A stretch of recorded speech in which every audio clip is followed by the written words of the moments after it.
troubling news now, as research shows that today's youth will suffer the most from recent world events. Tell me something I don't know. So for those 20-somethings in 2021, you could say that this journey will be a beacon of hope elsewhere. A new dawn of never-imagined technology. It's the bioenergy revolution. Und 10G Satellit eingesetzt. Is this for real? Next up, Alex Kuczynski. Alex, it's you, but older and cooler. That's him with a real live dodo, officially unextinct.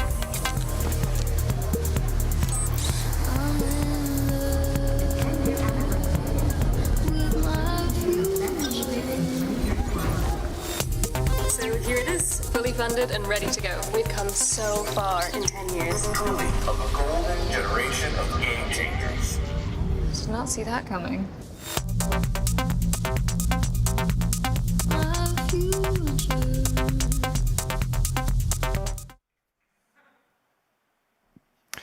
Okay, hello everyone. Good morning. I hope you have recovered from our first half day of presentations yesterday.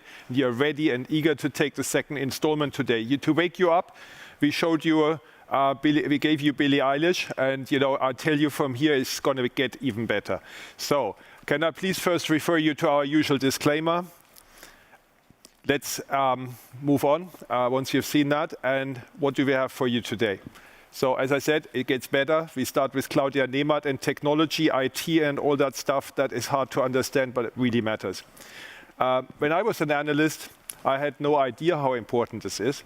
And Claudia will show you where we are on all the buzzword stuff, digitization, cloudification, O-RAN, all this stuff. I'm glad to say we are right there. We got the nerds, we got the PhDs, we got the guys from Bangalore, and we got the bots, and the self-learning ones. So let's get cloudified with Claudia. Claudia Nehmert.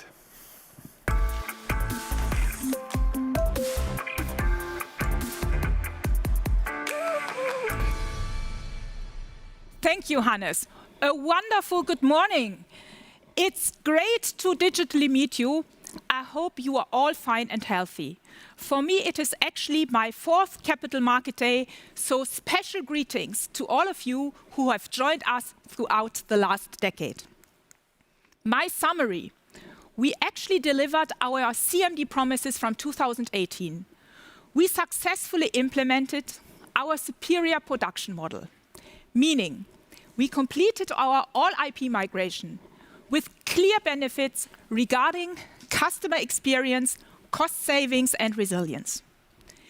We did a very rigorous IT transformation with significant benefits regarding speed, stability, and cost containment. And we further enhanced our integrated network leadership in Germany and Europe, and our perception as the 5G company in the United States with clear business benefits.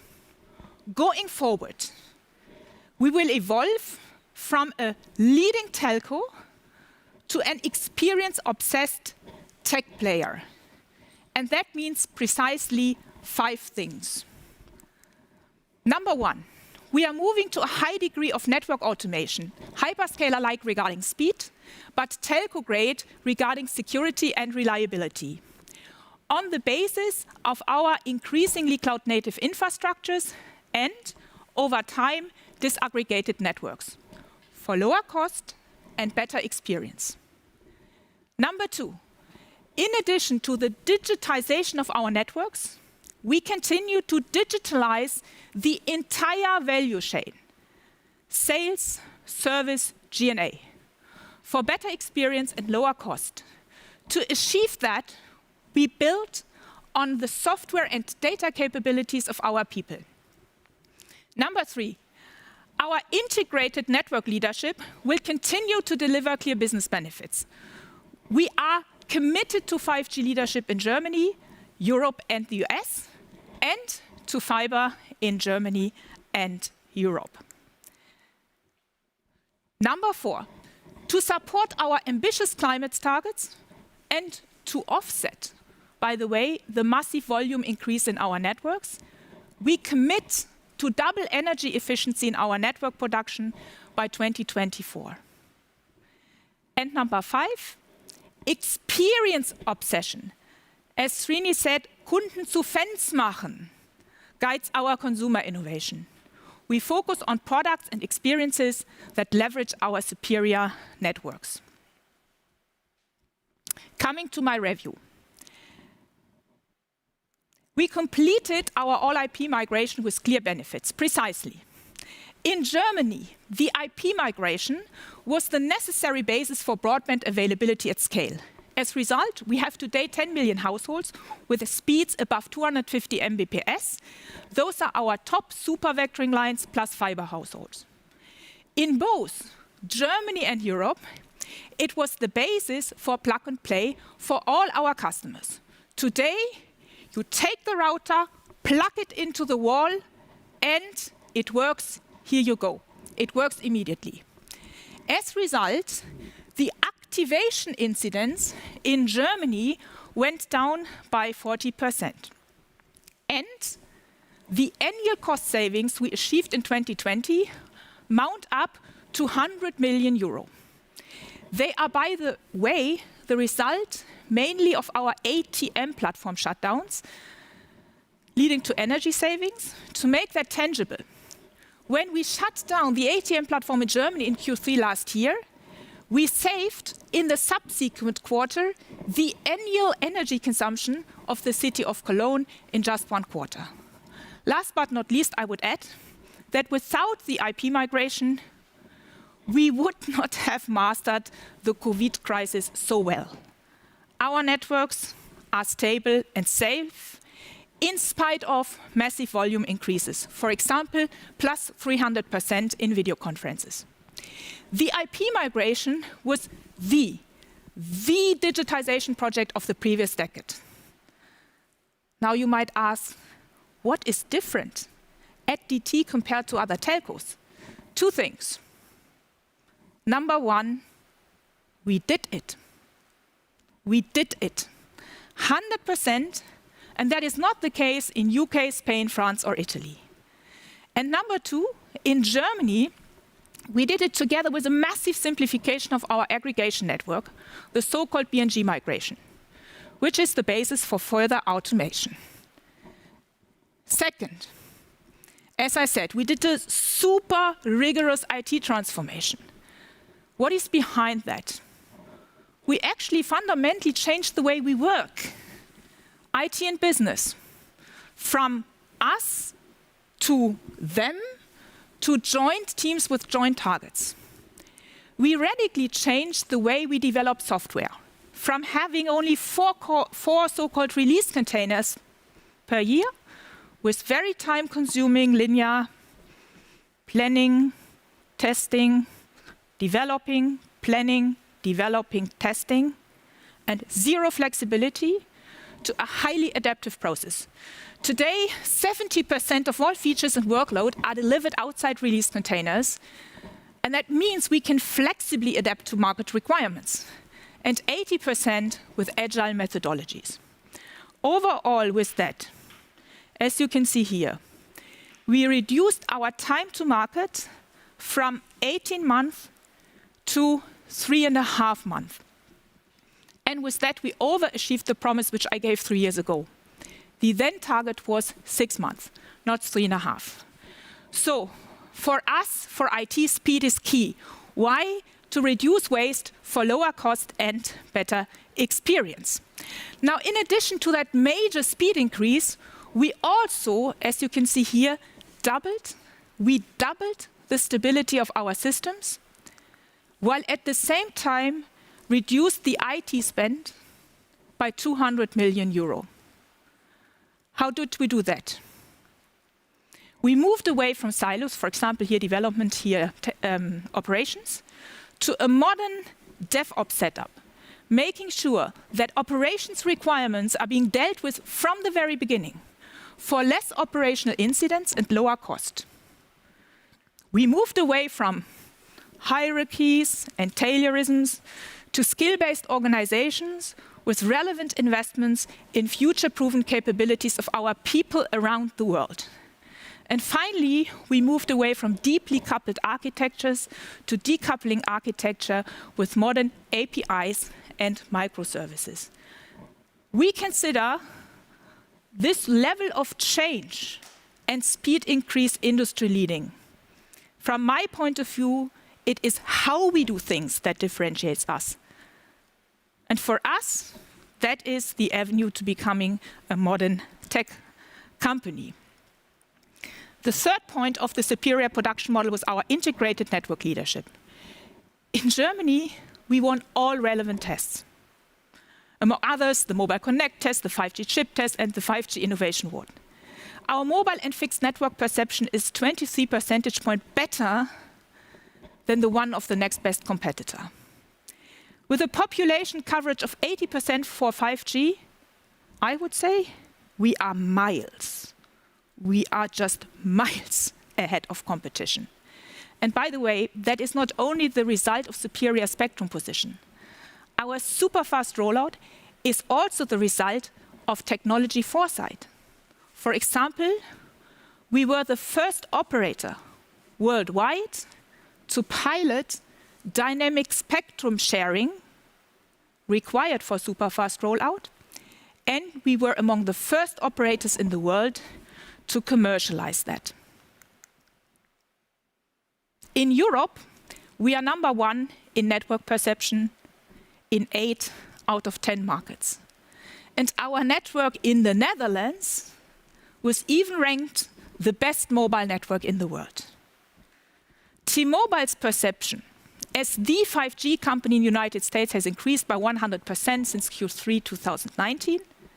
And all of that together manifests our belief in superior networks. Superior networks are the key ingredient for our valuable brand, for our commercial strength and upside going forward.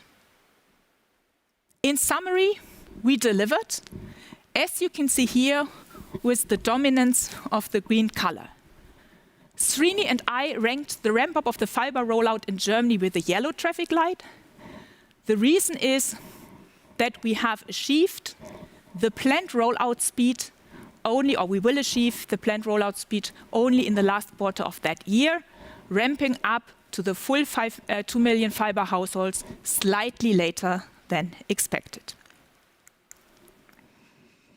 Coming to the strategy going forward. As I said, we are very successful telco, a leading telco. We have a superior production model. We are crisis resilient. We have invested into future-proven capabilities like modern DevOps. But being a leading telco might not be enough. Like being a leading automotive company is no longer enough. In today's software-driven world, that might put you into the role of the one-eyed among the blind. And that is not our ambition. We are redefining ourselves.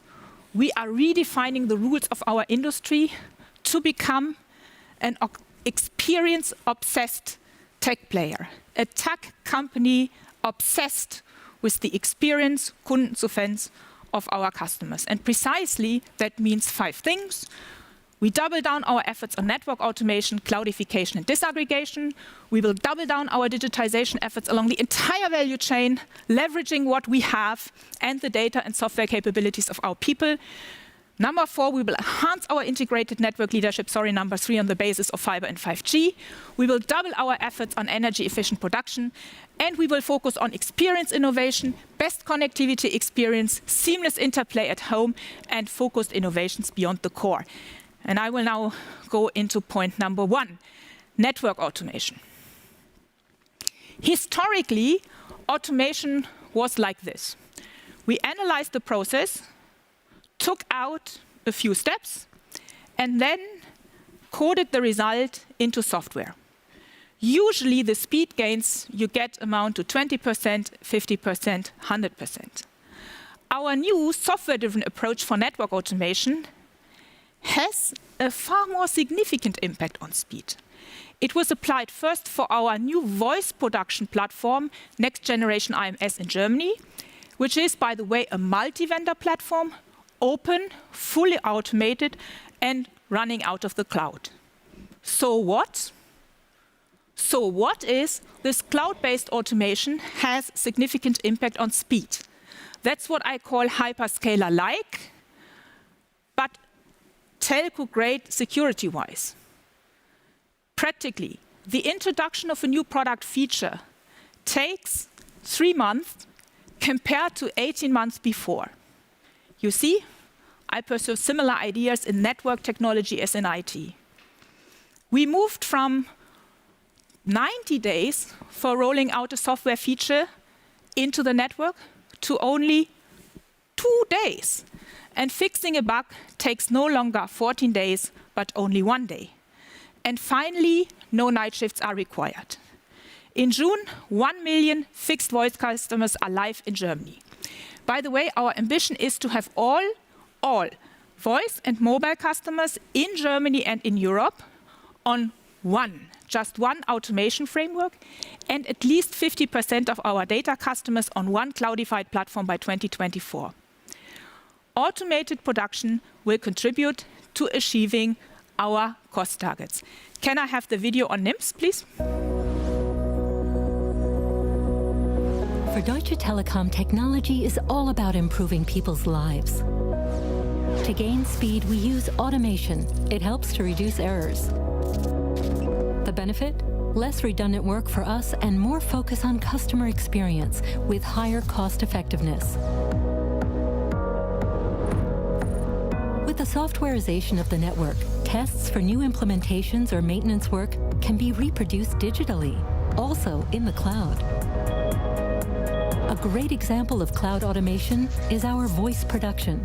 Looking at the classic approach to voice production in the telco industry, there is lots of room for improvement. High degree of vendor dependency, coupled with silo building. With NIMs, we successfully rebuilt the voice production using software in our cloud. This gives us a better lever for automation. With NIMs, we are pioneers, making our 3210 vision a reality. 3 months for each product development. 2 days to pilot new software end-to-end across the network. 1 day to validate functional enhancements. 0 night shifts to deploy new software and functions on the live network. We have already achieved a significant milestone. 1 million customers have been migrated so far. By the end of 2021, the entire fixed network will be cloudified with NIMs.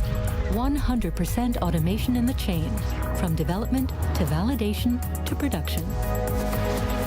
To achieve our ambitious goals, we work in agile teams, larger squads, and and upskill our employees. We are also scaling these new automation capabilities for other services, such as 5G. We shape our digital future together. So here's another example, automated fiber planning. Historically, fiber planning included many manual processes, and most maps existed only in analog or in scanned formats, plus super complex interactions with municipalities. And as a result, planning a typical fiber area took on average 25 days. At the last Capital Market Day, I showed you our demo for what was back then a pilot for a new, fully automated fiber planning system. We actually digitized the maps and the applications for the municipalities, and we use streetcars, like you see here, driving around and taking 360-degree pictures of surfaces and obstacles. And then these pictures are analyzed in a point cloud by algorithms and deliver a passive fiber planning.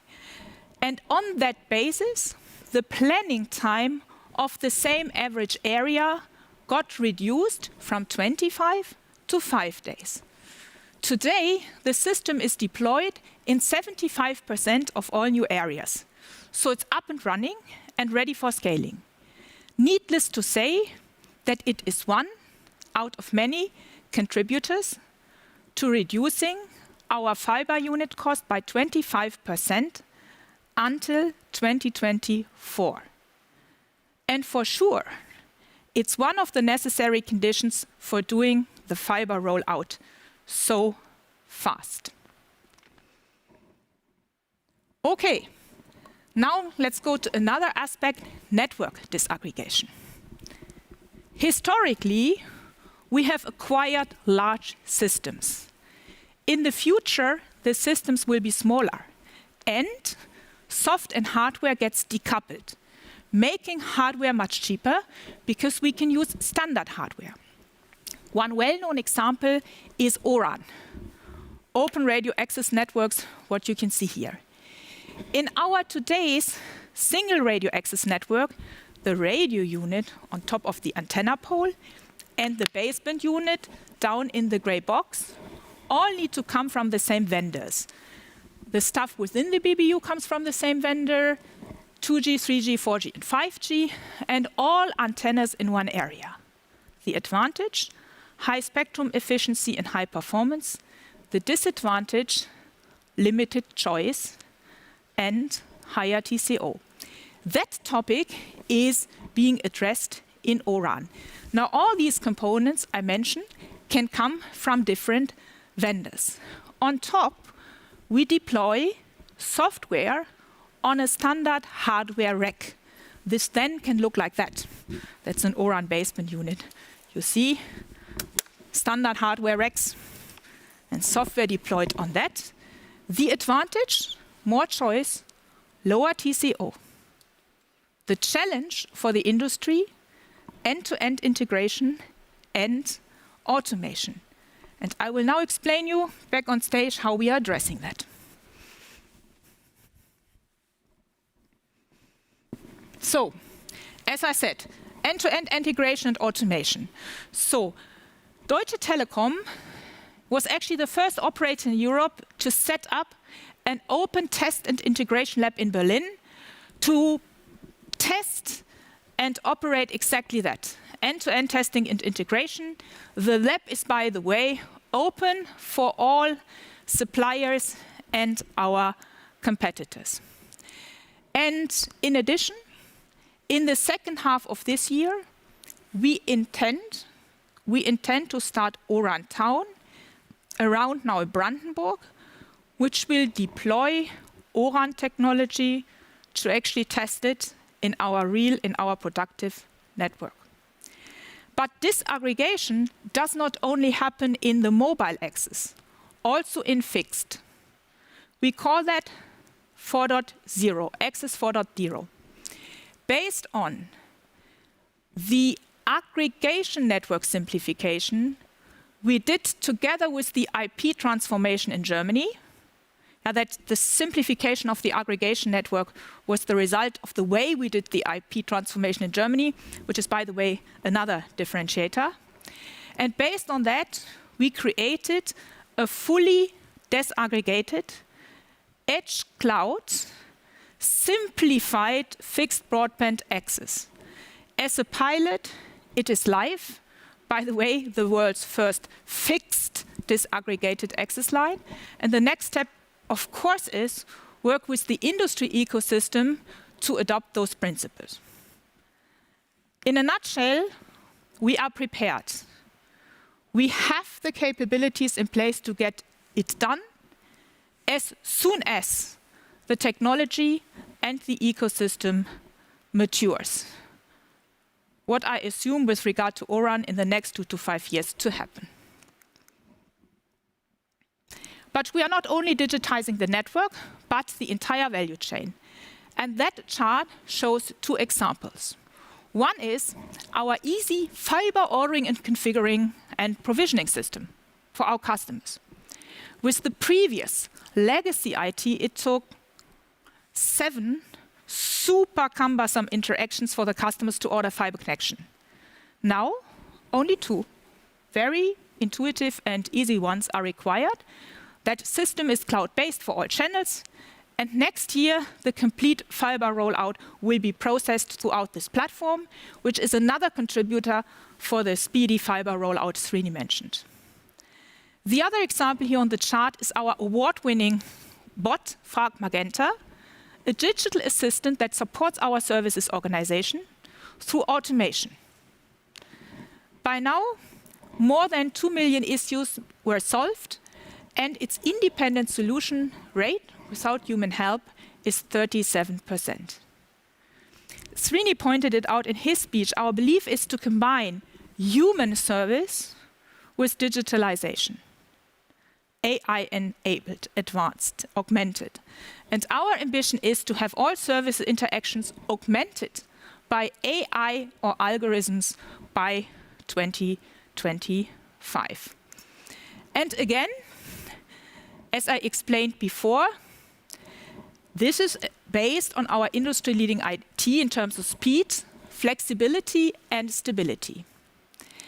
And now our ambition is to move one step further and create a world-class IT. And that means that we will move to a very high degree of truly cloud-native infrastructure, 80% in IT and 55% for NT across Germany and Europe. Plus, we will massively increase APIs and microservices, which means further decoupling the architecture. And we will, of course, retire. And if you express that in KPIs, we will further decrease time to market down to 2 months with 100% agile working. Stability will further increase, and the IT spend will go down by at least another 200 million euro, which is a most significant contributor to the message Srini gave: fiber rollout, self-funded. And why can we do that? Because we are driving a capability and cultural transformation. And let me explain how we work. Traditional corporate thinking oscillates between centralization bias to capture synergy and decentralization bias to realize speed. I'm a fan of speed and experience focus. In other words, decentral accountabilities. On the other hand, for those of you who got educated in the software rather in the telco industry, it's totally clear that you need economies of skill and scale when you want to get done the stuff I mentioned, like the scaling automation platforms. There's really no way to reinvent the wheel for that in every country and every location if you want to get it done. And our solution is a modern chapter tribe organization which actually combines the best of both worlds. All IT, NT, and product people work totally decentral with the businesses. For example, on the automated fiber planning or on the gigabit delivery system or on the 5G rollout. At the same time, every human being here in technology and innovation is part of a global skill chapter. For example, for software engineers, network engineers, data scientists, or AI specialists. And the purpose of those chapters is to really make sure that everyone has her or his individual skill journey, and at the same time to make sure that we have the right number of people with the right number of capabilities in place from a global perspective, because that goes across Europe, Germany, Russia, and India. Today, we have, by the way, in my board area, 2,800 people with skills like software engineering, DevOps, data scientists, or modern architecture skills. That's 23%. And as you can see here on that slide, that number will go up at least to 45% by 2024. Coming to the point number 3. We will remain network experience leader. Now, Srini and Dominic talked about our ambition for 5G and for fiber, and Mike and Neville about T-Mobile US, so I will not repeat that.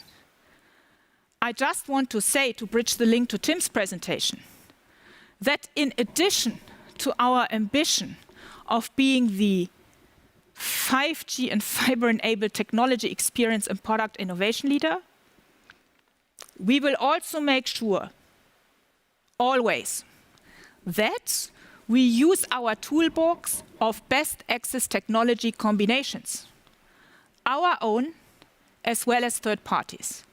And that will include 4G, 5G hybrid routers or indoor repeaters, but it could also include broadband satellite connection for global IoT. So, coming back to 5G. A couple of years ago, and you know that, the tech industry hyped 5G as the solution to everything, including world hunger. And then a few years later, the finance and analyst community challenged 5G as a driver for growth. Now, my conviction is, we are convinced by 5G. We are convinced by the comprehensive benefits of 5G. And I have summarized them on this slide. First of all,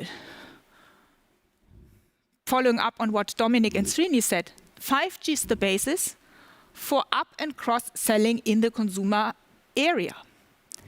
Number two, 5G is a key enabler for B2B differentiation and upside potential. By the way, together with IoT, edge, cloud, and network slicing, the latter being made available through end-to-end orchestration in 5G standalone. But network slices could deliver the latency slice for those who want to operate drones over their campus networks, or IoT slides if you have massive sensors. Another advantage is 5G has a higher CapEx efficiency than 4G only.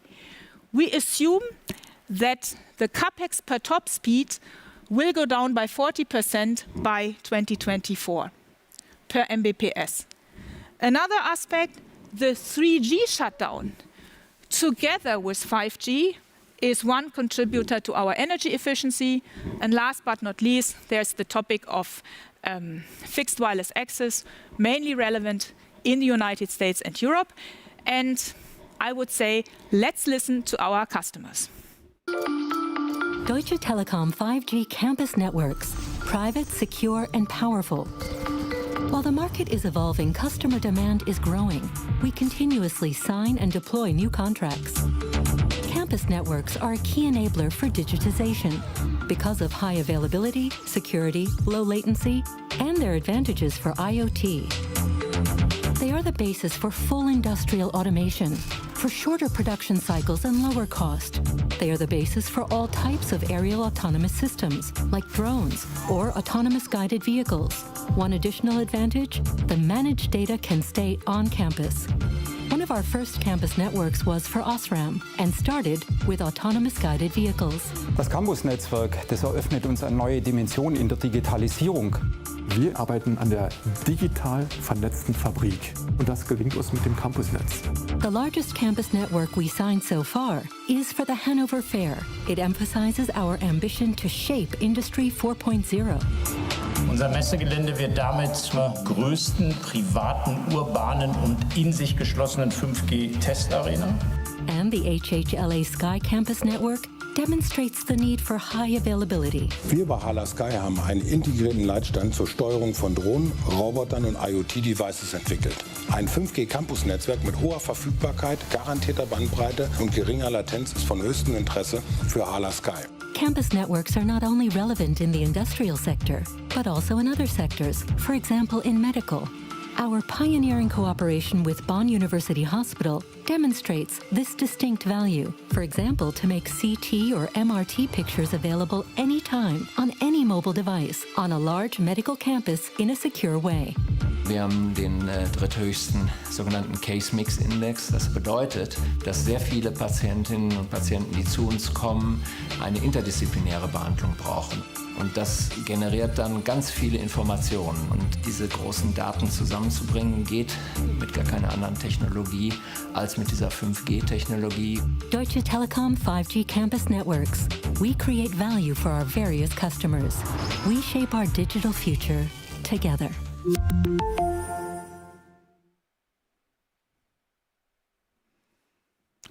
Okay, coming to the next topic, green. What is pretty obvious? Our society's path to carbon neutrality and waste reduction will be entirely impossible without digital technologies. And Deutsche Telekom is an important enabler. The COVID crisis showed video conferences reduce travel significantly, and individual transportation is a super major contributor to CO2 emissions.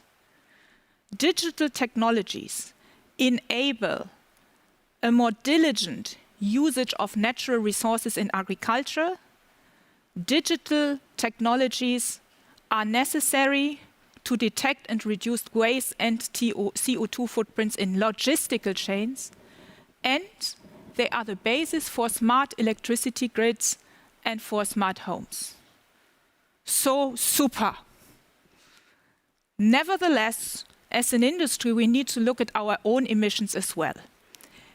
And as Tim pointed out yesterday, we commit to be carbon neutral regarding our own emissions, Scope 1 and 2, by 2025. Already this year, we will use around the entire globe, Mike mentioned that as well, electricity from only renewable sources. For your info, electricity counts for around 85% of our emissions, meaning in our own emissions we have moved a big step ahead.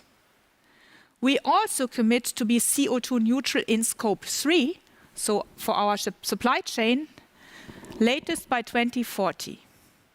But, and for me that is very important, we have started to put major emphasis on this, carbon footprint, energy efficiency and waste avoidance in all our RFPs with our vendors. Our challenge, electricity, including green electricity, by the way, is of course also a cost factor. And the data volume grows for all of us. We assume by at least 25% per annum.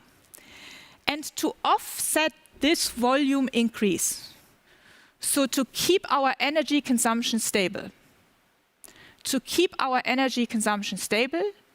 we will double our energy efficiency by 2024. Energy efficiency being defined as the ratio between the gigabits you produce and the watt hours needed to produce them. What are the key levers to do that? One big lever, retirement. I talked about ATM, SDH will come next, or Srini mentioned 3G. And other levers are things like network site sharing, or again, using algorithms and AI to do, for instance, a smarter steering with the antennas with the scheduler. Another point are more efficient data centers, and of course, the copper to fiber migration. So that is our plan, doubling down on energy efficiency to keep the consumption stable, to move credibly along the green path. My last point is about the consumer experiences. Kunden zu Fans machen. Delightful home experiences are of course built on our best networks, and we focus on 3 experiences.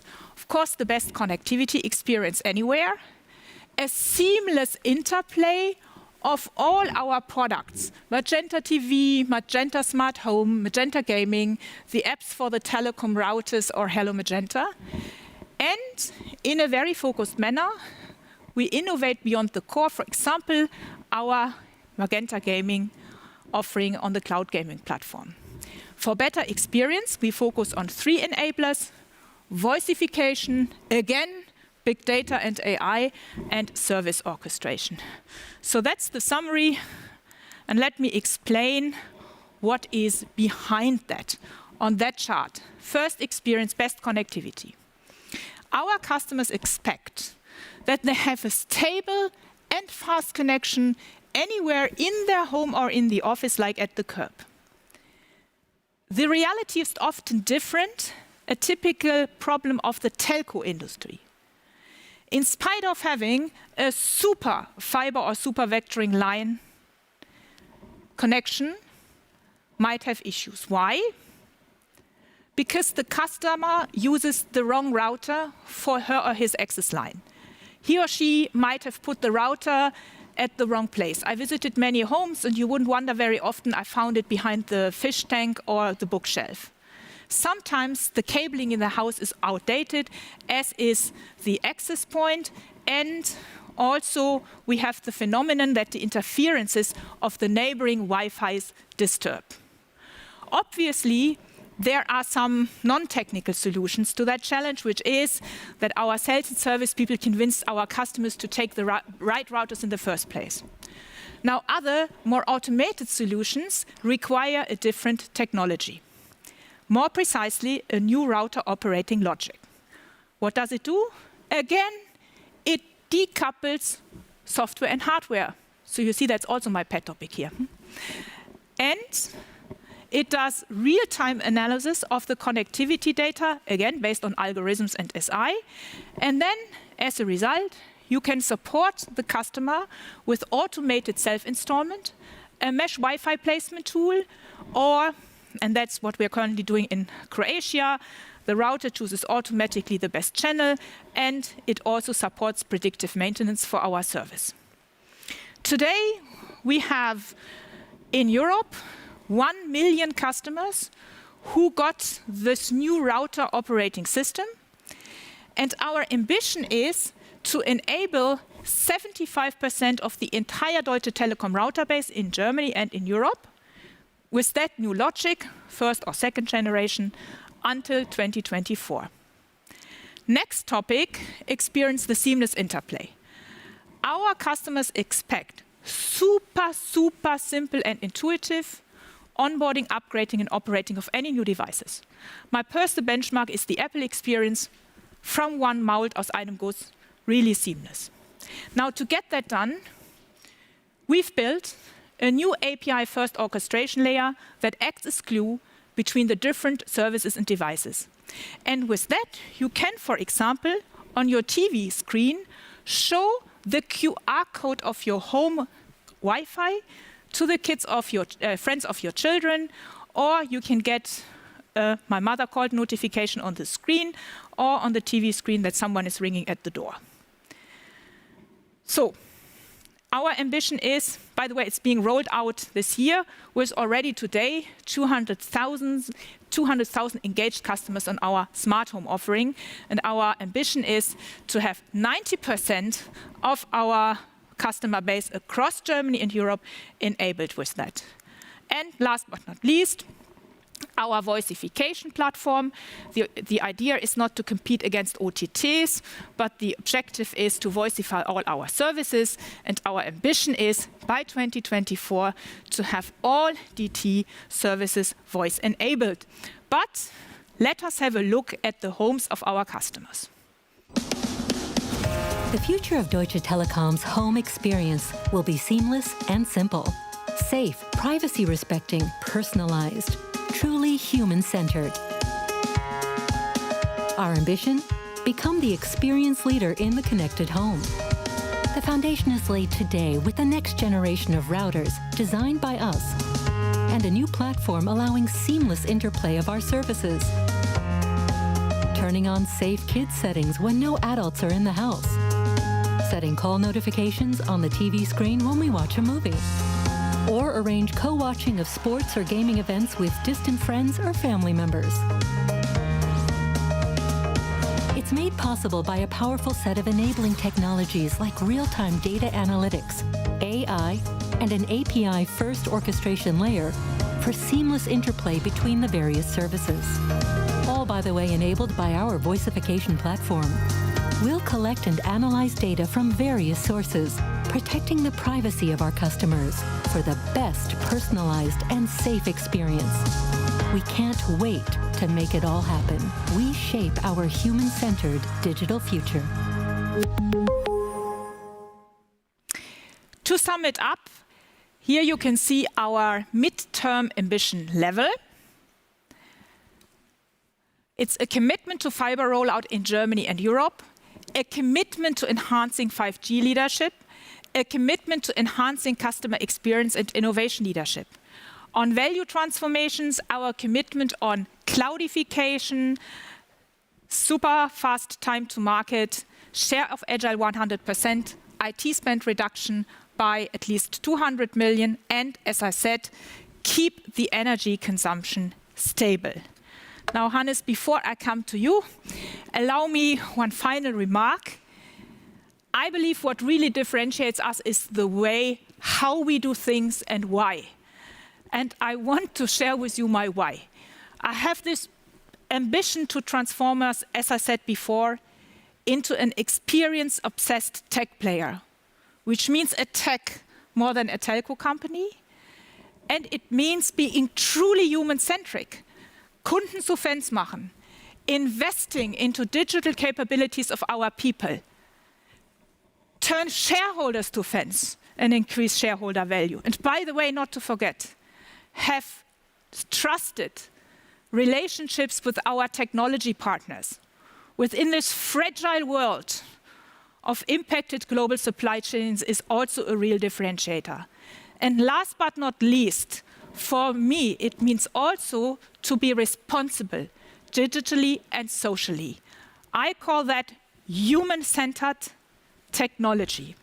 And for me personally, it's the reason why I love to be here in this management team, get up every morning and try to make it even better for all the stakeholders, all the human beings out there.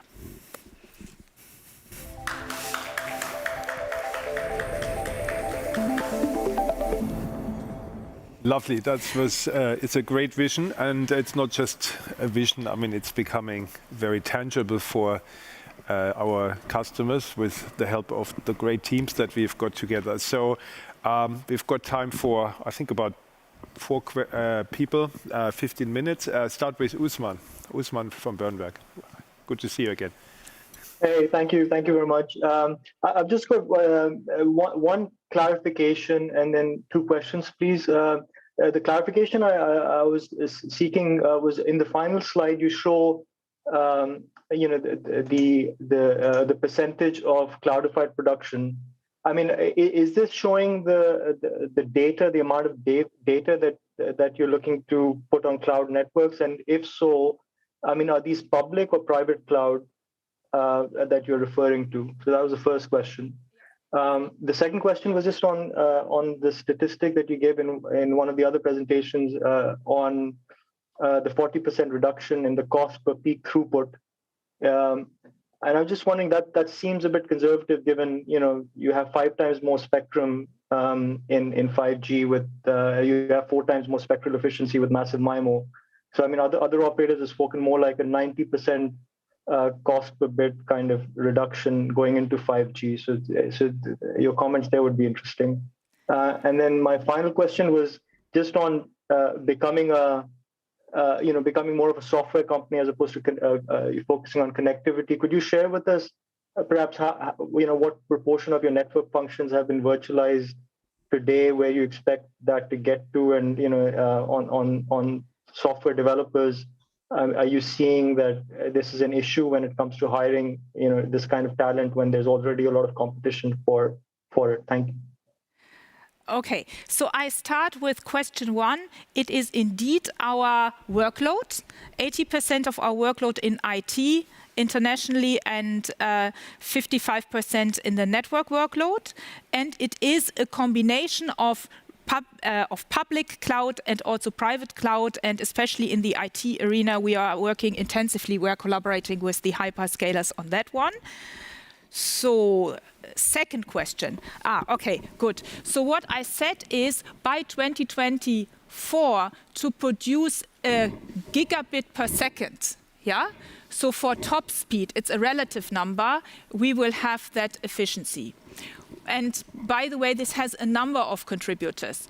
As you are referring to massive MIMO versus the normal antennas, to just give you a flavor, if you look just at the 32 times 32 massive MIMO antenna deployed on 3.6 gigahertz compared to 2 times 2 4G, 5G traditional antenna, you will find that the power used is twice as high. But when you look at that antenna in relative terms, it is round about 20%. But as I said, it is one contributor. It's not only about this active element. This is actually, I think, how you need to read it. So the last question was? I would say it's also the 5 times spectral efficiency. Yes, seems like a big absolutely, number. Yes, Yeah. You could add that.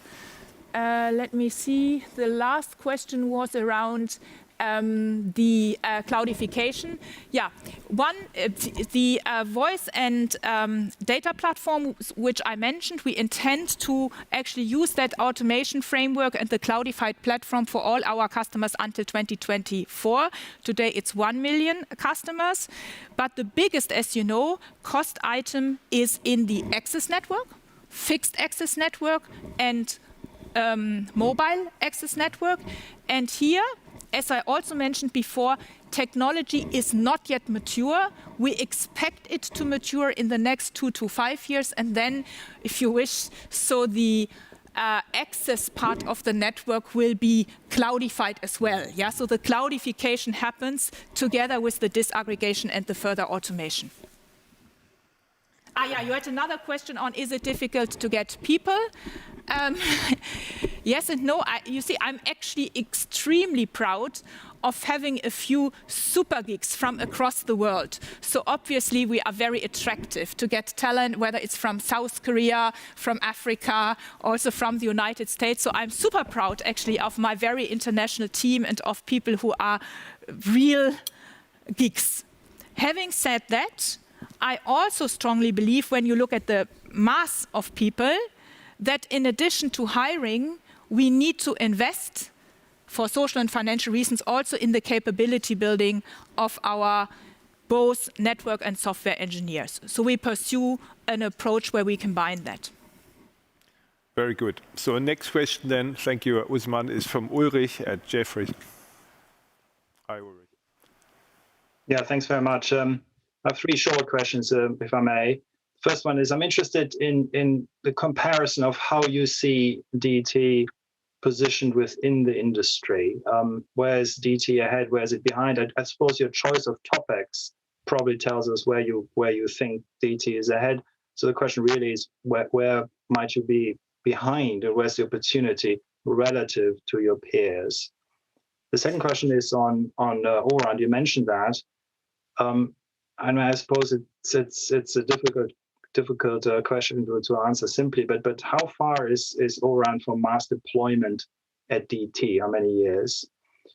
And my last question is a bit philosophical, but I mean, much of the efficiency gains in your area come from taking out complexity, which has been layered on in past technology cycles, I suppose. That seems to be a bit of a hamster wheel. Is there any reason to expect that this hamster wheel slows down with the current technology cycle, so that in 5 years' time we're not going to talk about, delayering whatever has been added on in 2021, if you see what I mean? Thank you. Okay, so I start with where we are ahead and where do I see upside potential. I hope I made clear that when it comes to our 5G positioning in Germany and Europe, and you heard yesterday the US team, and honestly, I see competition miles behind us. And I can assure you one thing: we will make sure that this remains like that. In any dimension. If you talk about scope, if you talk about fiber backhauling, if you talk about the top speeds, the number one. And by the way, also in our ambition to be integrated network leadership, and you see it from the customer feedback and the results, so in the network. Also, I would say, and I mentioned that in my talk, we have really an advantage, Srini called it tailwind, for having completed the IP migration. Because without having done that, you run into intrinsic complexity. For example, the next level of automation and disaggregation, which I mentioned for the fixed line network, when you want to virtualize that and use different vendors with lower hardware cost, requires a level of simplification. And we really did it 100%, and we did it together with that access disaggregation. Yeah? And also, based on some of the topics which I mentioned, the leverage of AI in fiber planning and the that very radical approach to automation on our platform, I think enables us in the future to capture the potential. Because I would view it, if I were you, like this: we have proven this, and now we are scaling. And because our ability to scale, we are able to execute, for example, on what Srini said, fiber upscale self-funded. Yeah, so that is the scaling opportunity. On IT, to be honest, I think we are really industry leading when it comes to radicality of transformation, capability, stability, and speed. We are not world class when it comes to cost. We are actually in the third quartile, yeah, so in the upper third quartile, and that is also an upside potential which I laid out here in the presentation.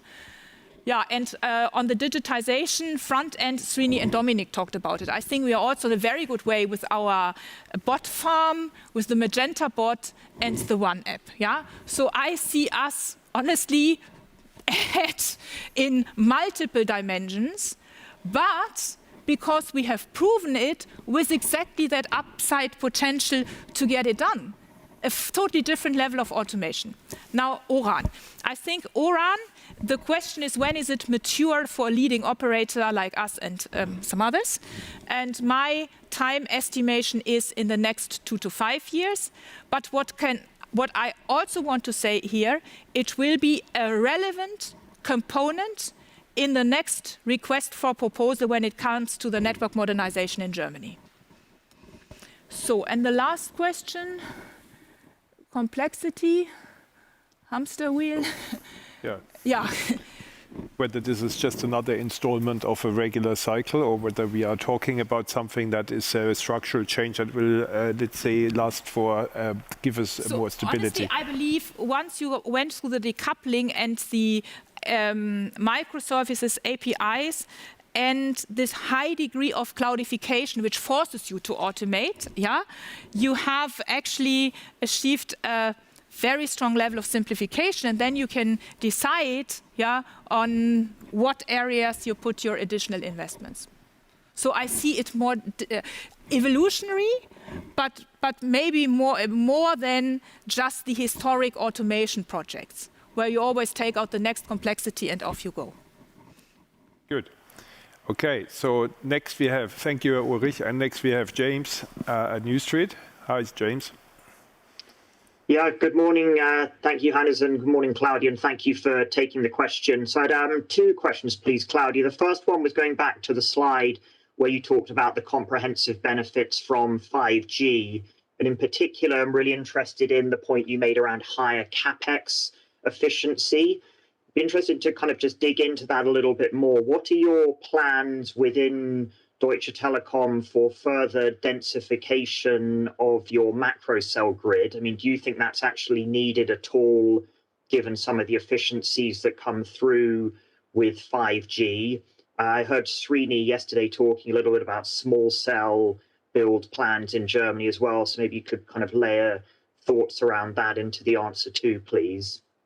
And then the second question I had just was very interested in the developments in the private campus network space and B2B.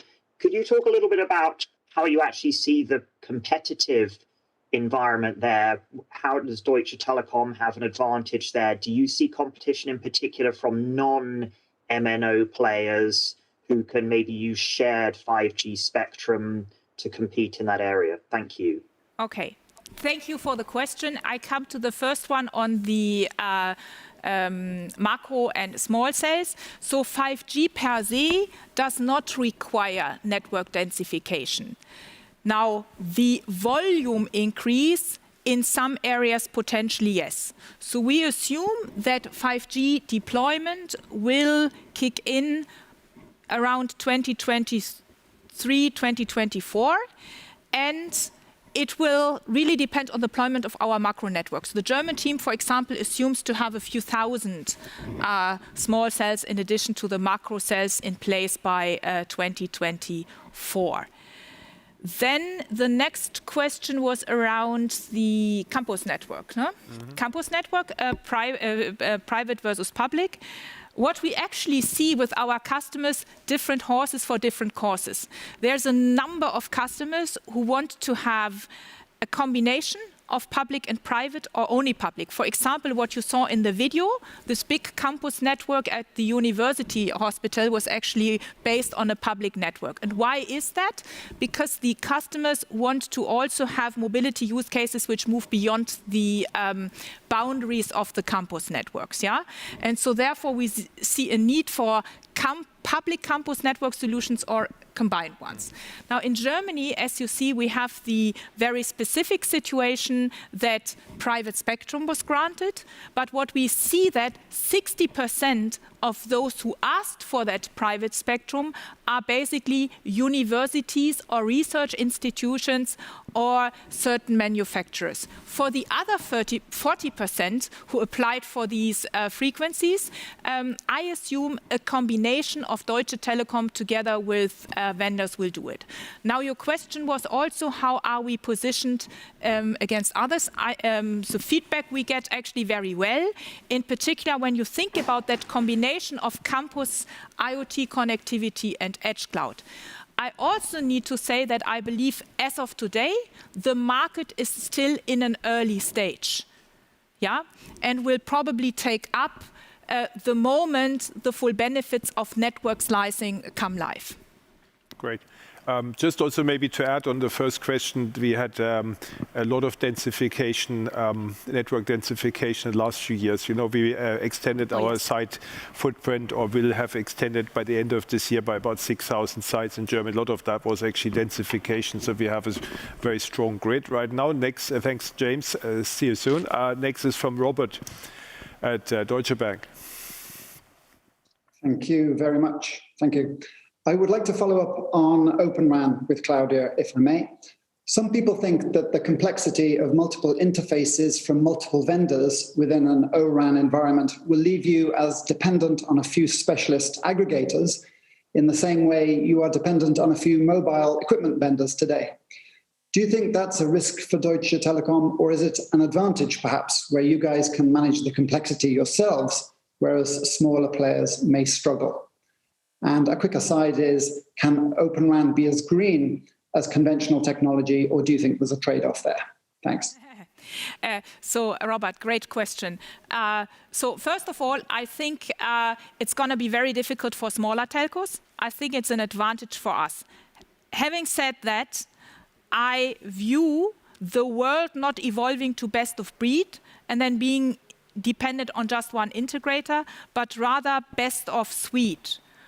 I expect certain ecosystems to evolve on certain pre-configurations.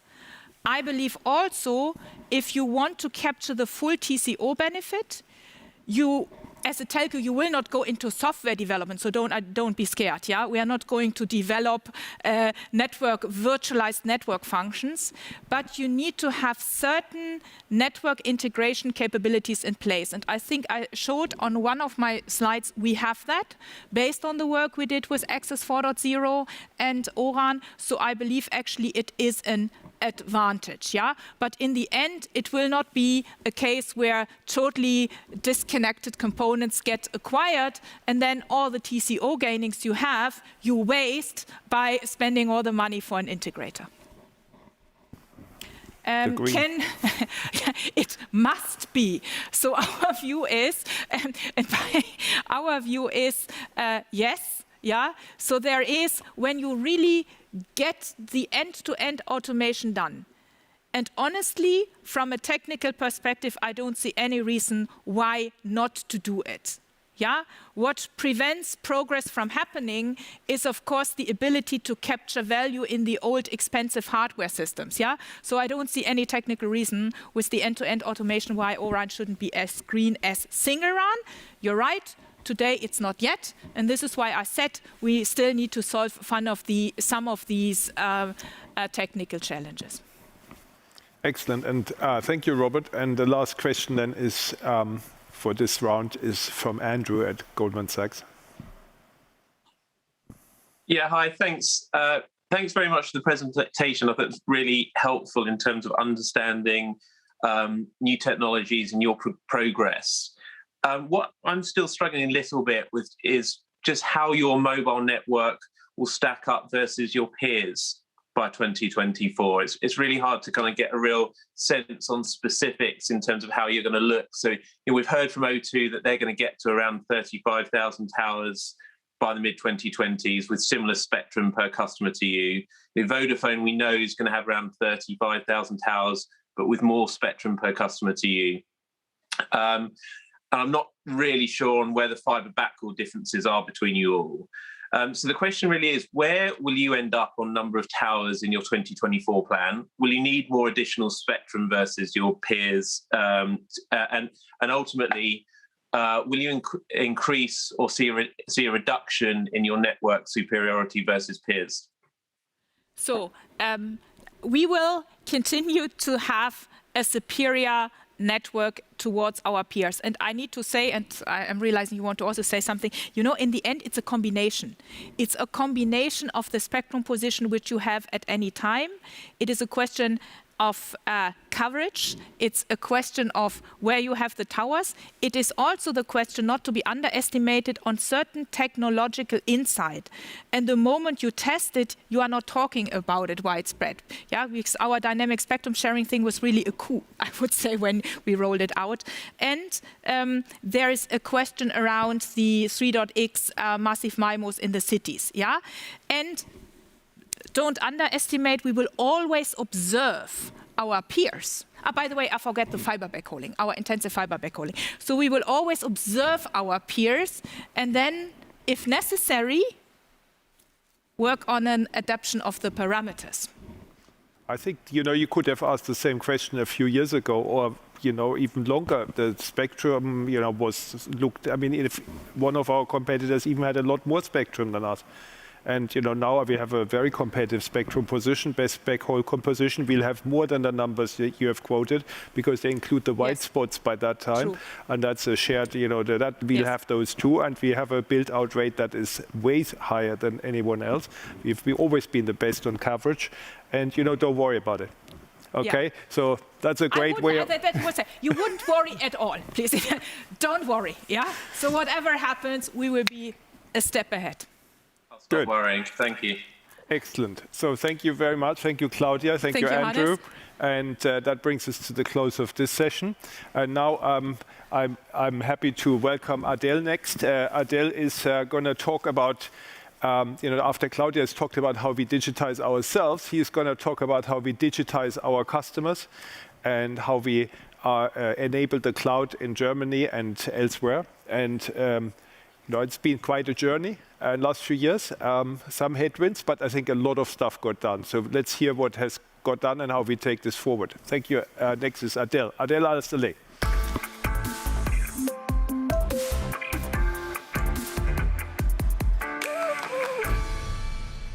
Thank you, Hannes. Good morning, good afternoon, good evening, wherever you're from.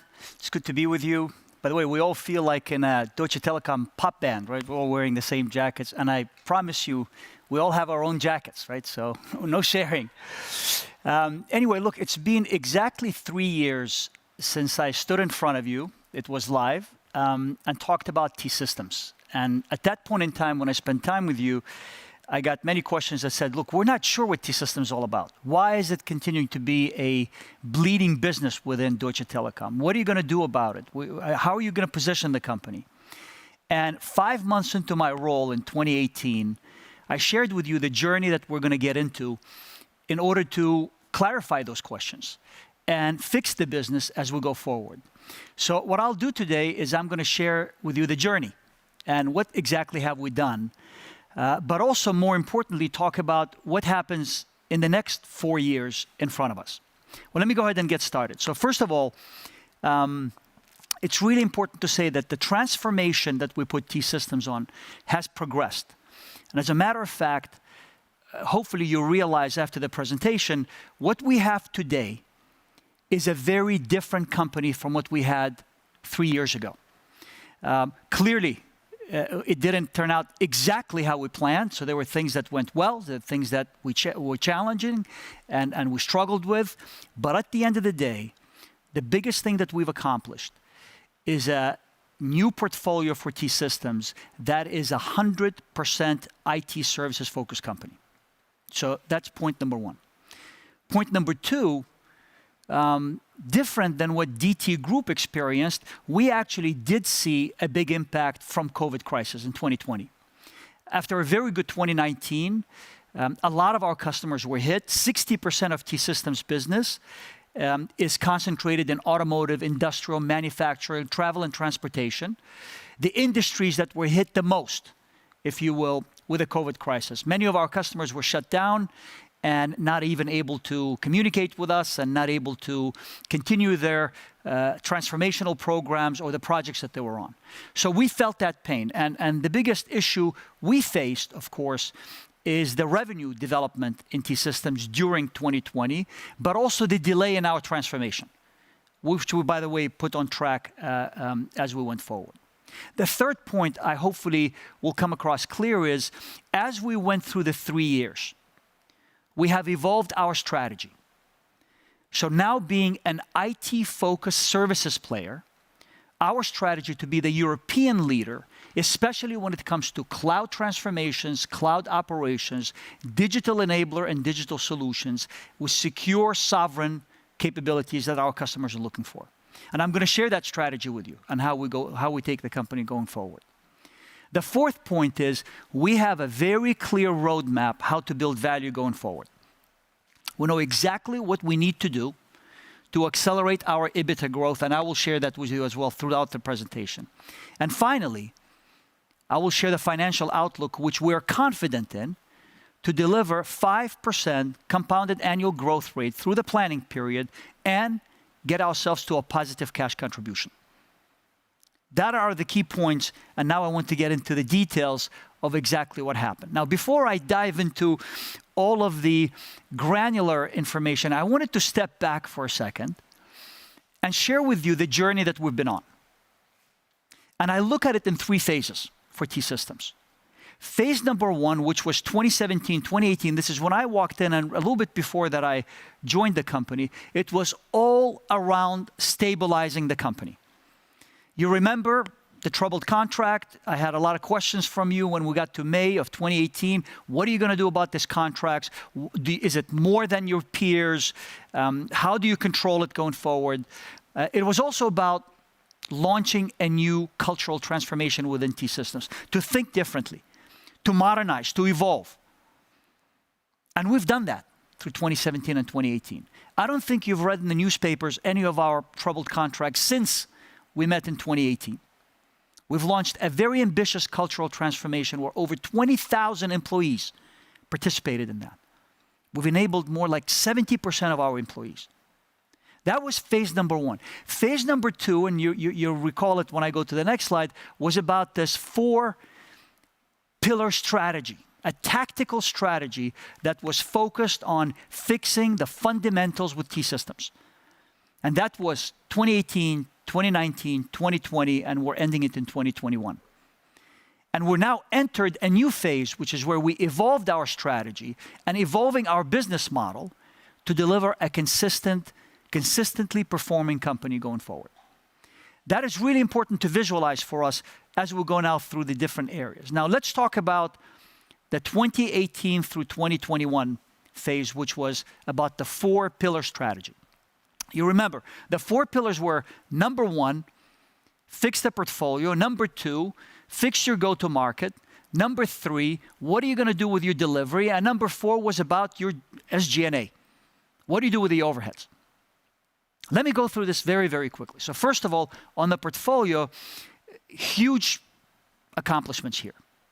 1 is we changed the business model of the company. We created a portfolio-driven logic where the P&L sat in the company, away from the divisional structure. We got clarity. Where do we make money? How do we compete? How can we grow? Do we have the right to play in some of these areas? And that drove a bunch of decisions, things that we stopped. For example, end user services, which is painful on the top line, but it was a business we decided we're not going to do anymore. And we continue to bleed that out from the company. Second was exiting some of the geographies where we didn't see future for us, like South Africa, like Malaysia, which were in the final phases of exiting. We also did a very important deal, partnership deal with IBM, where we changed the fundamentals how we deliver mainframe services. changing from a CapEx-heavy model to an OpEx model, accessing technology as fast as it becomes available.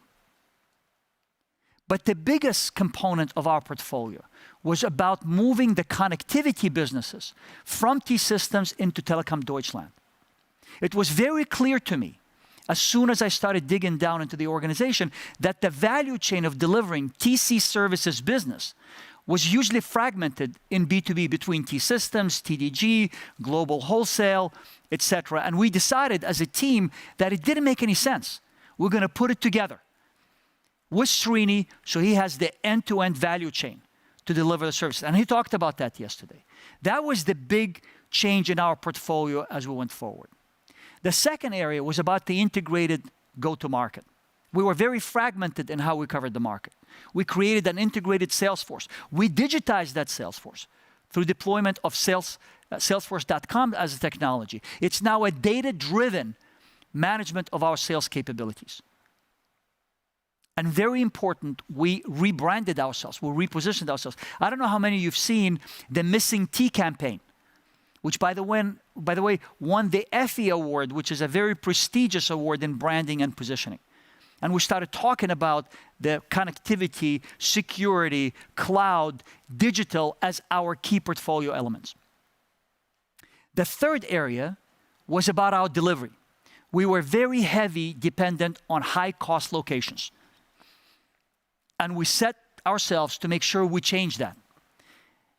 By, first of all, building up India, we went from almost 0 headcount in 2018 to over 2,000 people today. We're very proud of that team.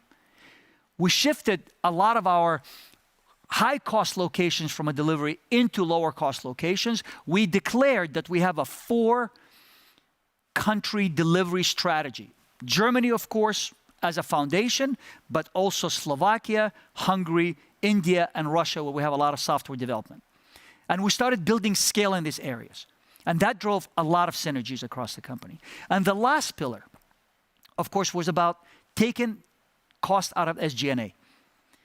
I focused initially at SG&A. I thought that was the first area we needed to address. So we looked at layers, managers, executives. We removed almost 40% executives from the company. We removed several layers of management, 4 layers of management. We deployed agile organization structures. We reduced our HR, finance, G&A functions by 30% plus. And at the end, we delivered 300 million net IDC savings. That's over 10% of our IDC capabilities in T-Systems.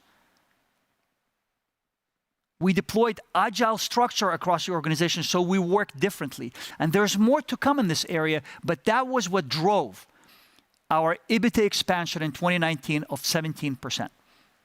Now, all these 4 pillars, they were underpinned with our cultural transformation journey and a very tight management system to deliver. And that's what made the difference for us over the last several years.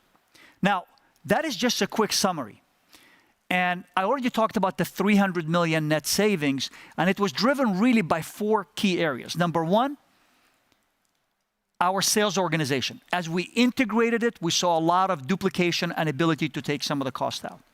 Second was about delivery integration and moving things offshore into lower cost locations. We went from about 20% of low cost locations of our total population to 30% in 2020.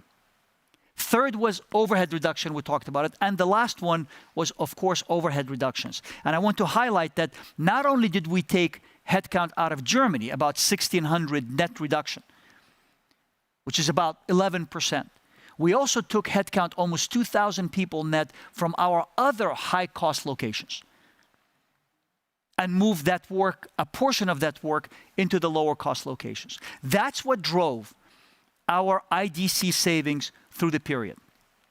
But we've had headwinds. I mean, I already said about the impact of COVID. The biggest headwind we have was the revenue development. When I stood in front of you in May 2018, I said, our plan is to keep revenue stable or growing at low levels, 1%. Well, we didn't get there. That is the big challenge. Now, one of the things, of course, that drove the revenue down is our decisions to exit certain businesses, like end user services. By the way, through this planning period, it was 180 million reduction on top line. Also, of course, the COVID impact that we had. But nonetheless, when you looked at the shift into the growth areas, it did not go as well as we were hoping for. It was slower. Although we had excellent growth in our public cloud, over 30%, very strong growth in our security. Our digital solutions was a disappointment, where we declined -2%. After growing first from 18 to 19, in 2020, we saw big headwinds for that. And our MIS business, our infrastructure business, declined at about 8%, but if you normalize for the end user services, about -4%. So that did not give us the growth dynamic that we wanted. Although we did shift more of our business into the growth areas, from 38% of our total business in 2018 to over 47% in 2020. And by the way, that will continue for us going forward. But that was our biggest challenge, because that 1% growth would have expanded EBITDA much faster than what we've seen. If you normalize for things, by the way, if you normalize for end user services, our revenue would have been -1% over the period, and our EBITDA would have been +1%.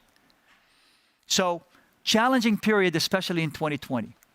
Now, let me go through the actual commitments that we made to you in May 2018 versus where do we expect to be landing in 2021. So first of all, our revenue growth. As I said, that is the element we did not deliver on, right? We're declining -3% compared to what we promised, which was either flat business or a +1%. Second was our EBITDA performance. We rated ourselves amber here because if you normalize for the portfolio shifts and some of the COVID crisis, we actually have a very strong EBITDA performance of +1%, given all of the changes that we were doing within the company. CapEx, we decreased our CapEx from a little bit closer to about 300 million run rate to about 250. And by the way, we expect to keep it like that. Our CapEx is between 5 and 6% of our revenue. I would like to drive it in the lower 5 and even below 5 as we progress this business going forward.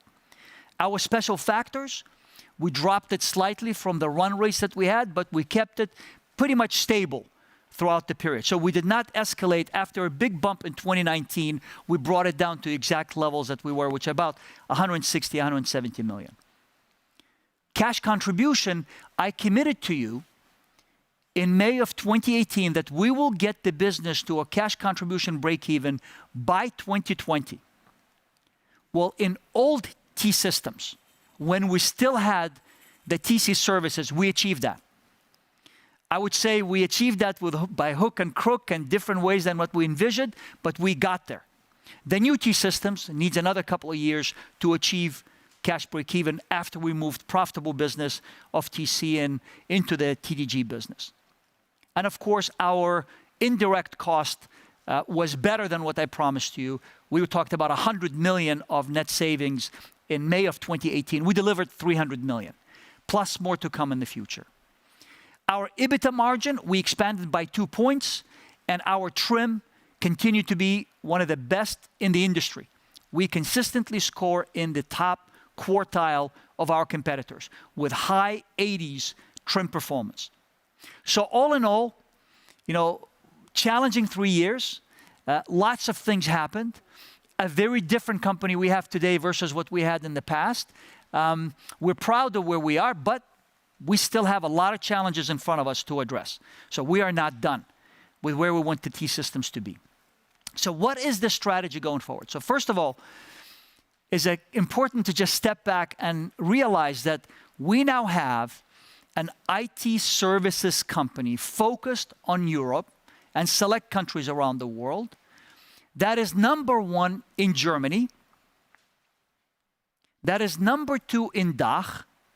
We serve majority of the DAX 30 companies. We have 8 strategically located security operations center across the world. We manage close to 600 petabytes of storage. By the way, we grow every month 0.5 petabyte. about 100,000 servers across the world through 16 data centers. And we're operating in 20 countries. Not in every country the same, because some of the countries are more delivery organizations, with 28,000 people across the world. Out of the 28,000, about 12.5 sit in Germany. Out of 28,000, 12.5 sit in Germany. So we've shifted that population to be balanced across the world. That is who we are today. A very different company from what we were 3 years ago, with a clear portfolio, which I will expand on in a few minutes, and a clear path to value creation as we go forward. We operate as this IT services company in a very buoyant and a very fast-moving market environment. You heard Tim talk about digitize, digitize, digitize, where all of our customers are on that path. Digitization is a matter of survival now. And that drives a lot of the consumption and a lot of the spend in the marketplace. Now, the buyers are changing as well, from not only being the CIO into more of a business line managers. So the guys like Srini, who are making the decisions, how do they digitize their companies? So we had to expand our customer contacts and our go-to-market to cover these business leaders in the marketplace. Of course, COVID accelerated the investments. Initially, it froze everything in 2020, but it is accelerating digitization as we go forward. No doubt about that. And cloud, as the biggest technology in terms of adoption, is the enabler of digitization as we go forward. Now that gives the European countries, the European market, at about 4 to 5% growth going forward. And it gives us an opportunity because only 10% of Germany has been digitized so far. So it's a huge opportunity to come going forward. There's also this European sentiment of sovereignty that's becoming stronger and stronger and stronger. And this is an opportunity for us, being a European player. It is not just in Germany, it's across the European European Union member states, and it's accelerating. And of course, data protection, security continues to be a very, very big topic. So those are the dynamics in the marketplace. So the question is, why T-Systems? How can T-Systems participate in this? So again, repeating some of the things I said. Number one, we are a big player. We are number one in Germany. We're bigger than our competitors. DXC, Accenture. We're equal in share, by the way, with IBM. So we share the number one spot before IBM splits the company. After that, we will become number one, again, undisputed number one. And we're number two in DACH. And in several select countries, we're in the top 10. So we are a player with credibility. The second thing is we have proven market leadership and engineering capability when it comes to infrastructure management, transition to cloud, and digital capability. And I'll use a few examples as I go through the presentation. Third, we have the industry expertise, especially in the industries that we have selected. We have deep knowledge how these customers work. We have deep industry solutions. And we have horizontal platforms that can apply to any industry. And lastly, we have a very long-standing client relationships. Just last year in fourth quarter, we renewed over 2 billion worth of contracts that extend our relationships with the like of Shell, DPDHL, Heineken, Adidas, for another 5, 7, 10 years, after having a relationship for over 10 years. That is a proof point how customers trust us. But I think it's best to hear from customers themselves. Can we play the video, please?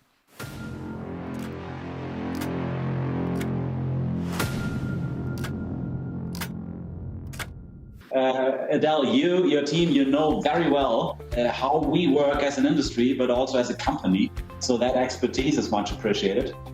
We had a close relationship, and that was the key issue.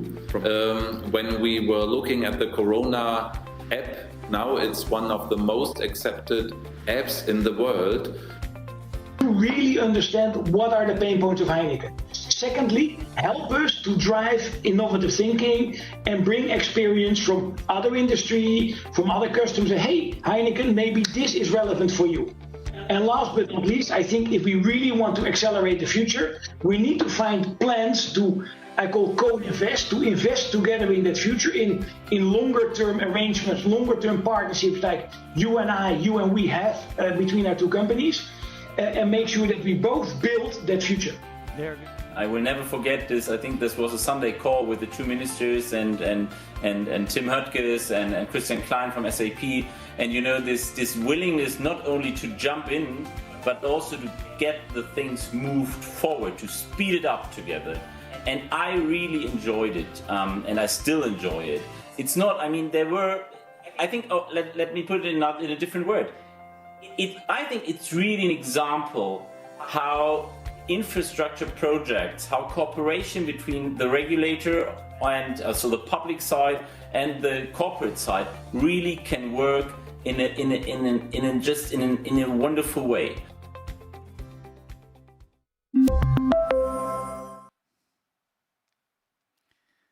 So now let me talk about this new strategy that I keep alluding to, which is unevolved from where we were.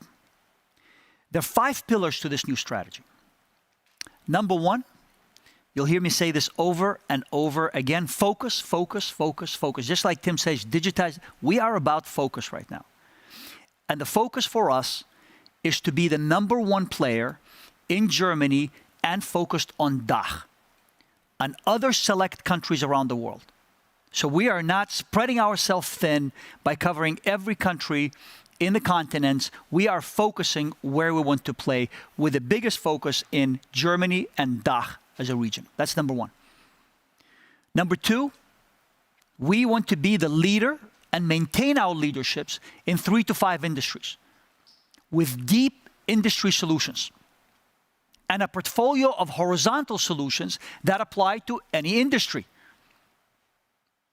Number 3, historically, we have focused on the very large multinational companies, and we will continue to do that. We will protect our space and our base of these large international companies. But there is a massive opportunity in the market to focus on the 1 to 5 billion euro companies that are struggling to digitize, struggling to drive themselves forward. That is a big opportunity we haven't tapped to in the past. That's going to be a focus area. The 4th area is we are positioning ourselves as a strong local partner for our customers. The customers we work with, they have access to the entire management team. They have our mobile numbers. They can call us at any time, and that gives them confidence that the one they're partnering with is not somebody who's sitting in the United States or in Asia somewhere. It's somebody local in the countries where we play. And finally, sovereignty and security is a big differentiator that we bring to the marketplace. Given where we come from as a German headquartered company, we understand what data privacy means. We build it into our solutions. We understand what sovereignty means. So then, if you look on the left-hand side, you can, on the right-hand side, your right-hand side, you see how does this portfolio come together, and you'll see simplification there. First, you see the industries that we focus on. Right now, we picked the 4 industries being automotive, public health, and public transport. But of course, we have other emerging industries that we cover. And our portfolio now consists of 4 straightforward elements. Advisory service, advising clients on their digitization strategy. This is based on our Datacon company, a fully owned subsidiary of T-Systems. Driving the transformation agenda with the CEOs and the C-level executives that then opens up the door for our cloud services, hybrid, multi-cloud, cloud capabilities, our digital enabler capability with over 7,000 experts in writing software and digitizing and automating and process improvements, and security being embedded in everything we do. That is our evolved portfolio. It's pretty straightforward. It's very clear where we need to focus. Now, what I will do is I will run through each of these portfolios very, very quickly, given the time constraint that we have. And then, of course, get into how do we deliver over the next 4 years our financial, in terms of our financial commitments. So first, cloud services. Everybody knows the market is driving very hard into public cloud, but also hybrid clouds. There is speed of implementation that's happened over the last 18 months that we have not seen in years. And that will continue because cloud is the foundation where you digitize from. It's not only public cloud, it's also private cloud. It's also hybrid clouds, it's edge solutions.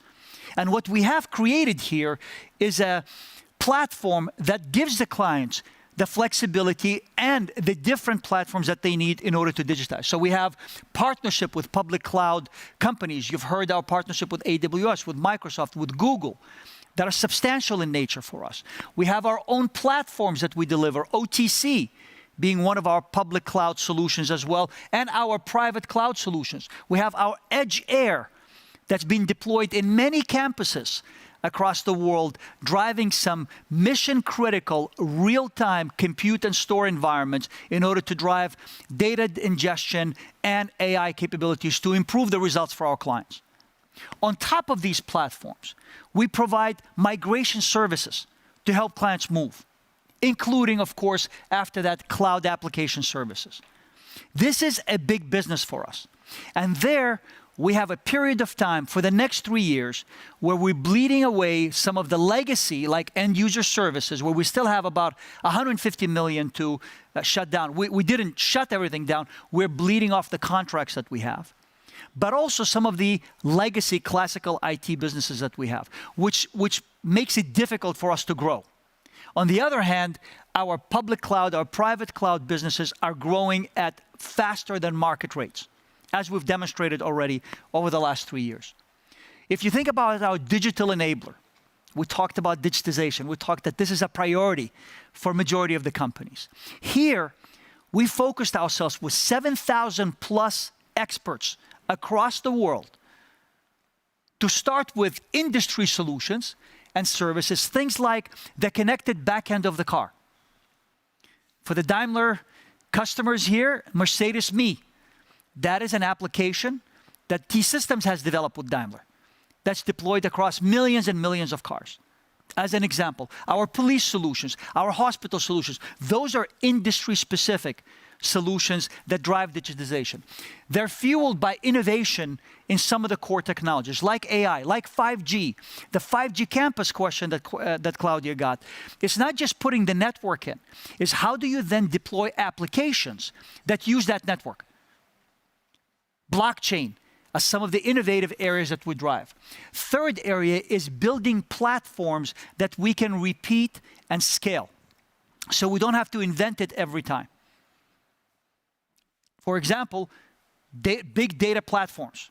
So our data engineers don't have to think about what platform, they focus on what are the applications and how do I deploy them.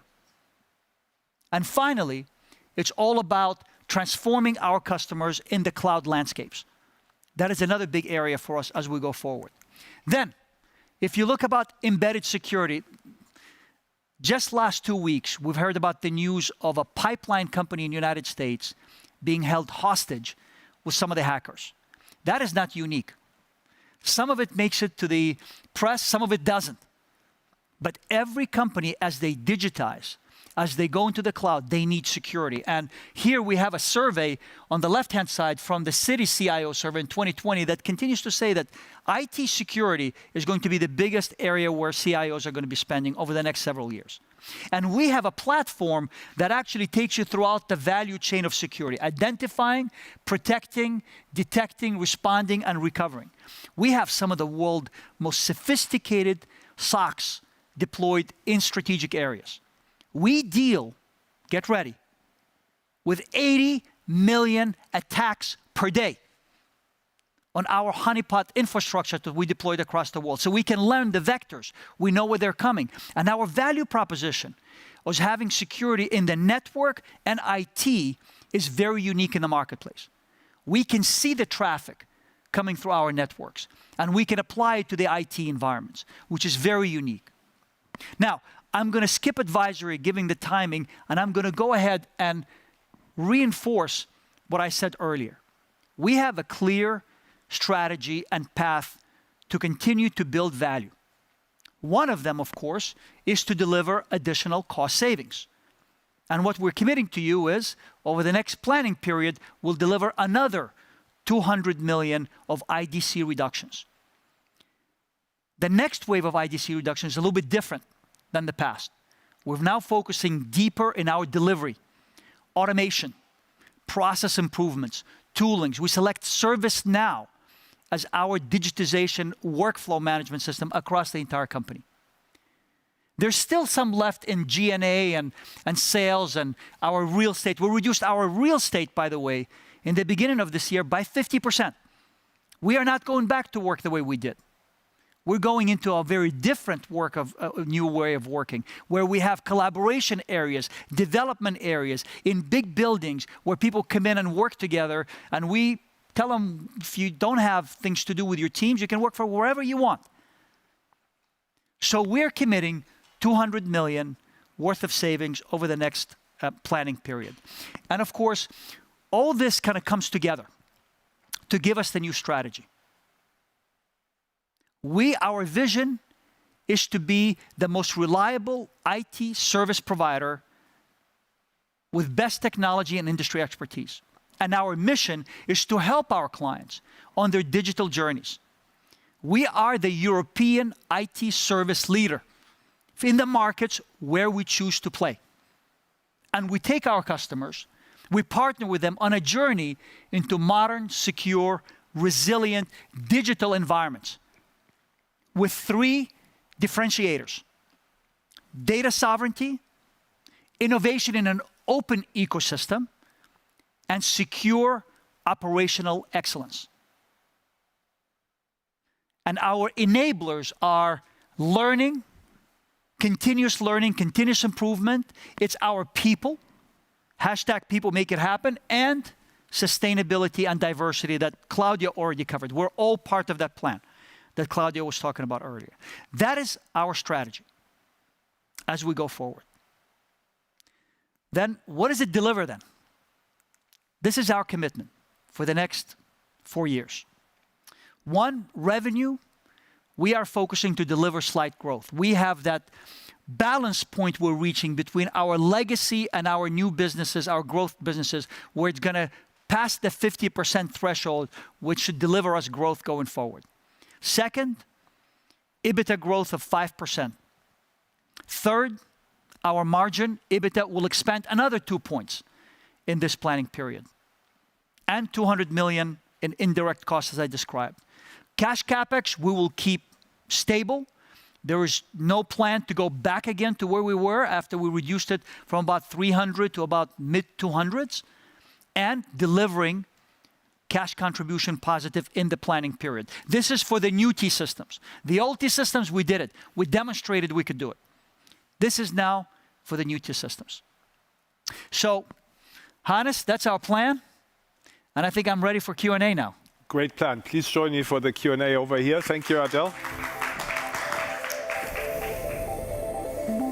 Okay, very good. The times change and we change with them, and that's the challenge. But it's amazing what has been done and what has been created to take us forward here. So, very good.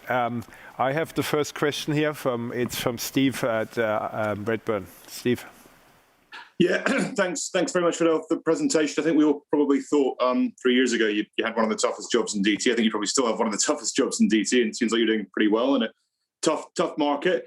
Can you maybe just help us understand the trajectory of those financial metrics you set out? Because when you look at it, I guess that my sense is that as you burn off legacy and move into new collaborations on cloud, that's kind of a negative gross margin mix, but maybe not. You declined in 5% in Q1. So when do you think you can get to growth? And just give us a sense of, I guess the 5% compound EBITDA is probably a bit back end loaded, maybe not, but that would be helpful as well. And then just finally, just on I guess your division is probably in the front line of COVID and what you've seen in the last 12 months, what you expect in the next 12, what your enterprise customers are telling you, how the business has changed through this process, and what you're anticipating for the next 12 months in terms of challenges as we come out of COVID would be really interesting to hear as well. Thanks. Very good. Well, Steve, so let me start kind of with the last part of your question, and then I'll build it up backwards. So what are we seeing in terms of COVID dynamics? So first of all, we are seeing customers spending again, and we started to see that happening in towards the end of 2020, especially our industries where we are very concentrated. As I say, 60% of our business concentrated in automotive, manufacturing, industrial, travel, and transportation. So we've seen that come back. And as a matter of fact, one of our biggest disappointments over the last 3 years was our digital solutions that grew strong from 18 to 19, then declined for us in 2020. And now in the first 4 months of the year, it's up towards 10% growth. So we're seeing that come back. Now, I wouldn't celebrate yet and say that the market has recovered. I think it's still very measured. There are very clear plans to continue to spend. Restarted the projects. People are pushing forward with their digital agendas, if you will. But I'm still skeptical. I think it will be a very gradual recovery, and people will still prioritize quite heavily where they want to spend. So like security would be front and center. Cloud movement would be front and center. But other areas like changing your SAP systems is something that people are thinking more carefully about. So that's what we've seen. Now, in terms of the metrics and how it comes, especially on the top line, look, we've seen very good growth in the growth areas, and you've seen that we've moved the needle to being almost 50% of our portfolio now made out of growth. Every single element of our growth portfolio is making money. That was not the case in 2018. As a matter of fact, even public cloud at that point was losing quite significant amount of money. So over the last 3 years, we moved them into making money without starving an investment in them. So as we go forward, the growth in these units is accretive to us on a bottom line and top line. That's why getting 1% growth is super critical, right? Because that does come with incremental EBITDA and incremental cash contribution, different than what it was in the past. And the margins for us, they differ. The digital solutions margin, for example, the work that we do with the governments, the work that we do with EU, you guys have heard about the Corona Warn app that we did with SAP, the vaccination backends that we've deployed across. These are good projects for us. They generate reasonable return for us. And the issue for us is, how do we expand the margin further by creating more repeatable assets? So the Corona Warn app that we built, we've used those assets to go build other areas, like an enterprise tracking system for folks in manufacturing, right, who want to deploy a more closer proximity tracking on who's standing where. We use that platform. There's work going on around, vaccination sharing across the EU countries. We reused a lot of the work that we've done in the past in order to do it. And we want to do that more and more. So not having to recreate everything, having more built up assets that we can build, that we can reuse, and that expands the margin going forward. So the tricky part is for me is, can we sustain digital solutions growth that we have demonstrated in the first 4 months?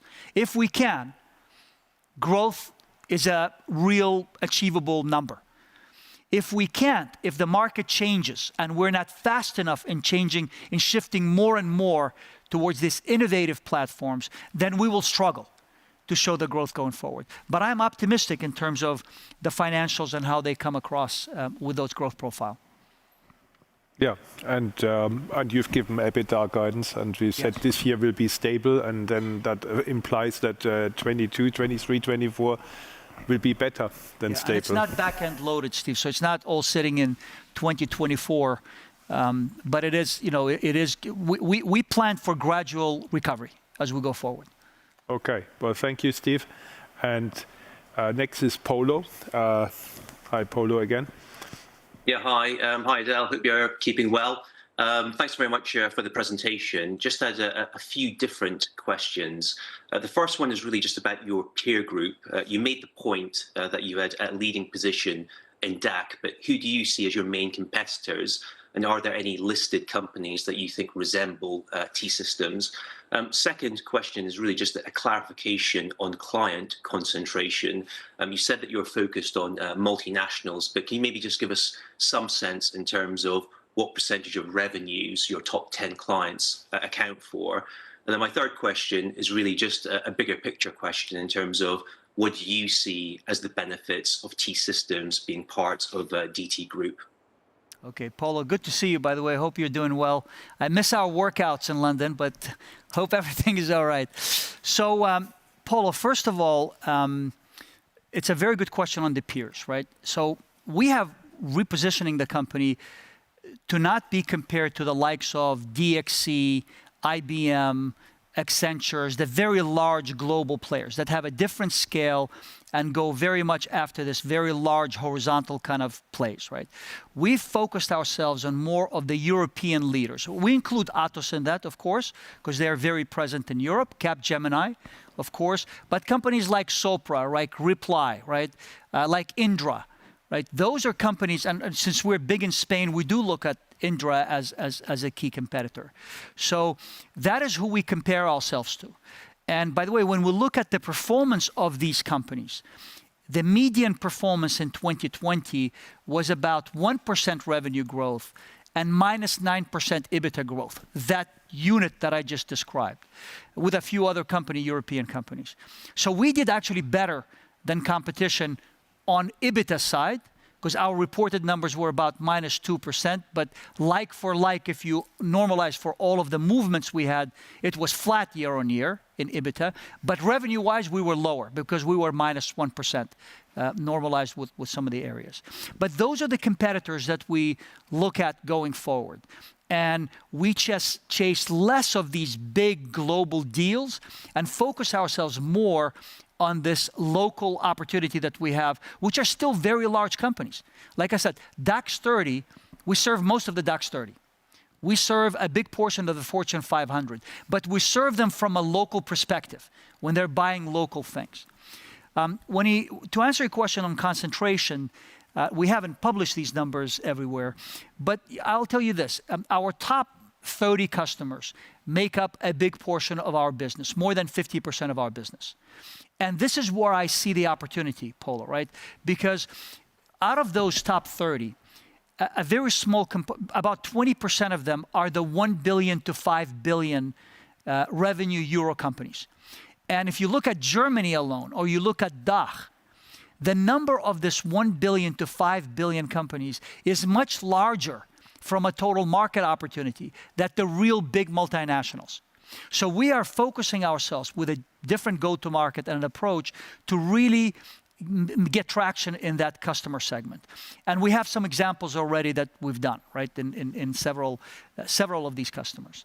And then I guess the last question you had, what is the benefit of T-Systems being within the Deutsche Telekom group?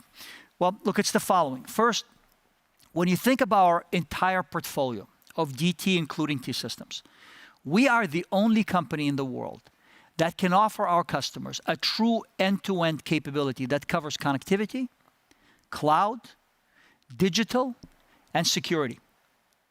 The security work that we keep talking about is driven by T-Systems, and it's a company, our TSEC company, serves everybody in Deutsche Telekom, right? So they, although managed and consolidated in T-Systems, it's a big part of Deutsche Telekom. Examples of 5G deployment and private networks. We depend on our colleagues in the network side to deploy the 5G campus. But the use cases in 5G campus is driven by T-Systems, i.e. the autonomous vehicles, i.e. big data, edge solutions, where we deploy, how do you actually capture? We do Daimler's tests, all of the Daimler's hard condition test environments are managed by T-Systems. So we have edge solutions in very harsh areas in the deserts and in North Pole where we capture data through edge solutions, and having network expertise brings a real good consolidated solution to the market. But you know, as I said, we've created this IT services company, right? That's no longer confused kind of what we do, but still quite a bit of opportunity to leverage DT as a whole. Excellent. Thank you, Adel. And thank you, Apollo, for the questions. And now we have a very short break before we move on to the grand finale and of Thorsten Langheim on group development and Christian Illek on the finance developments. And then they will have a final Q&A, also including Tim Höttges. So we have a short break. We reconvene at 1 p.m. German time, 12 p.m. GMT, 12 GMT, and look forward to seeing you back. Thank you. Thanks, Adel.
So, welcome back everyone.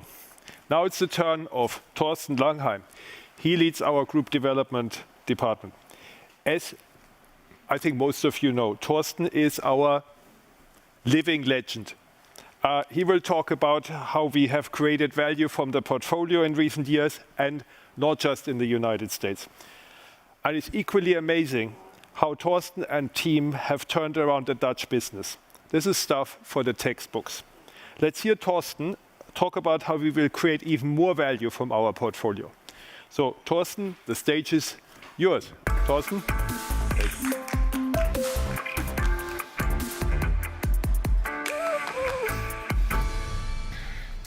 Alrighty. Look, I want to make it short, 30 minutes. I'm the only difference between a good weekend and this presentation. I look forward to this presentation because I get 2 beers. Beer number 1 is for this wearing this jacket, and the second beer is coming a little later. In any case, let me come to this wonderful picture. Of course, yesterday when I looked at the web page of the Capital Markets Day, I picked up that there was one in 2010. And in 2010, we had our wonderful leader, Tim, presenting on the topic efficiency and capital returns. We were the number 4 in the market, behind Vodafone, Telefonica and Orange, our key competitors. And we had a burning platform in the US.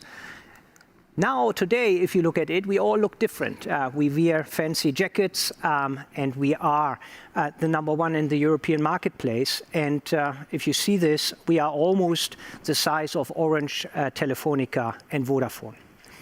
Why do I show you this? I show you this because we are investors, we are shareholders, we are a management team that is in for the long haul. And that history is not always a good prediction for the future, but I think our track record is good and you can trust us. If you look at my presentation, I think I want to leave 3 major things with you that you should remember. That's all.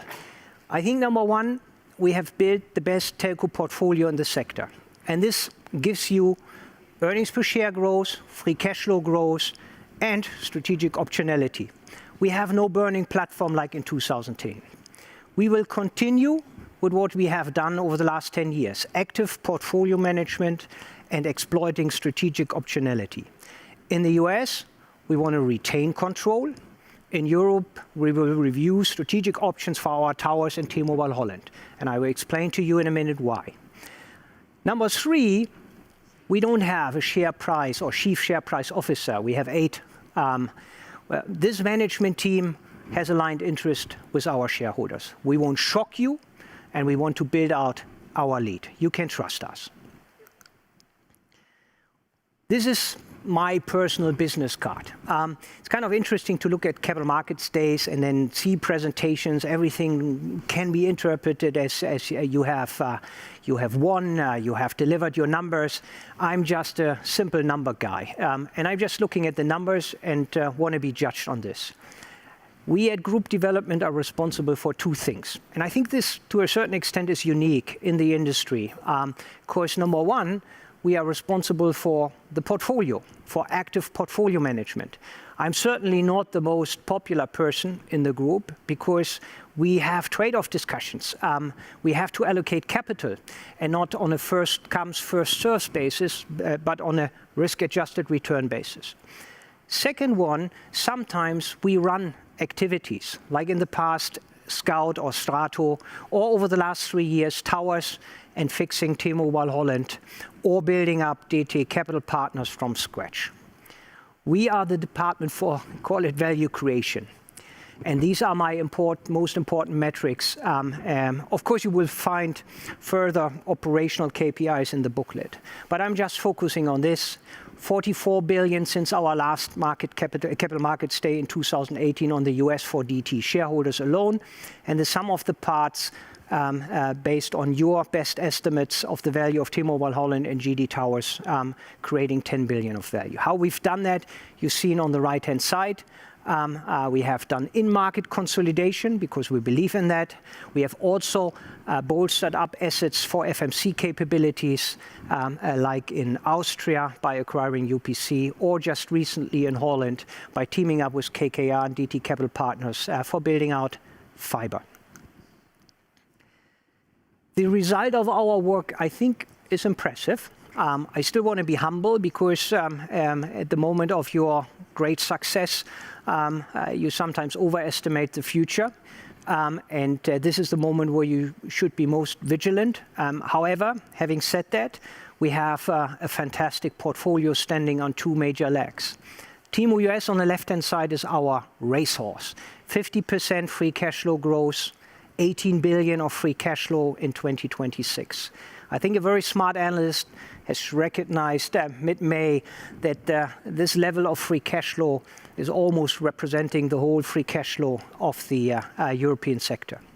But on the other hand, we have, let's say, a stable and steady workhorse for the digitization in Europe. This is our European business, which has delivered a 3% EBITDA growth, and Christian will tell you in a minute what we see in the future. It's the number 1 in revenues.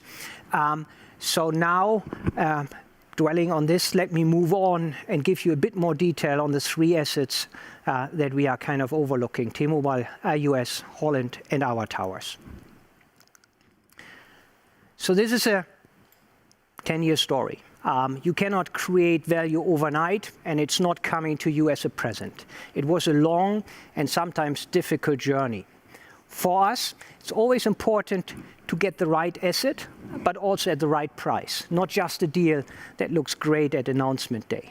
And that takes time. Even when we get a deal done, we are always looking ahead, and you have seen us negotiating a valuable call option on 45 million shares in the US as a subsequent step to putting these wonderful companies together in the US. I very well remember the long journey that we had, starting with the AT&T break fee, the reverse merger into Metro PCS, selling our tower business to fund our top line and Un-carrier moves, identifying a fantastic management team that invented the Un-carrier, or saying no to Dish at a time when it was fancy to think about media content skills to differentiate in wireless. Or the 2016, 17, 18 Ross and Rachel episode between Tim and Massa about we get engaged, we don't get engaged, which finally lead to our transaction in 2018. You may remember what I said in 2018. We have a $70 stock with a free option on deal approval. This is a picture that I showed you at the Capital Markets Day in 2018. And we were celebrating, but to be honest, we were celebrating too early. In football, there's a saying, nach dem Spiel ist vor dem Spiel, or after the match is before the match. And what follows were 2 tough years, tiring and frustrating at times. So let me look at this picture here. This is Tim and me outside the New York courthouse after the cross-examination by the state attorneys.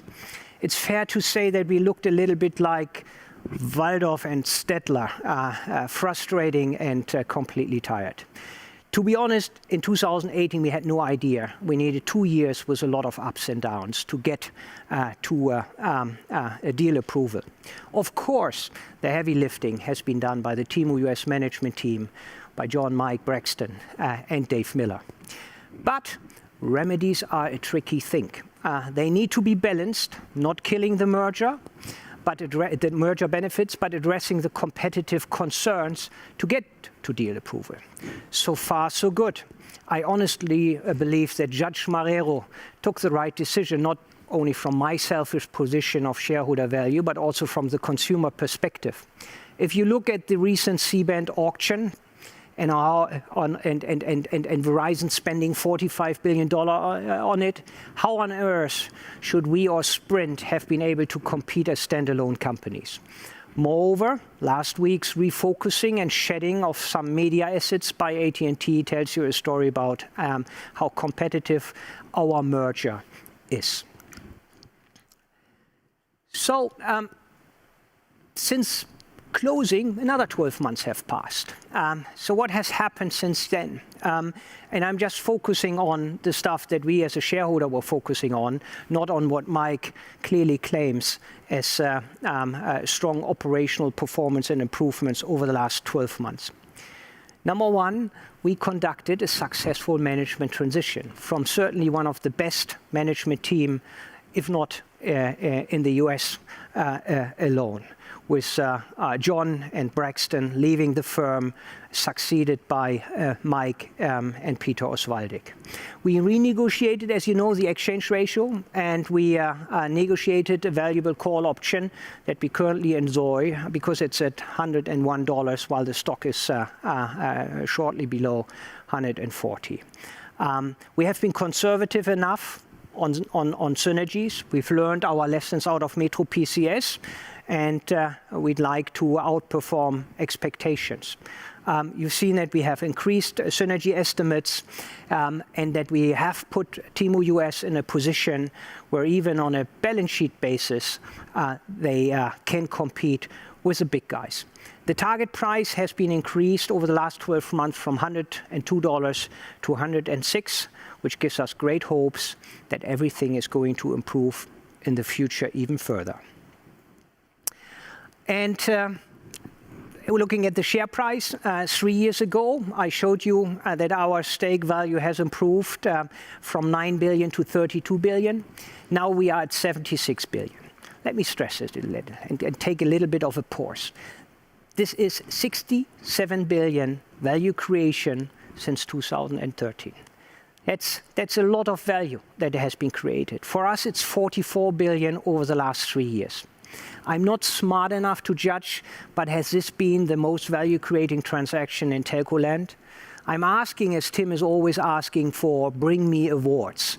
We started together with collecting the largest break fee in history. We enjoyed a 4-3 consolidation in Europe without remedies, and maybe the future will tell. It may be too early to celebrate, but in 2 or 3 years, hopefully this is being seen as one of the better transactions. Even in my old world of private equity, we would get applause. 2 times money was on an unlevered return in 3 years is not too shabby. And also for us as a German company, it's a relief after the challenges that, for example, Bayer or Daimler experienced with US M&A. To be honest, it's not given. And actually, people will know most of the big ticket M&A transactions go wrong. And so far, this team in the US and we as shareholders have delivered on a good story. And why is it? The value comes from a strategic rationale that has been very compelling from the get-go. The C-band auction showed you how valuable the Sprint spectrum is, especially in the 5G world. We can build the best network far better than we would ever do it organically and by ourselves. And if you look on the right-hand side, the implicit valuation of Sprint based on the exchange ratio was about 70 billion on an EV basis. The synergies are now at about 70 billion. The value of the spectrum that Sprint brings to the table based on the C-band auction, implicit price is 64, and on top of it, DT shareholders got customers, network, and EBITDA. Now look forward. What does it mean for our shareholders? T-Mobile US is a sustainable, well-positioned company. We believe there's a lot of further value creation in front of us. Therefore, retaining control is a priority. And most importantly, it will certainly be financially attractive. Having said that, control in itself is not a value. However, we'd like to be invested in good assets, and as shareholders, we like to determine few things in order to avoid the Vodafone Verizon trap. We want to bring our expertise to the table if it comes to capital allocation, M&A, capital structure, and as we have demonstrated to you in the past, to pick the right team on the bus. There's plenty of optionality around our US stake, and we have time. There is no message today we want to increase to 50.1% tomorrow. We have 3 years, and who knows what SoftBank may do when the lockup expires mid-2024. If they are not selling their shares, we have a proxy forever. However, if they sell, we have a ROFR and we have a call option, so we could act earlier if we want to. And on top of the call option on the 101 million shares, 45 million comes at $101. I think that's a good position we are in. Now look at the T-Mobile US Capital Markets Day in February. Based on their own projections, they outlined and indicated a share buyback of 60 billion between 23 and 25. This gives us even more opportunity and choices. Either enormous cash inflows if we keep our stake flat, or increasing our stake if we are not selling anything in the share buyback. We will figure something out, like we figured out how to fix the 2016 burning platform T-Mobile Holland. So let me move to our Dutch friends. Let's look at Tim and Christian in 2017 when they tried to figure out who assumes responsibility for T-Mobile Holland. Whoever plays tennis, and Christian is almost a pro on the tennis side, knows what happens when the ball comes through the middle of the court when you play doubles. Everybody's looking at each other and says, it's yours. And guess who ended up taking the T-Mobile Holland ball? It wasn't me. So much to that. T-Mobile Holland was certainly in intensive care in 2017. Very competitive four-player market, multiple MVNOs, a converged duopoly of KPN, and VodafoneZiggo. And you may remember that at this moment in time in 2017, Vodafone was acquired by Ziggo, and Ziggo ditching us at the altar. What did we do? Drastic measures were required. First thing to do, align management with value creation via harsh restructuring. What do I mean by that? We introduced an innovative equity incentive scheme, and on the back of it, we were able to hire one of the best management teams in the sector. Søren, my friend Abelgard, and Johan Ansjö have been the key architects of this turnaround. A bit like John Ledger and Mike Sievert in the US, combined with an equity incentive scheme that in the US was a reverse merger into Metro PCS, aligning our interest. The rest was fairly simple. Radical cost takeout, self-funded network improvement, copying T-Mobile US, such as Unlimited, and then we applied our M&A playbook to create value. Market consolidation, tower separation and monetizing it, a recent JV on building out fiber with KKR, exploiting remedies of the Vodafone-Ziggo merger by acquiring the small fixed line business TUIS. Results are good. Best network in the world, as Claudia said, market leadership assumed on B2C mobile, and we have the fastest growing B2B business in Holland. We more than doubled free cash flow since hitting the trough in 2018. And on top of it, we outperformed the competition, something that is always very important for Tim. The numbers speak for itself. The EBITDA growth between 2018 and 2020 has been 15% on the headline side, including obviously the acquisitions. But even organically, it's a 5.3% CAGR that stacks up very well in the European sector.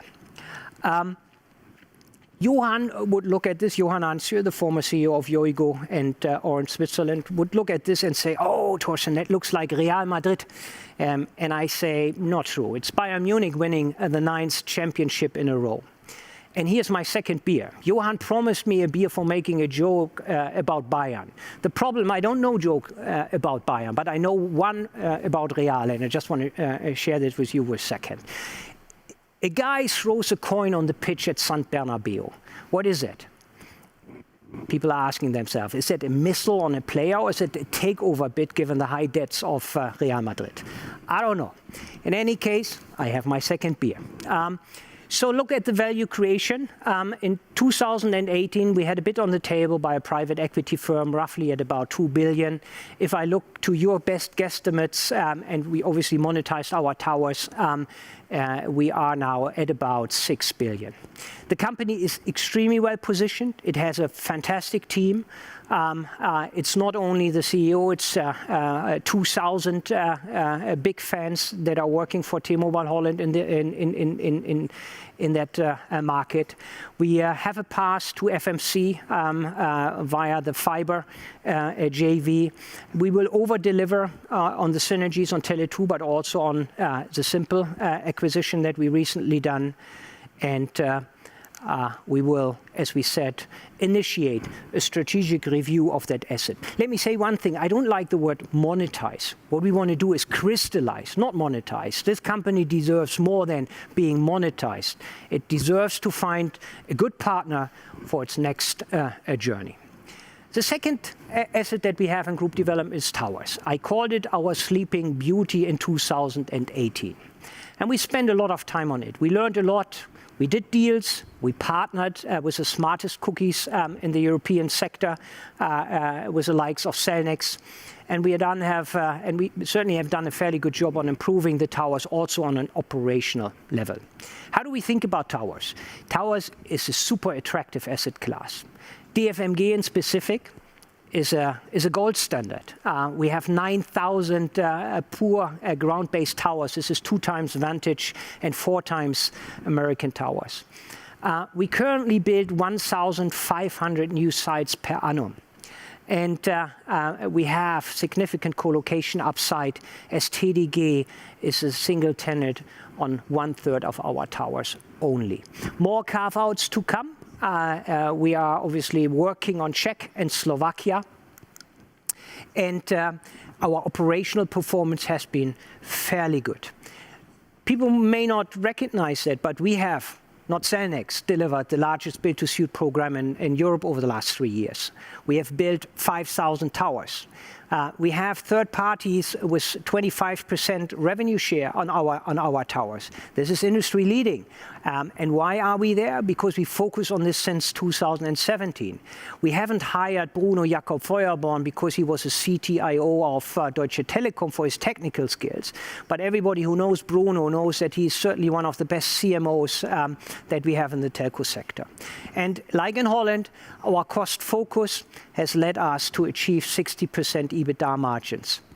On the other hand, also let me say this, we have an unfair advantage, and our unfair advantage is TIM. You cannot build 5,000 towers if the CEO of Deutsche Telekom doesn't give you a helping hand on this. So now look at this famous slide here. What can I say about this? I think it creates a lot of questions and excitement. But as you know us, we try and test a lot before we come to conclusions. We have been, can I say that, soul searching of how to retain the unique value creation that towers present. We saw this coming early as we experienced a different market structure in the US where no MNO owns the towers. We saw the high tower valuations and we reviewed how to best participate. We looked at an IPO, partially monetizing our asset. We reviewed driving tower consolidation ourselves, but this hits obviously against leverage guardrails. Moreover, there are clearly benefits of running an independent tower co. I think in due course, our patience will pay off. Multiples have re-rated to US levels, and most importantly, MLA terms have moved significantly, protecting us as the anchor tenant on pricing and allowing to preserve network leadership. The market is moving into the final phase where Tier 1 operators may consider their tower operations. And Real Madrid, Cellnex, Manchester City, Vodafone, PSG, Totem, and Bayern Munich, us, as well as some Americans at the gate, may play out the Champions League over the next 2 years. I think the time is ripe to review our options and use our asset as the kingmaker asset in the European consolidation. We have 4 major criteria. We want to have a premium valuation for a premium portfolio. We want to create balance sheet headroom. We want to have a favorable MLA. And ideally, we continue to be exposed to this asset class. However, let me say this, there is no artificial deadline, and we will deliver when we think the time is right. Let me move on to the final 2 slides. Going back to 2018, if you recall, I said I want to be measured by magenta bars. My commitment is to increase asset value. T-Mobile US is a $70 stock with a free option if the deal is approved. And I showed you my Bundesliga, my league table, and you can guess where I'm going with this. This is us today. We have created a lot of value. T-Mobile US, unprecedented transaction, massive value creation, and I think a lot of further upside. Holland, spectacular turnaround, more upside. GD Towers, valuation doubled, MLA have improved. And our little company, DT Capital Partners, generated $500 million in capital gains, stellar IRRs, and based on that is successful in getting further funding.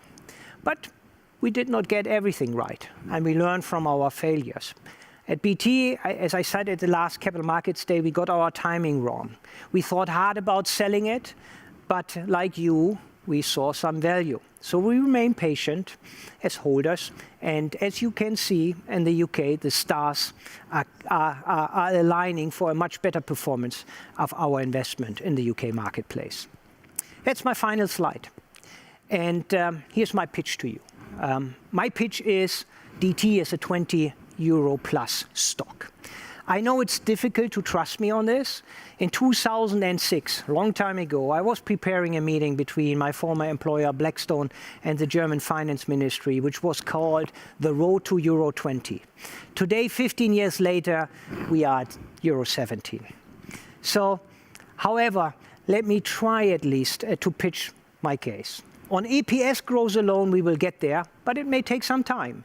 You know that we've traded between 13 to 15 times PE, and given the industry hiccups with cash flow warnings, CapEx warnings, reverse of big acquisitions, I understand your attitude, or the attitude by investors. Seeing is believing.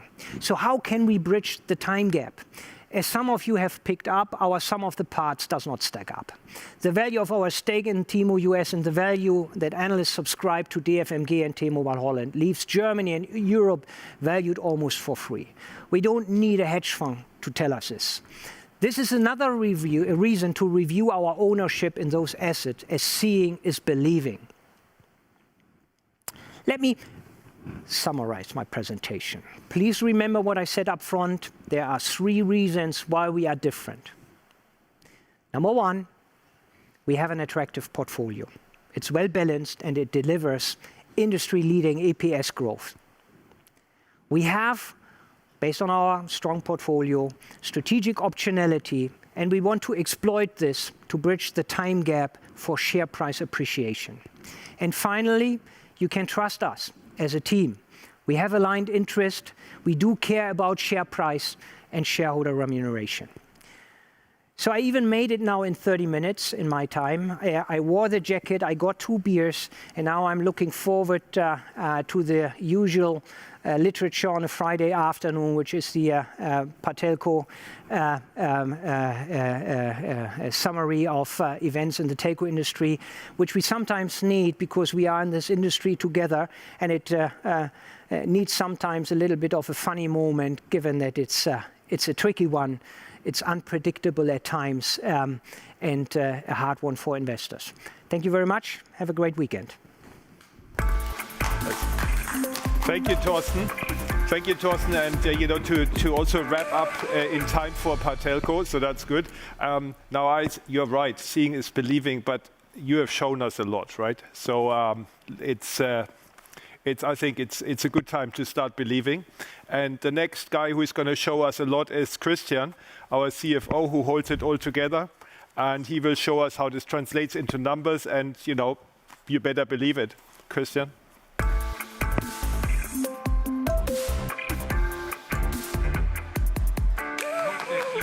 Really liked the presentation so far. I think we have shown very high level of ambition, both on the commercial side, but also on the financial side.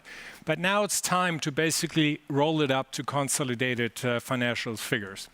And I will use the same approach as my colleagues have done, have a quick review on the past 3.5 years, and then give you the outlook for the upcoming years. So let's start with the key messages.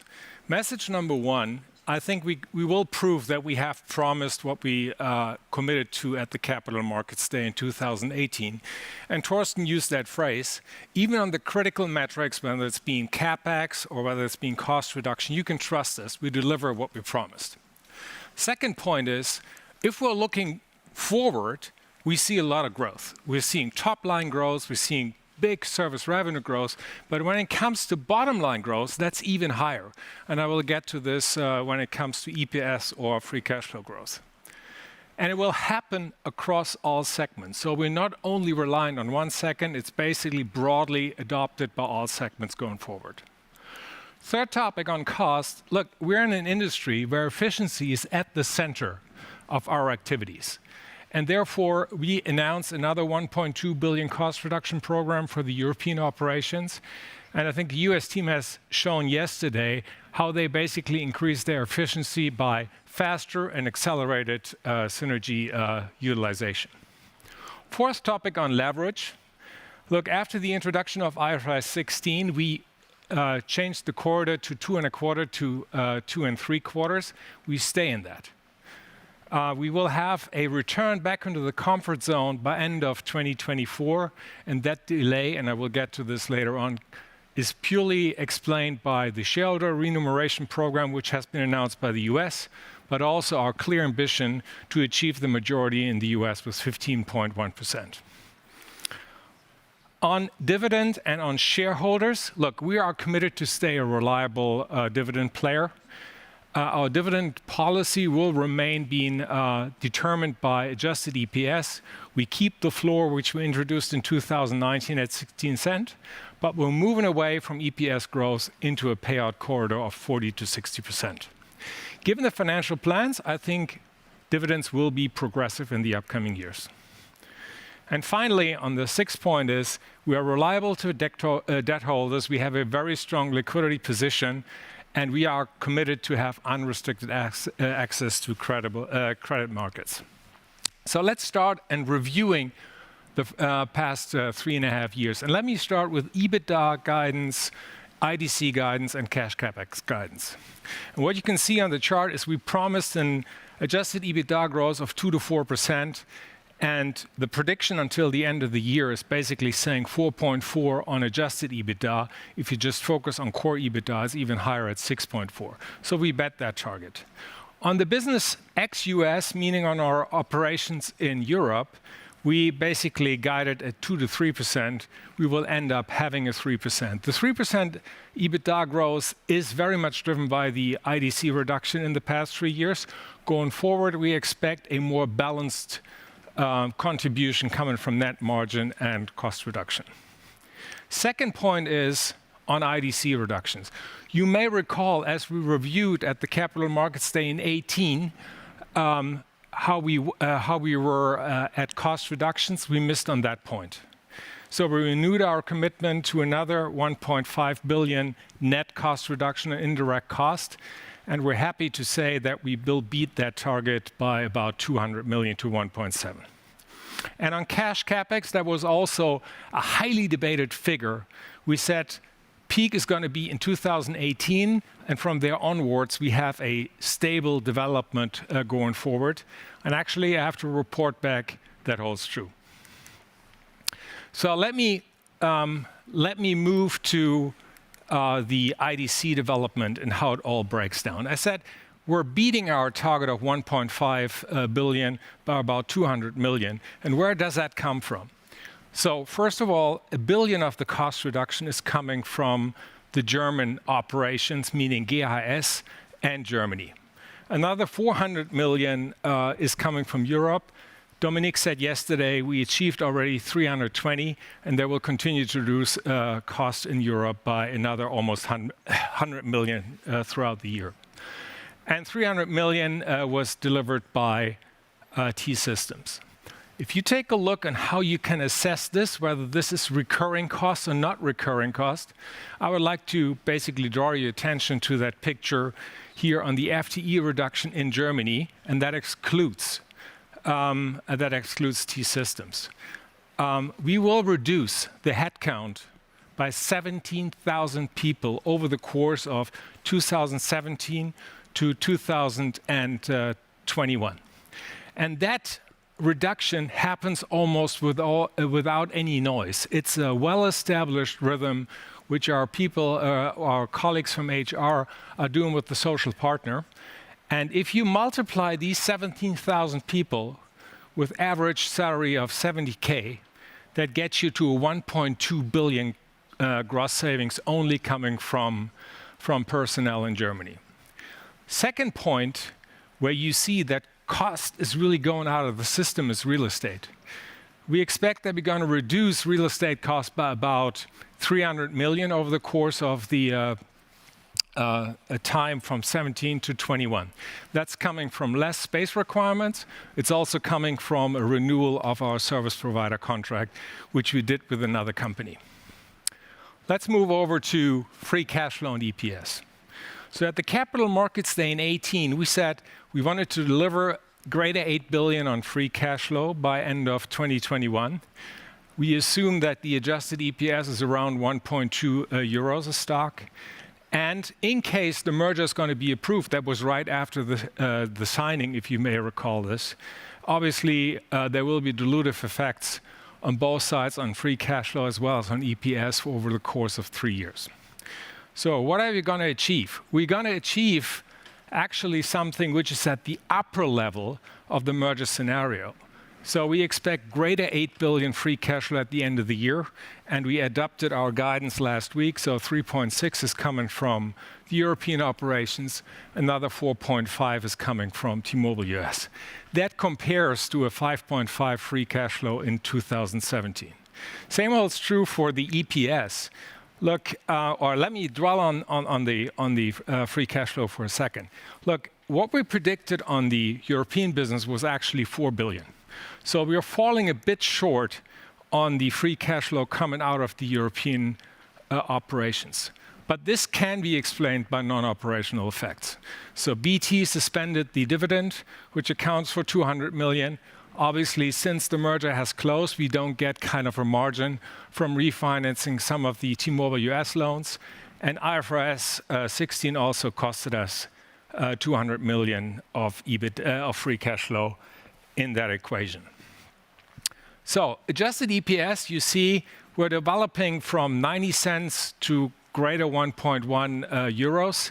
I think that is both of those figures are at the upper end of what we expect in our merger scenario.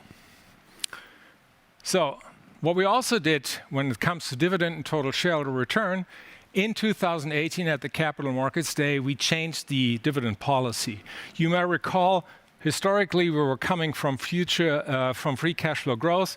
We now basically took adjusted EPS as the key metric. We said dividend will orient itself on adjusted EPS growth, and we basically put in a floor of 50 cents. Torsten just mentioned the roller coaster ride on the closing process of Sprint. And I recall back in November 2019, where we just about the federal states jury or discussion or trial. Sorry, I was looking for that. We had complete uncertainty on what's going to happen. Therefore, we decided to basically make a call on the dividend, independent whether we get a positive or a negative result. And then we declared 60 cents and we announced a new floor of 60 cents. Look, if you take a look at what we have delivered over the past years, we are a reliable dividend payer. Our payout was in between 60 to 70 cents over the course of the past 3.5 years, and we will be a reliable dividend payer. If you combine our reliability on the dividend payout with our operational outperformance, this gives you the outperformance on the total shareholder return. You see us with a 41% increase since the last Capital Market Day. Tim was basically comparing us against Vodafone, Telefonica, and Orange. This is a comparison against the Euro Stoxx index, and also we bet the DAX by factor 2. So what you see here right now is reliability and operational performance really pays off and is being appreciated. So let's go back, let's go and move forward to leverage. So again, I'm always comparing what we said in 2018 and where we're standing to now, up until now. In 2018, we said, if we're getting the deal approved, we will basically need about 3 years to get back into the comfort zone of our leverage. Secondly, we said, what is the comfort zone? It was pre-IFRS 16, 2 to 2.5, and we basically committed to have a rating in between A- to BBB. So in the meantime, quite a bit of things happened. First, we got the introduction of IFRS 16, and that basically led to an increase of the comfort zone by 1/4 point. And to be honest, that was conservative, because if you take a look at the current impact of the leasing liabilities, they're not 0.25 points, they're 0.4 points. So that was a very, very conservative perspective on this one. Second one is the merger closing was delayed until April 2020. And what we didn't foresee at the Capital Markets Day is obviously the tower deal with American Towers and the C-band auction. If you collapse everything together, we still, given our current financial plan, would be able to return back into the comfort zone by end of 2023. So let's see how we're moving forward, and that is basically the guidance. Look, we are confident about the future. Our performance in 2020 has carried on into the first quarter. We had a deliberate discussion what we expect from the remainder of the year. That led to that guidance increase of 200 million in EBITDA and 200 million in free cash flow. And let me repeat again, it's been equally split between a contribution from the US and ex-US. So therefore, I think we have a very strong performance in the history and also are positive about the future. And let's finally get into the scorecard. And what you see on the scorecard is, on the left-hand side, you see our ambition. On the middle column, you see our achievements by end of 2020. And the traffic lights basically indicate what we expect by the end of the year. I would call this an almost green scorecard, except for the shortfall in the free cash flow ex-US. And I think we touched the dividend policy in 2019. These are the reasons why we basically put this in yellow. So much about the past, so much about the past performance. Let's go and look forward. And let me get to my favorite chart. This is my favorite chart. What you're going to see is what is our prediction on free cash flow growth, adjusted EPS growth, and ROCE growth over the upcoming years until end of 2024. Free cash flow is expected to grow from 6.3 billion at the end of 2020 to north of being 8 billion this year to be greater than 18 billion in 2024. That translates to a CAGR of 30%. Obviously, the breakdown, and we've heard that yesterday, is very much driven by T-Mobile US, by contributing more than 14 billion to this overall result. But also we see in free cash flow growth coming out of the European business. What are the key drivers? Obviously, that is service revenue growth coming from the US, that's synergy realization, but there are also three supporting arguments driving the free cash flow. One is obviously the shift from handset lease to EIP, which improves our operating working capital, and we will also expect CapEx to come down once the merger synergies are achieved and lower special factors over time. From the US, from Europe, you can expect a constant support driven by EBITDA growth and IDC savings. So let me dwell on this a second and do a little bit of a fast forward. Let's assume we're on the year 2024 and we have achieved the majority with 50.1%. Then out of these 18 billion, half of the 14 billion belong to DT, plus roughly out of the 4 billion, if you exclude the minorities, another 3.5 billion from the European operations. So 10.5 billion euros would be allocated to DT shareholders. This is more than 2 euros per share and an increase of more than 100%. Second one on adjusted EPS. Look, we expect that adjusted EPS is growing from 120 to greater than 175, and that translates to a 10% growth. There's going to be a small dip, and this is basically between 2020 and 21. This is basically can be explained by the positive impact which we had on the fixed price option in 2020. But what we're going to see is we're going to see a constant increase of EBITDA growth and a constant decrease of depreciation, which basically gives you an indication that this growth is not back-end loaded.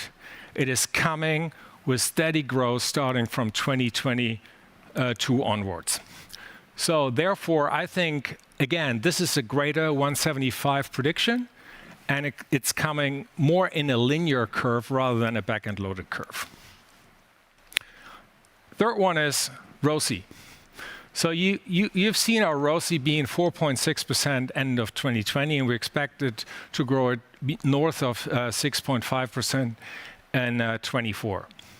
Bear in mind, our ROCE definition is a very strict one. It's after tax. It does include all special factors. It does include all working capital changes on the NOA, all lease liabilities, and all impairments.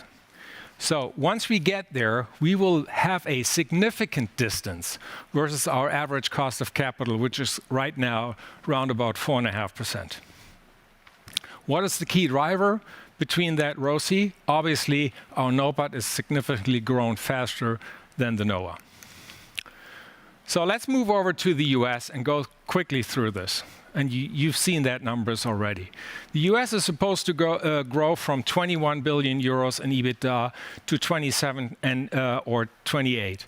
That is basically a 7% growth. And if you just exclude the handset leasing for a second, the core EBITDA will grow at 10%. The cash capex is actually peaking in 21.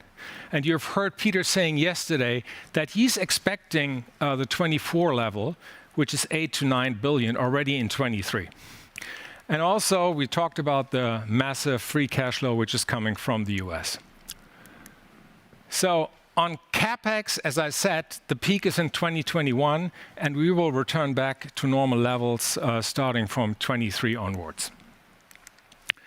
Let's move over to the European business and take a look how this will evolve going forward. So what we're going to see in the European business is a steady growth of EBITDA, growing from 14 billion in 2020 to 15.3 billion in 2024. And that relates basically to a 2 to 3% CAGR growth. What you also see is that this EBITDA growth is supporting our larger CapEx envelope of 8.2 billion by 2024 in the European business, while it still allows to grow free cash flow. What we're also betting on is that the EBITDA development will be more balanced coming from net margin growth as well as cost reductions. So on cash flow, guys, we always had that question. We also had it yesterday in the discussion.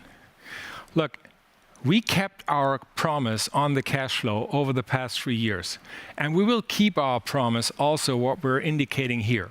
So we keep the 8.2 billion, and you shouldn't be afraid about that we basically have to exceed this. And that will support the build-out plan which Srini and Dominic presented yesterday, both on the fiber and the 5G rollout side.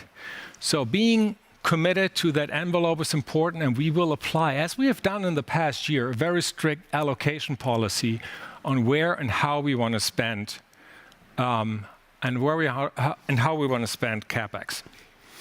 Next topic is digitization. As you can see on the chart, we are taking a fairly holistic view on the digitization within DT. And we're basically taking a look at all relevant parts of the business, being in the front end or in the back end. And we're continuously optimizing and digitizing as we move forward. We have a program right now across the most leveraged activities being defined between Germany and Europe. We track it from 2020 to 24 onwards, and we have a consistent review process on how we're making progress on these key initiatives. And let me pick out 2 examples which have been mentioned yesterday by Claudia and Srini already. The first one is e-sales share. Obviously, you can take a look at e-sales share. This is a great measure to reduce sales cost. You will have no commissions for intermediaries and so forth. But I think we always have numerous reasons why we're doing digitalization. Cost reduction is one of them. But the other one is the e-sales share, as we go on and develop it further on, will allow you to give you more personalized, ideally a person-specific offer based on your needs. So digitization for me is always a combination of lowering cost, but also improve customer experience. And same holds true for the IP migration. If I summarize the IP migration in one word, I would say you get a better product, you allow our service organization to better serve you, and it allows us to reduce costs because we are reducing energy costs and reducing all platforms. I think that's the way how we're thinking about digitization, and we assess the EBITDA impact by 24 of more than 300 million supporting our European businesses. But there's also just, I would say, classical IDC cost reduction besides digitization. And the 1.2 billion additional cost reduction program I was alluding to breaks down into the German segment by 700, Europe by another 300, and T-Systems by another 200, which brings our indirect cost down from 17.5 billion into 16.3 billion. What are the key levers? The key levers is fairly identical to what we've done in the past. So real estate will be a big one.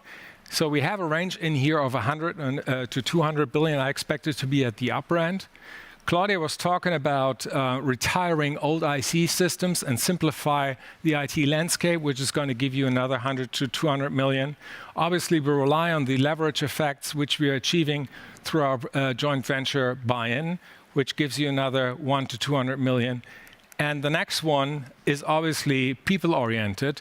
We will have a very, very strong focus on overhead structures and to make their life easier, but also to let FTEs go, where we basically bet on a 500 to 600 impact, and the rest one is going over the other cost categories and saving discretionary costs. So all up, it's a 1.2 billion program, and I think it is suited. It looks a little bit smaller than the 1.5, which we called out in 18. But bear in mind, A, our baseline is lower, and B, we need a certain fraction of people for the network build-out, both on fiber and 5G, which allows us to basically reduce costs at a lower level. Let's move over to the finance strategy. Look, Tim often said, a strategy is a strategy is a strategy.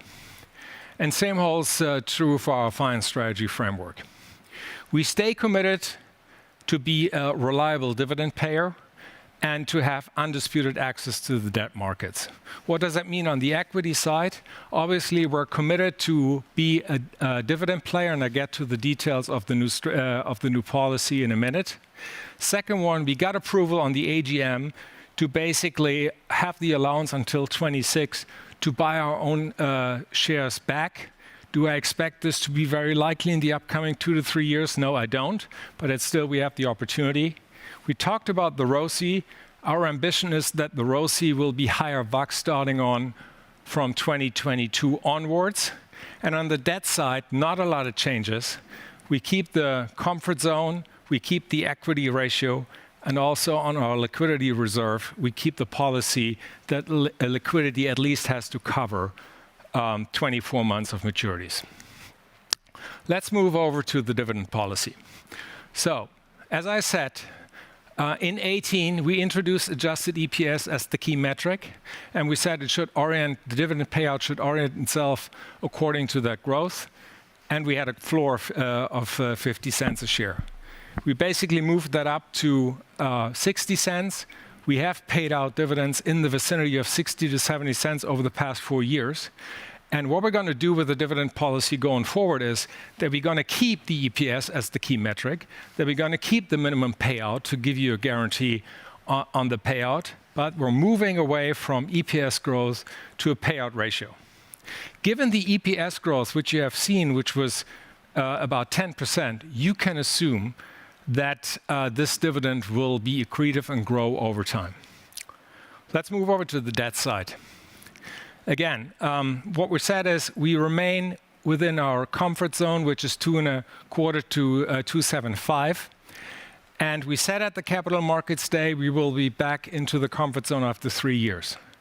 This assessment excluded basically 2 things: the shareholder remuneration in the US, and also our ambition to achieve 50.1%. If we are doing this with the shareholder remuneration and the 50.1%, that will obviously slow down the deleveraging impact, and therefore we will be back in the comfort zone by end of 2024. The peak of the leverage is expected to be this year, and then it will gradually go down. And bear in mind, if we are getting into the comfort zone in 2024, by the end of 2024, the share buyback in the US officially continues into 2025, and you heard Peter saying it will not stop after 2025 either. When it comes to our maturity profile, you see that actually the average maturities which we're going to have over the next 4 years is 3.6 billion. So it's very balanced. You don't see any spikes. By the way, that holds true for the maturities also beyond 2024. We will receive another $4.7 billion US coming out of the US, and the first chunk is coming in 2022, with almost being half of it. And you see that we have a very strong liquidity position, and that liquidity position, which was 17 billion at the end of last year, and on average will be around 14 to 15 billion, covers our maturities over the next 24 months really well. So before I basically wrap it up, let me just talk a little bit about ESG. And what is our contribution to ESG? It's basically around about 4 points. One is on procurement. We already have a policy in place that suppliers have to sign a strict supplier code of conduct, and this is going to be monitored on a regular basis. We will increase the importance of ESG as a criteria in the vendor selection process. We don't have a final number yet, but there's a clear commitment that we're going to do this.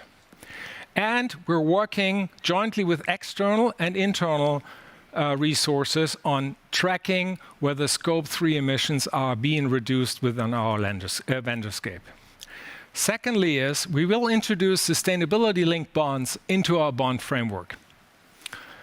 Thirdly, we will become even more transparent on the CR reporting. Look, we received a lot of prizes on the CR reporting, but I think there is reporting standards coming from TSFD and SASB, which we have to adhere to and which we're going to do. And the last one is, even our DT Trust is geared toward ESG investing. Actually, the pension fund started to do this in 2013, and the trust has moved into that direction in 2019. So after that short excursion, let me conclude on our finance strategy.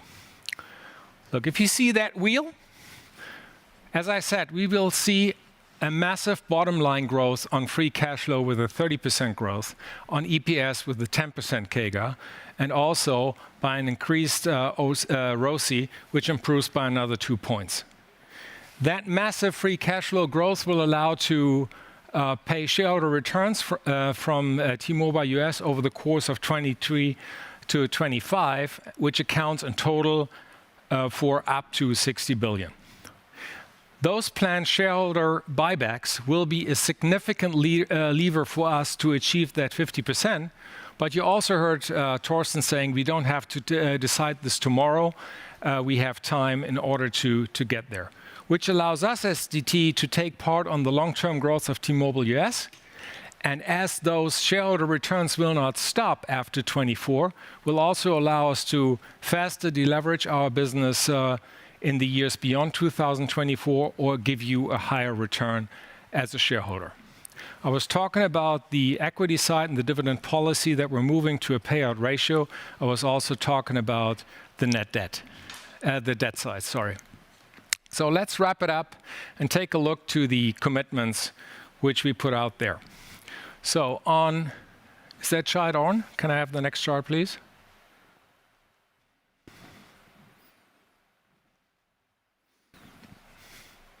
Can we move on with the chart, please? No? Ah, okay.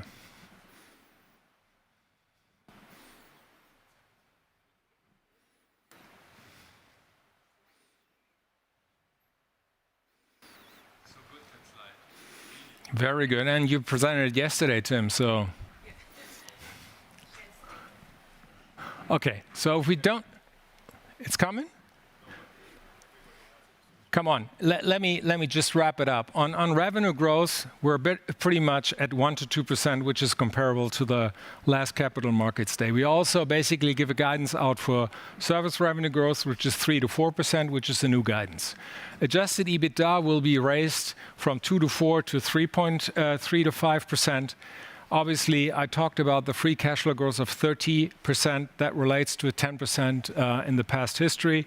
We have an accelerated EPS growth, an accelerated ROCE growth, and we're committed to stick with the cash CapEx guidance at 8.2. Same holds true that we are committed to reduce the IDC by 1.2 billion over the course of the period until end of 2024. That is basically the commitment from the group side. And I will finish here. Look, you can be rest assured that this team is committed to deliver as we have done it before. And I learned from Thorsten, whenever that ball is going through the middle, you're going to pick it up. Okay, thank you.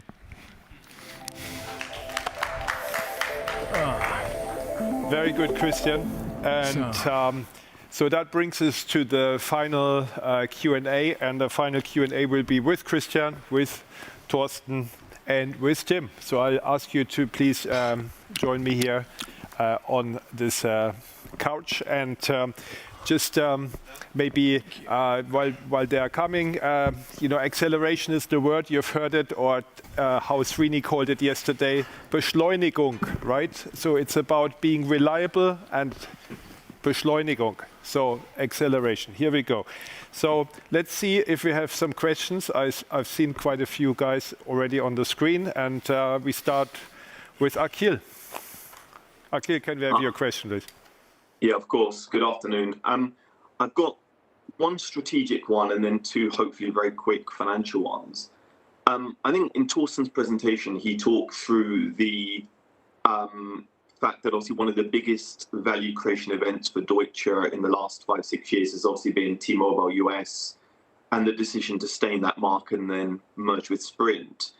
I guess the question was, if we look going forward, do you see any other transformational strategic decisions on the horizon that you're thinking through in terms of the Deutsche equity story?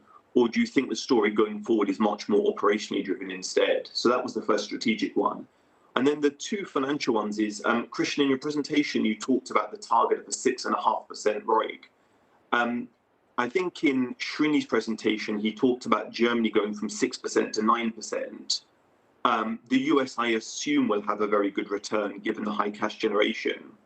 Can you maybe help us bridge why the total is only 6.5 if Germany's 9 and I presume the US is very good? And then the final bit was just on the dividend. I think there's no doubt the dividend growth is attractive and I think is very healthy. But I guess even at the high end, the dividend's about a 4 billion euro dividend, whereas your guidance basis cash flow is 18 billion. And that's about 11 billion proportionate. So it's about the third of your cash flow generation. So just if you can maybe comment on how you think about that in terms of what the residual cash would probably be useful if we think about midterm and what your priorities would be. Thanks a lot. I guess. Who wants to start? Strategic question, Torsten? The first one? Mm-hmm. Alrighty, Akhil.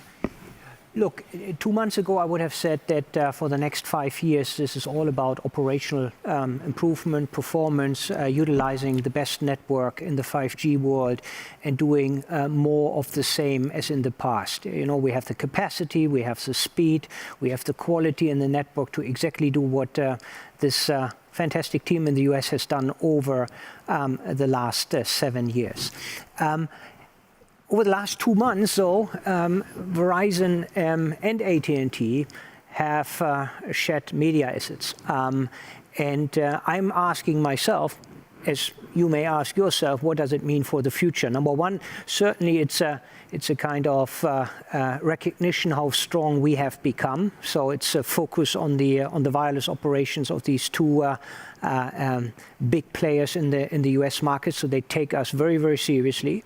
And second, which also underlines the value that we can bring to the table, the question lies on the table. What is the next kind of effort to differentiate in this market if it is not network, which is what we have. And there we have learned a lot of lessons in the European marketplace. Convergence is one of the topics that may come up in the future. One of the reasons why we'd like to retain control, because if anything happens in the future, you want to have a juicy control premium for shareholders. Having said that, Akhil, I don't have a crystal ball. We started in 2013 as the smallest mobile operator, and at the end we were able to consolidate, and this great team in the US is now challenging the number one position in that marketplace. Who knows, maybe we get bigger. I have no answer on that, but certainly it will be an interesting period of time. I think we will enjoy operational upsides and a wonderful network with a lot of capacity, and then we'll see. Look, on the ROCE, Akhil, first of all, we're predicting a ROCE larger than 6.5%, not 0.6.5%. But I think yes, the number in Germany is right, but you also heard Dominique that she will continuously take time in order to move its ROCE up. And don't underestimate the investment level coming from the US. We just added another 8 billion euros of spectrum. There's a massive build out, so that burdens the NOAA. So it will take some time until the US is actually progressing in these levels as well. So I think it's a composition of different pieces, but you're right, the German figure is already at 6% and will further grow. On the divvy, look, the divvy, as I said, is you can expect that the divvy will increase given the EPS growth. And what we have consciously discussed in the team is that we wanted to have some flexibility on the divvy payout. And this is why we came up with that payout ratio of 40 to 60%, by the way, which is well established in other industries as well, because we don't know whether we actually have the flexibility to pay out more, which is towards 60%, or whether we have to stay strict because we haven't secured the 50.1% in the US yet. And therefore, we basically came up with that solution. And the third one is, look, even if we get to the 50.1%, we also have to think about our leverage. And we said that we are getting back into the comfort zone end of 2024. But again, this is another delay by a year, and therefore I think that was all factored in into our dividend discussion. It really is about a balance, isn't it? And we'll strike the right balance. And the other point, I think, that you rightly pointed out, it's nice to have these choices because your free cash flow per share is over 2 euros in a few years, right? So that's good. Next question is from George at Citi, please. Thank you, Akhil. Yes, good afternoon, guys. A couple of questions for me, mostly focused on towers. The first question is to just get an understanding of how you are thinking about your tower value crystallization. Price not being the determining factor, and let's say similar price, would you have a preference for a clean exit or to still maintain exposure in any deal you agree? And my second question linked to that is whether you believe in in-market synergies within towers, and particularly in Germany, because there are some limitations perhaps that don't exist in some of the other countries. And then my second question, again on towers, is a bit more of a long-term question about your overall network infrastructure. You spoke yesterday about cloud-native networks. I think Srini also mentioned the importance that telcos could play in edge cloud.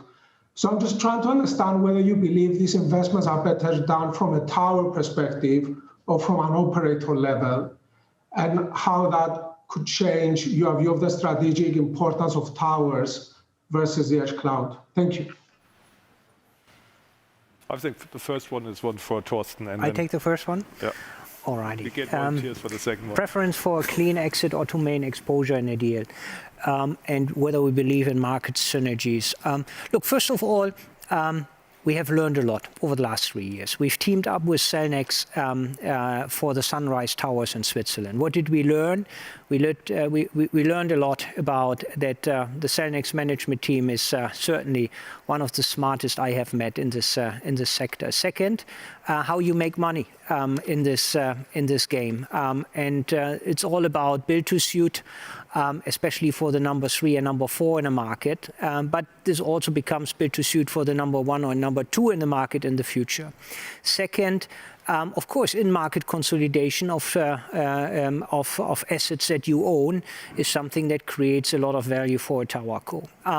Cross-border synergies are limited, as we all know, also in the tower sector. But this is not to say that a management team with a smart headquarter and a very smart M&A head is able to add a lot of value. I think Cellnex speaks for itself of how rolling up towers in different countries can create a lot of value for investors. Second, in terms of the preference, I don't have any preference, neither has this management team right now. We are just saying we are open to a lot of options. We've looked at a lot of stuff. We know what the pitfalls are and what the pros and cons are. And as Tim is always saying, let's attack and see. and I like that. I was thinking about just putting my cell phone number in front of the page and said we are now open for business. We are in a different state than 2 or 3 years ago, or over the last 2 and 3 years, because we've recognized that the valuations have moved to a place where it makes sense for us to engage, and most importantly, where the MLA structures provide enough protection for us to further differentiate. And that is a key thing for us, because we also see the tower model in the US. Keep in mind, we sold our towers or part of our towers in 2013 to Crown Castle. And we know how it is to deal with tower companies in the US. We know what we have to avoid. And therefore, we are open for business now, and there will be, I'm excited to what may happen over the next, call it 1.5 to 2 years until the next Capital Markets Day. I think the next one is for you. I guess it plays to networks of networks and how we orchestrate that.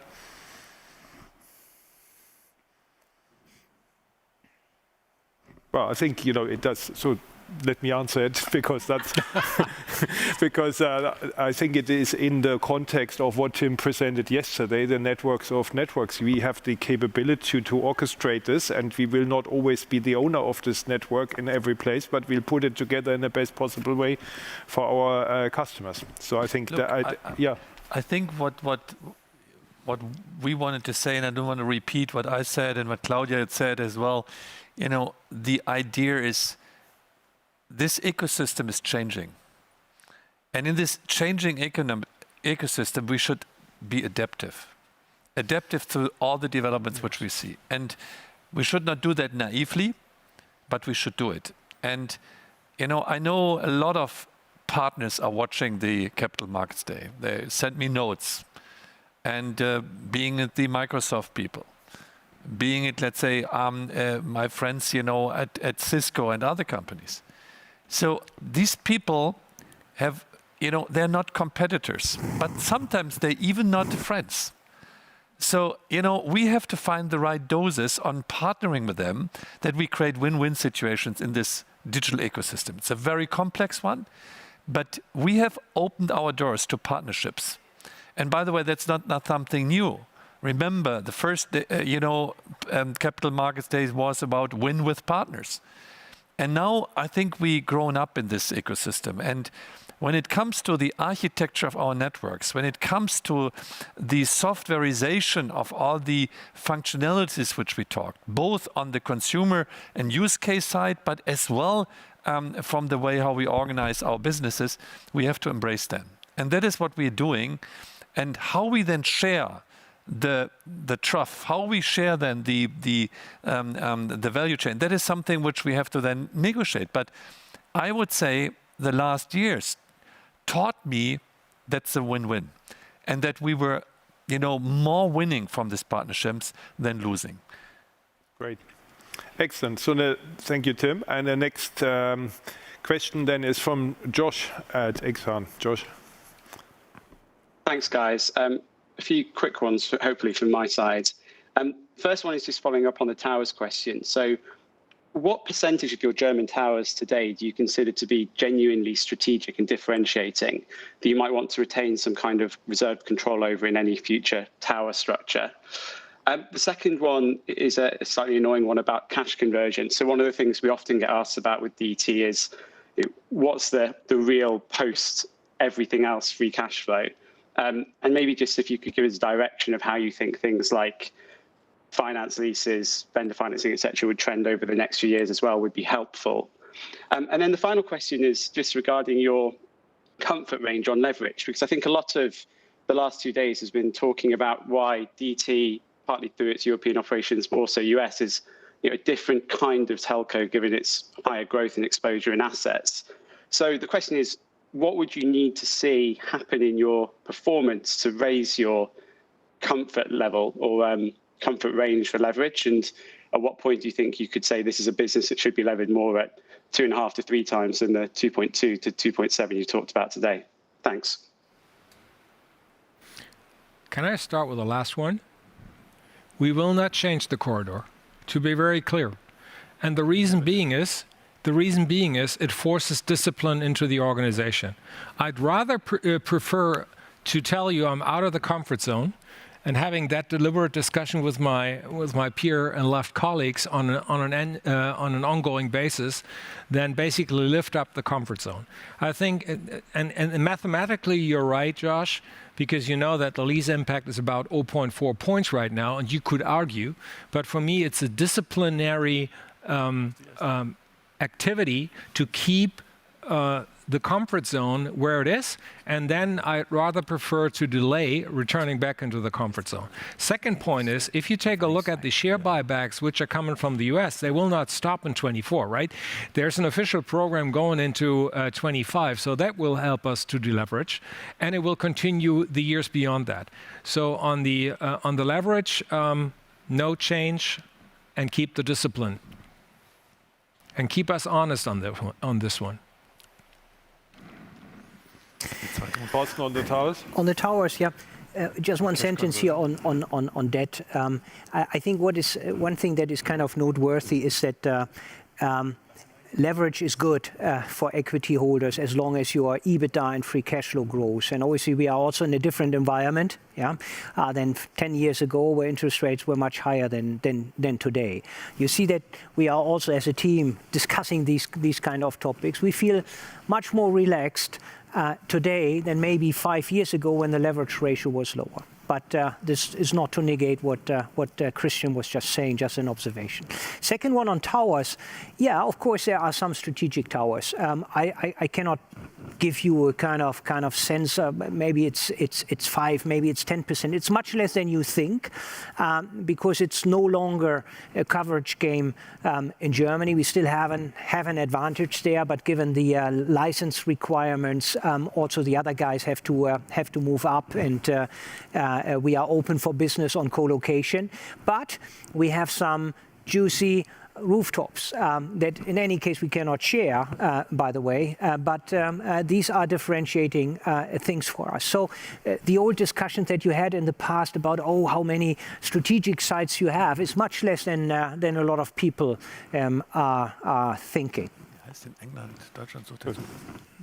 Okay, let me just dwell on the free cash flow. So our clear ambition is to make the free cash flow as healthy as possible. Give you an indication. Recall back in Q1 2021, we basically have reverse factoring, and we're trying to do this on an ongoing basis. Secondly, also the vendor financing in the US hasn't increased, while at the same time free cash flow is increasing. So from a percentage point of view, I think the dilution is coming down as well. On the lease trends, look, in the European business, there may be some slight increases because we have to build out into 5G, but it's not massive. I think the biggest question that was asked yesterday as well is obviously the renewal of the leasing contract with Crown Castle and SBG in the US, which we haven't mastered yet. And I would say once we're through this one, I think we shouldn't expect a significant increase on the lease trends going forward, because we struck deals which are 15 years long. So they will be basically, there will be no new deals coming soon. Yeah, so no vendor financing, and T-Mobile has a constant level of finance leases that you know about, okay? And that's it, and otherwise it's squeaky clean. So with that, we move on, thank you, Josh, to Jacob at Credit Suisse. Thanks for taking the questions. So I had a few, hopefully fairly straightforward questions. Firstly, I mean, you said you think DT is a sort of 20+ euro stock, but also you won't buy back stock in the next 2-3 years. Can you just help us understand why don't you want to buy back stock? I appreciate you're growing the dividend, but why do buybacks make sense for TMUS but not for DT? Secondly, in Torsten's slides, you showed that you'd rejected 2 mergers with a European tower co and a 50-50 JV with a European tower co. Was that purely about price, or can you maybe just sort of help us understand the rationales behind those decisions, just to help understand how you think about this sort of concept of monetizing tower co valuation? And then just finally, I mean, it sort of sounds like you've become more flexible around your ownership of mobile assets. and also on the fixed line side, where, as Srini mentioned yesterday, you expect to own 60 to 70% of the fiber assets long term.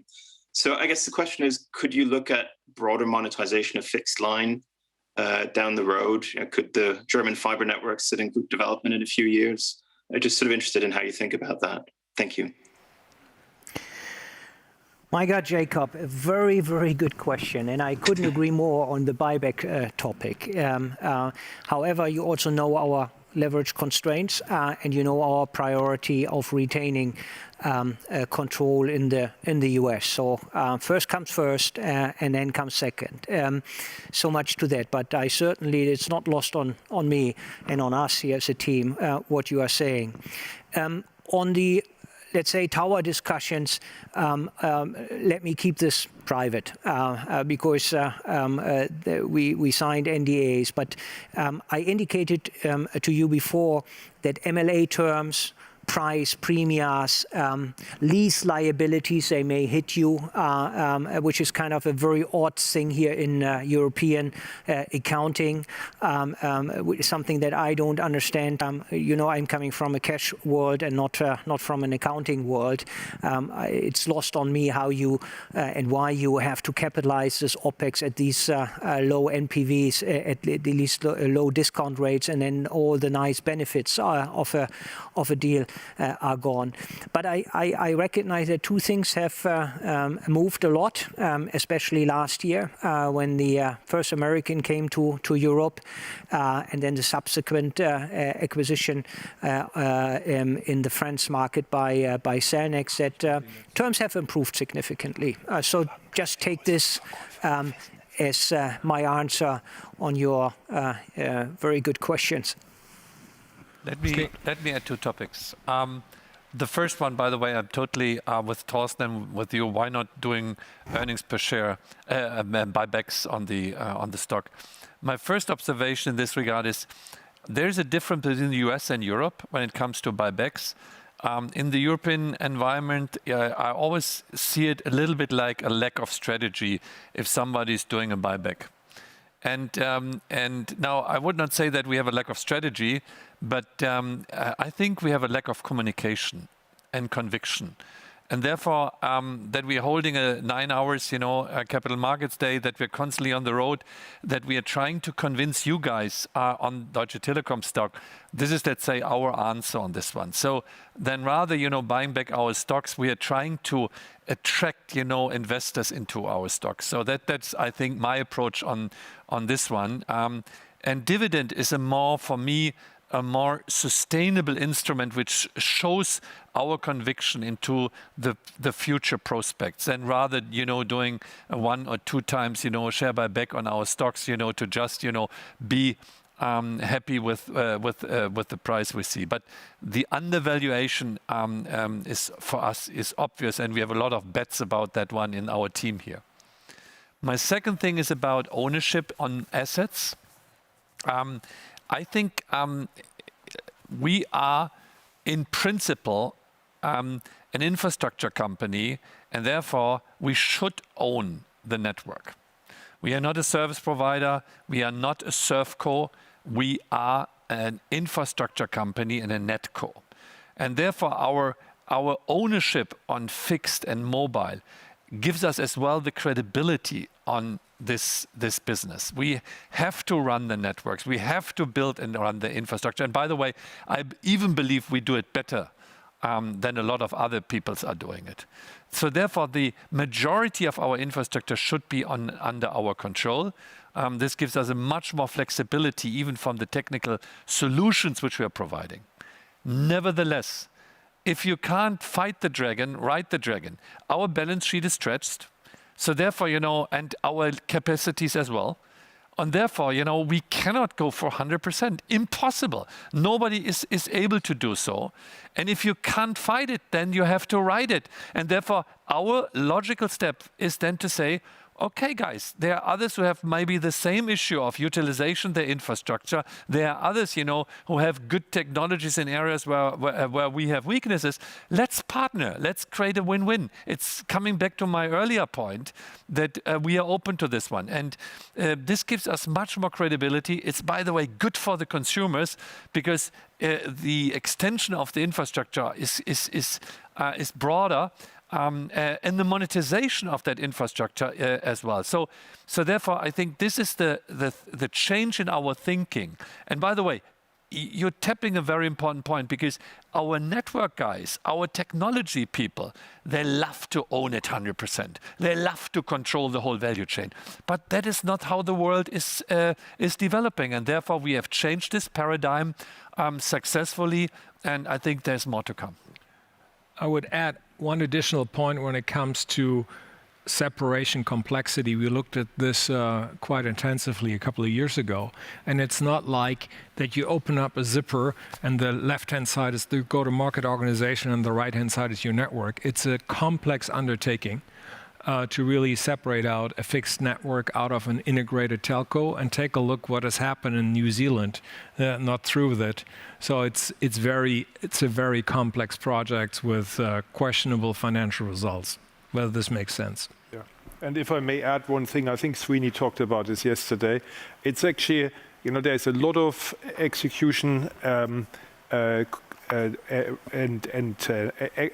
capability, opportunity and optionality in how you run the value chain in fixed line networks, right? I mean, ideally, you let others build some stuff that you really don't want to build, and you get onto the chain of the value where the money is, and then you use joint ventures and so on. So it's a whole range of opportunities and models that you have to orchestrate. And I think that's where a lot of the value creation will be in doing this in the right way, in Germany in particular.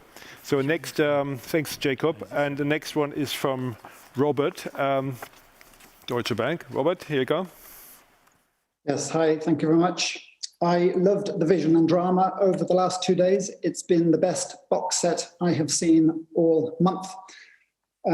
Going back to the rump discount, if I might, either investors don't like the US, which is clearly not true, or they think the ex-US part is worse than other telcos, which cannot be true, which leaves the interface, which is the problem, and relates to intragroup cash flows and how cash gets back to shareholders.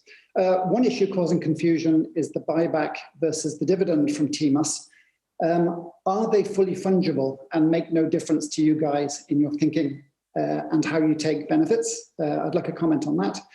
And going back to the payout ratio, having a payout of earnings is entirely logical as a proportionate measure. But compared to non-telcos, Deutsche Telekom has a high D&A versus CapEx.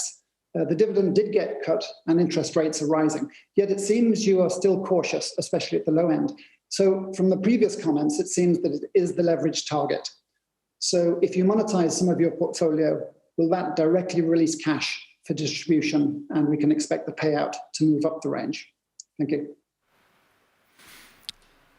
Thanks, Duan. So let me start with the payout ratio. Look, first of all, yes, we're not paying at the same level relative to other competitors, but other competitors don't have the same business profile as we have.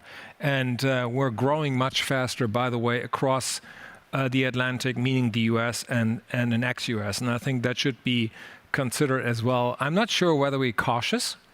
But on the EPS, let me remind you, we said it's greater 175. And greater 175 means that the full potential is above that level which we're communicating right now. And what was the question with the DT has a high D&A on CapEx? Can you help me out on this one, Robert? Yeah, that was the point around the payout.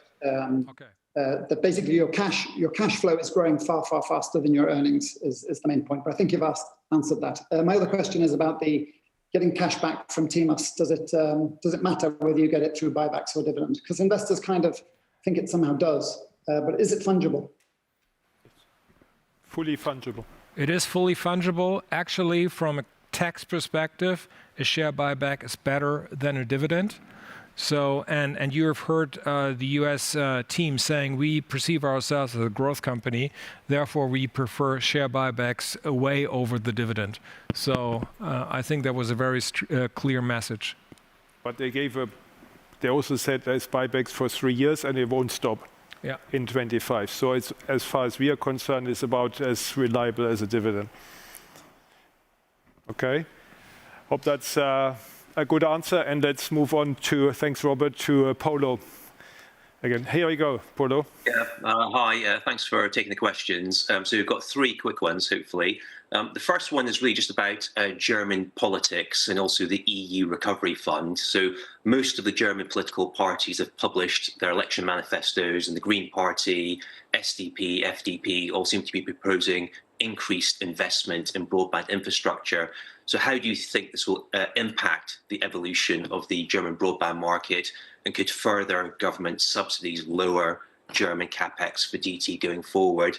And also, how should we think about the impact of the EU Recovery Fund on the German communications market? Second question is really just about German headcount, because Christian had a slide showing 85,000 FTEs in the German region, but with digitalization and also an acceleration in the number of people retiring, how should we think about German headcount in the longer term? And my final question is really just about risks and opportunities, because it's clear that the main message from the Capital Markets Day is about accelerating growth.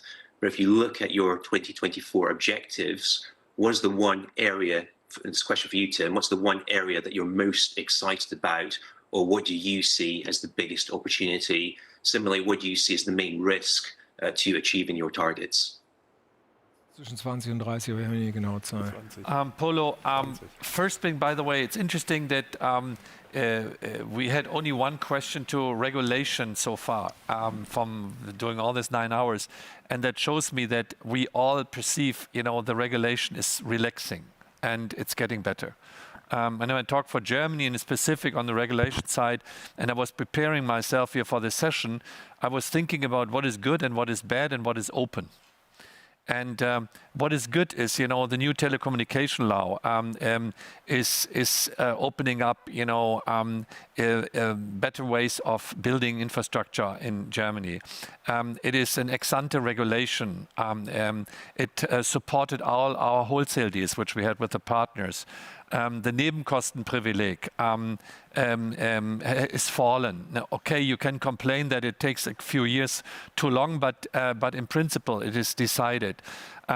We had not a decrease of wholesale prices. The opposite is taking place, and the regulation in principle is supporting this. The national roaming is not over yet, but it is still there with regard to Jans and Eins, but the likelihood that that is legally enforced is not there. So in principle, I would say the regulator in Europe and in Germany are very much, on a track to ease the situation than worsen the situation, which is a good signal. On top of that, Europe has 750 billion funds available for the recovery, and Germany on top of that 140 billion only for Germany, which are standing there. We have reacted on that one. We have built an own organizational unit analyzing this different pots here and applying to this one appropriately. Honestly, I think the biggest problem is not the money. The biggest problem is the application process. And therefore, I have even personally initiated at the BDI, which is the Industrial Association in Germany, an independent support that private partnerships, getting built, that, we find methods that this money is getting into the system quickly. In this organization unit, we found out that something like 25% of the whole money is relevant for us as Deutsche Telekom, including T-Systems business. And for this money, we are now organizing ourselves to apply for that one. To give you a few relevant examples, schooling and the digitization of schools. not only talking about fiber, talking as well about the cloud, talking about the running of the system is one of the elements. Second, we have seen all the things around the Corona Warn app. We have seen the elements about the exchange server. Deutsche Telekom is the one providing the global vaccine passport. We have seen initiatives about more subsidization for rural areas, for connectivity. By the way, they're not part of the German program because the money was available already before that. You should add them on top of that one. We have a discussion about Gaia X. Money is available for that one. We have money for Open RAN. Deutsche Telekom with partners has opened up in Berlin an own lab for Open RAN, where in the field people can test it. So the money is flowing already today. We are applying in a very professional manner to this one. Our involvement, and you see that I can talk an hour for that one, is high. I'm personally involved into a lot of, let's say, debates on how to allocate best the business that digitization is leapfrogging in Germany, and that is the way going forward. We will see that over the next years now how it comes into the system, and the application is the challenge which we see today. Okay, let me pick up on the headcount question, Polo. So first of all, this is not a new process. We're reducing headcount in Germany since many, many years in the vicinity of 3 to 5%. It depends on the year, on the programs which are running. I think the basis for this is, I mentioned this in my presentation, is a very productive interaction between our HR organization and the social partner. We have a well-established process. We don't make this with a lot of noise. It's kind of a continuous decline of the headcount. So do we see acceleration? I said in my IDC program, look, this is a lower ambition relative to the 1.5, the 1.2, and that is also due to the accelerated efforts which we're doing on fiber. So we are, to a certain degree, restrained of letting people go because we're putting more capacity demand into the system in order to accelerate the fiber build out. And on the retirements, to be honest, we can wait another couple of years. I think they're kicking in 25, 26, so we don't have the luxury like the French guys had that they could let people go because of the of retirements. So it will take quite a bit of time until we get to this. But in the middle of the 20th, then we're going to see an increase of natural leavers. Great. But look, I'm maybe a veteran already in this scene here, and especially when it goes to the city. There is this narrative that when you think about Germany, headcount reduction is impossible. We are anyhow not cost disciplined because we always want high quality, and we are not able to reduce headcount. And if you see the constant decrease in our organization, if you see that we have over-delivered on the 1.5 billion cost savings which we have promised, I think this narrative is wrong, and you have to do it in a right way.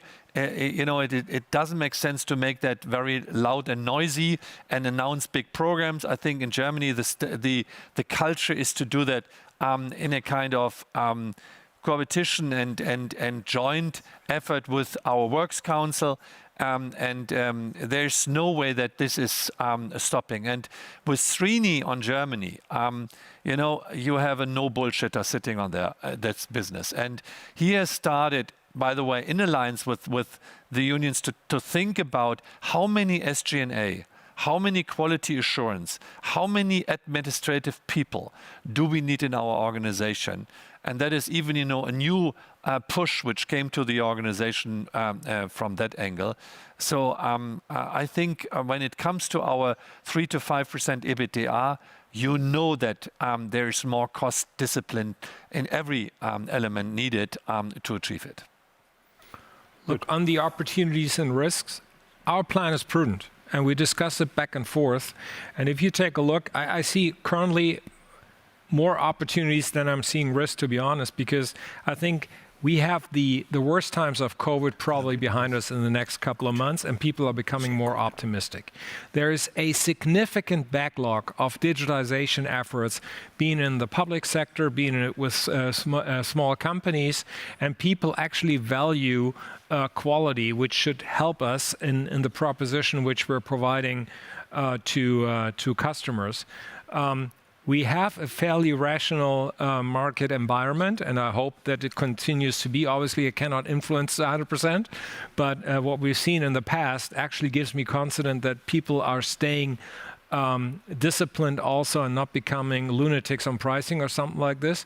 So right now, I think I'm hopeful and confident that we actually achieve those numbers midterm and short term. Excellent. And there's some greater signs in front of some of the targets. Okay. Thank you, Polo. And next is Andrew. Hey, Andrew. Hey, everyone. Thanks for the last kind of 24 hours of answers. They answered a lot of our questions. I had one on Torsten's slide 22, which is one we've all been struggling with. What gets DT to €20 plus stock, and specifically the T-MOS valuation in DT. So, you guys obviously read analyst reports and speak to investors, and loads of people have highlighted that the DT European stub is cheap. Lots of people have highlighted it, but it hasn't really made any difference. Maybe DT Europe's super cheap. What it looks like is that DT investors aren't paying the right value for T-MOS within the DT share price, or at least not the same value as T-MOS investors are paying for the T-MOS listing. So the question is, why do you think this valuation discount exists? And outside of buybacks, is there anything you can do to make sure the DT shares better reflect the value you highlighted in T-MOS and for DT overall? Great if you could also explain what you meant by seeing is believing. Thank you. Thanks, Andrew. I know that you have written about this and quite smartly picked this up as well. It's a difficult question to answer, but we have seen this game being played out in many different sectors and also in our sector. For example, SoftBank and its stake in Alibaba not fully reflected in the SoftBank valuation. Sometimes you have then to crystallize this value, which we try to achieve by highlighting the value of our towers and of our Dutch operations. But I think if it comes to the US, people are just waiting as an investor in Deutsche Telekom that they see the benefit of the value in the US in the dividend. And that is what means seeing is believing. I think if we hit the €1.75 in EPS, we can pay a much higher dividend, and then the bots will buy. So I think it's a timing question.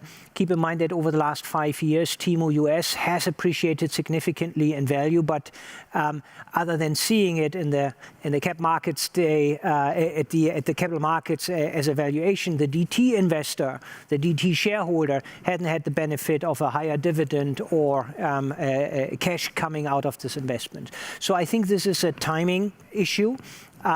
We want to bridge this timing issue because it also gives us a greater pleasure to work and more optionality in the future if our share price is higher. And therefore, as I said, it's not lost on me that some people are arguing, hey, why don't you buy back DT stock at this valuation if you are convinced in this? By the way, we had a similar discussion a few years ago when DT's T-Mo US stock was at 45, and some people internally were arguing, hey, why don't we sell some T-Mo US stock in order to fund some stuff or buy back DT shares? And I told these people the same thing that I tell them today. We have a leverage ratio that we want to bring down. Second, we have a priority because it is financially very attractive in our view to be invested in the US, and we don't want to get anywhere near a kind of trap where DT shareholders are not getting the benefits of the cash that is being generated in the US. It's not to say that we will not support kind of creative ways that Mike and the team comes up with investments in the US. But I think, to cut a long story short, seeing is believing. We need to see a higher dividend because that's the benefit that the DT shareholder wants to see, and we want to help a little bit by crystallizing that. Just look at it, Germany and this wonderful European operation with its growth, with its EBITDA margins and its cash conversion. If you really look at this, sometimes I think, oh, hopefully we can list Europe for a second, yeah, and put a value on this as well. Then the market would better understand the benefit of having these assets not fully reflected in the share price. Okay. You know, if Thorsten would be the CEO, I would be the chairman of 20 companies, I can tell you, because everything would be in the market. You know, Europe in the market, the systems in the market, Deutsche Telekom Germany in the market, US in the market. our Mr. Portfolio here. Anyhow, that's a funny remark. Look, I can tell you two things. The first one, we have a lot of internal bets about the $20. And there are bets like, you know, the moment we get it, you know, we make a big donation to a good purpose. Thorsten was even dancing on the table in our supervisory board, promising the $20. So Andrew, so that was a big commitment. I was sitting under the table, and then we had the discussion as well internally on, you know, what can we do and what is the reason that we are not there yet. And one of the observation is that a lot of the machines are buying our stock. And you're looking at it, and I think you're spot on. I saw your report recently, and I think, you know, you got the points, and you understand our business. The machines, they're looking on different criteria. And one of the reasons that we are focusing on earnings per share seriously is that we believe that we can trigger additional demand on our stock by focusing on understanding better what machines are doing. And that is one of the reasons that we are changing the paradigm here a bit. So this is one of the elements. It's not about our fundamentals. It's not about the future prospects of our business that we are doubting. I think it's the way of communicating and addressing the market. The second thing is, and I have to say that, because I got some harsh mail from one of our competitors about my presentation, where he said, look, it's totally unfair that you compare your total shareholder return with ours, and you show yours growing while mine is shrinking. This is unfair. This is criticizing my work or whatsoever. I can tell you, I was not criticizing the work of the European peers. And I know how tough the work is for Orange, Vodafone, and how great they're doing, by the way. The only issue is, you know, if you're living in Europe alone, we are in this narrative, Europe is a lost cannon. And nobody gives a dollar on Europe in the telecommunication space, which is accelerated the issue. I think we are in Europe, all telcos, the good ones, are undervalued in the way how they're doing. And that was, I think, the story. If you cannot win in Europe, then you have to find ways, you know, and you have to manage with the situation. And that is, I think, what we did. Changing the portfolio, focusing on the US, investing heavily into that business, having the merger on the hand, doing some structural changes. This is, I think, the message we did. We did okay in this regard, but we think we can do significantly better. We believe we are 100 billion stock prospectively, and therefore that's what we fight for. The third answer, Andrew, you know, when we run out of this Capital Markets Day, and we were not allowed to do that earlier, this team is buying a big pile of stock. This is another commitment because we believe in our shares. We were not able to do this beforehand because of the insider information we had, but we will do that right after that event. And please follow up on that one Monday. So it is even put your money where your mouth is. You know, I'm heavy invested in their stock, double digit. And, you know, I believe it's coming. It's a question of time that we see that. And I feel like an entrepreneur in that company, and we have to move on. Honestly, I believe we will see it. It's only a question of time. Thanks, Tim. And just to repeat some of the numbers, greater 175 in 2024. Christian said it's going to go there in a basically straight line. So next year, earnings are up. Over €2 free cash flow per share, proportionate free cash flow per share in 2024. It's also not, it's not a J curve. It's a straight line. So that's what people will be looking at. So that gives us confidence, and it's not a jam the future story, right? Okay, so let's move on. Thank you, Andrew, and move on to Usman. Hey, Usman. Hey, thanks for the opportunity again. I have two questions, please. Firstly, on the special factors, cash outs in the ex-US business. They have, you spoke about some of the reasons why the cash flow guidance in the ex-US business was a bit lower than the CMD in 2018. I guess one of the factors I can see is that the special factors cash are slightly higher, 100 to 200 million higher than what was, expected. Now, and I just wanted to understand, what happened there, and what is the outlook here to 2024? I know in the CMD 2018 presentation, there was a kind of a chart showing, the special factors cash items going down to around 700 million. But is that still the outlook, or is it different? And if so, why? The second question is for Torsten. Just on maybe pushing back a bit on what is in group development and what isn't at the moment. I mean, T-Mobile Netherlands obviously doing really well.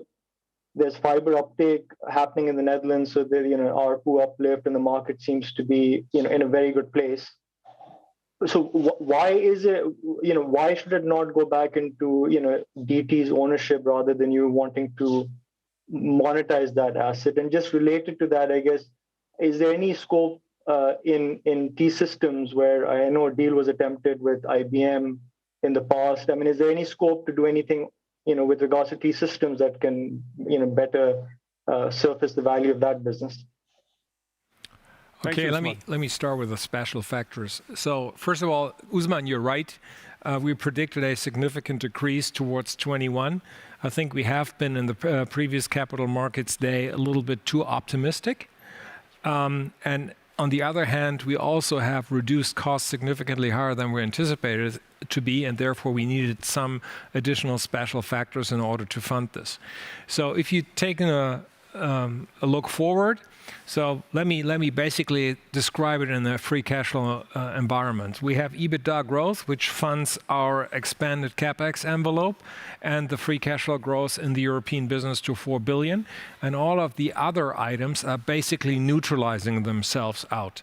So what we're going to do is we expect obviously higher cash taxes in the upcoming years. At the same time, we're going to see an improvement on the working capital, and we're going to see an improvement on the special factors. So, but it's at the outer years of the current projection, and we see whether we get there. But the last Capital Markets Day was a bit too optimistic on this one. But I think it's worthwhile to spend those special factors. You have seen our indirect cost structure, and especially the significant amount of people which we let go over the past 4 years. Good. Torsten, you want to talk about the Netherlands? Yeah, with the Netherlands, and I need a tissue because I'm so. Well, first of all, Usman, it's a very fair point. It's our crown jewel in the European portfolio.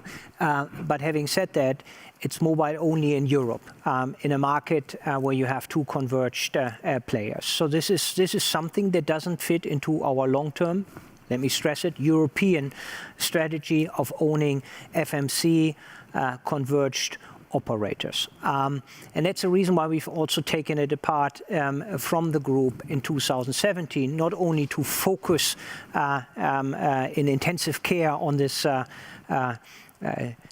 I don't say this word again, chicken XY, turning it into chicken salad, and I think now it's a coq au vin. So no, I didn't say that.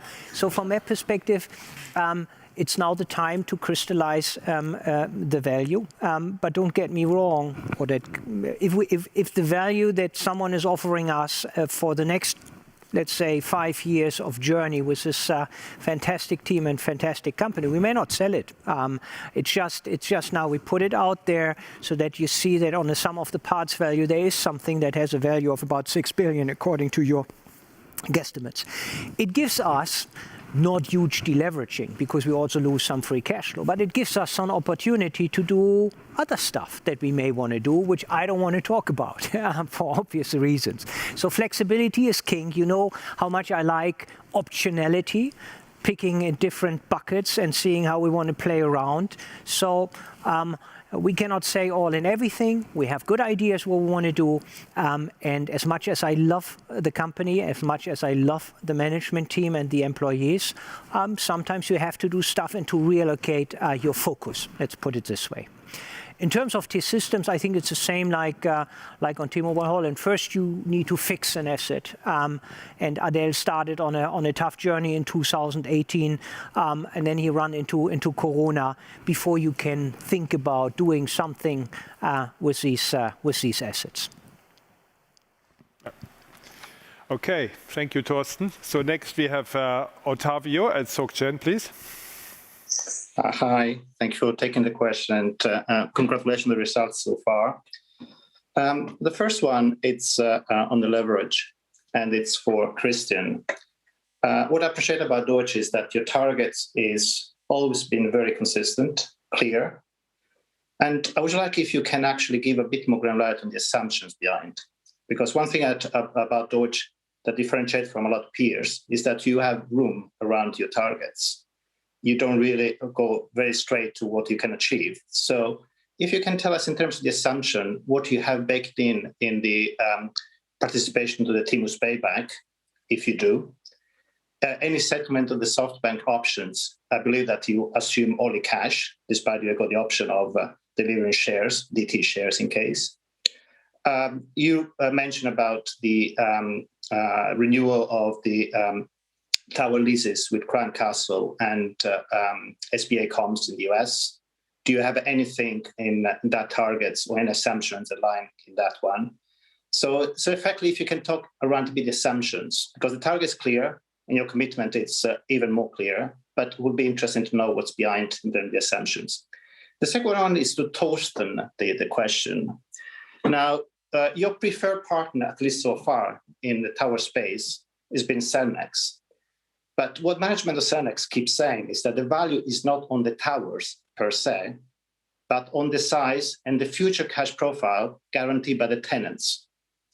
So therefore, my question is, what is the contractual relationship between GD Towers and DET at the moment, particularly on the length of the contracts, any savings that is basically being granted to DET if new contracts are signed?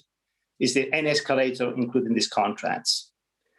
And the third, it's again to Thorsten, it's a bit of clarification. When you talk about market leading on third-party share revenues, that's impressive. But I was wondering if the 23% ratio you show in the slides, it only reflect the revenue from hosting the antenna, or also additional services such as the backhaul services provided to third parties such as Telefonica Deutschland.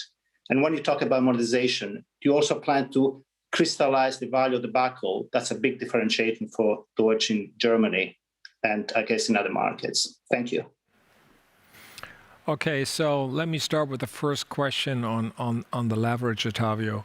Look, as I said earlier on, I don't want to change the corridor because I want to keep the discipline in the group, and I think there's a violent agreement among the board to basically stay like this.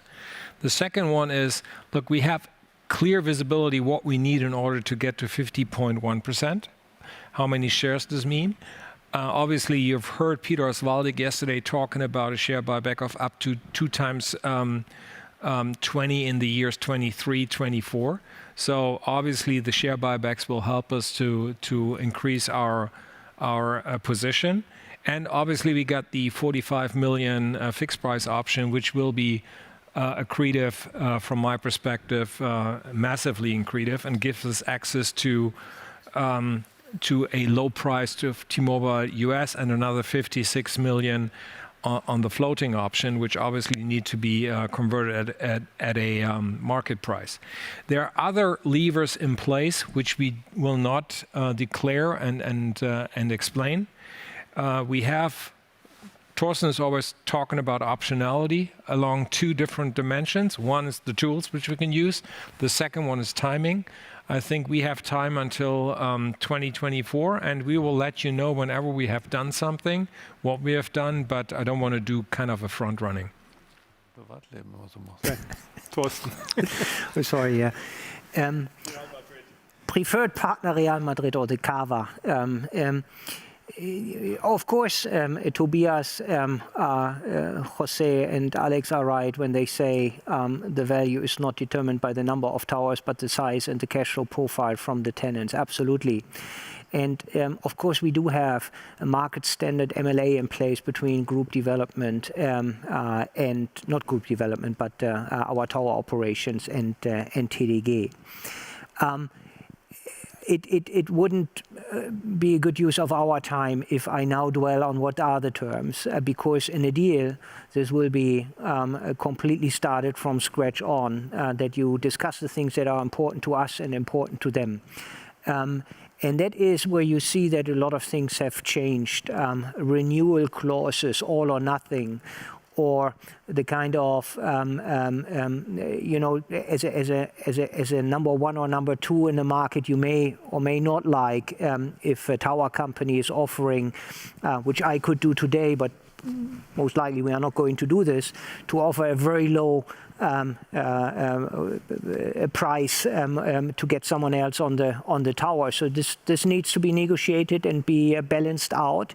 I found it very interesting, the MLA terms to see on the last two transactions that were happening in the European place, and we cross that bridge if we get there. But in principle, it's absolutely right. The size and the cash flow profile and the commitment that you may give as an anchor tenant on the build-to-suit program that the Tower Co wants to offer. As I said to you, we have an attractive company because the cash flow is very interesting that this Tower Co would get, because we are going to build out a lot of towers over the next 3 years.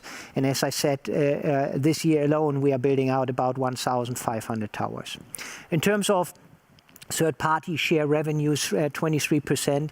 Yes, that's revenues from other tower cos. It's not hosting of any, let's say, additional services. There's a little bit of broadcasting in there, but that's not significant. And there's not backhaul in there. Of course, Bruno is always knocking on my door and said, "Hey, can we do this as well?"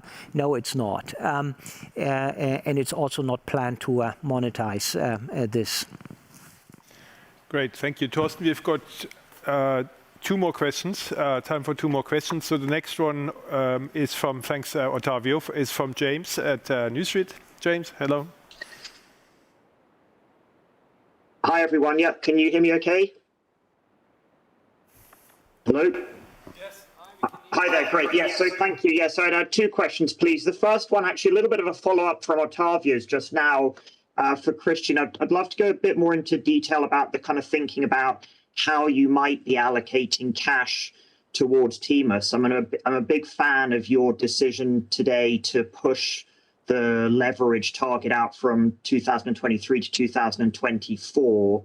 It's certainly on my numbers, that would seem to give you now flexibility to exercise that SoftBank option before 2023, which might not have been there before. So I suppose what I'm really wondering is, given you've announced the moving out of that target by a year, why are you also not announcing today exercising the SoftBank option? I mean, presume if you're bullish on the T-Mobile share price going up, it would be in your interest to exercise sooner rather than later. So just interested to understand a bit more about what are the factors you're thinking about there.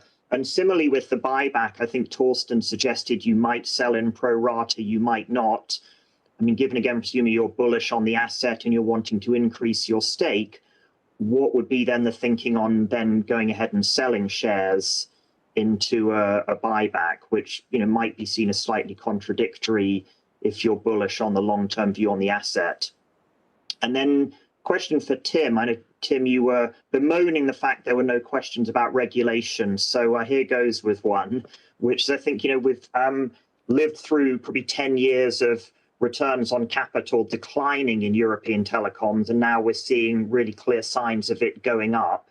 I was just wondering, in your discussions with the regulators, how that metric is coming into play in your decisions. Do you find regulators have ideas of where returns on capital should be within the industry? Do you think regulators are happy with where you're targeting returns should be going? Do you see scope for further upside in returns beyond that before regulators might look to come in and at some point intervene again? Thank you. Okay, so let me start with the leverage question and why don't we exercise the options right now? So first of all, 45 million shares are basically being determined on the transaction price, which is $101. So why should I do it right now? Because I have a guarantee on this American option to do it until the end of the period, which is 2024. The second piece is the factor that I have declared I'm out of the comfort zone does not mean I can do whatever I want to. So look, we expect this leverage right now to peak this year around 3.2, 2-ish. We'll see how it plays out.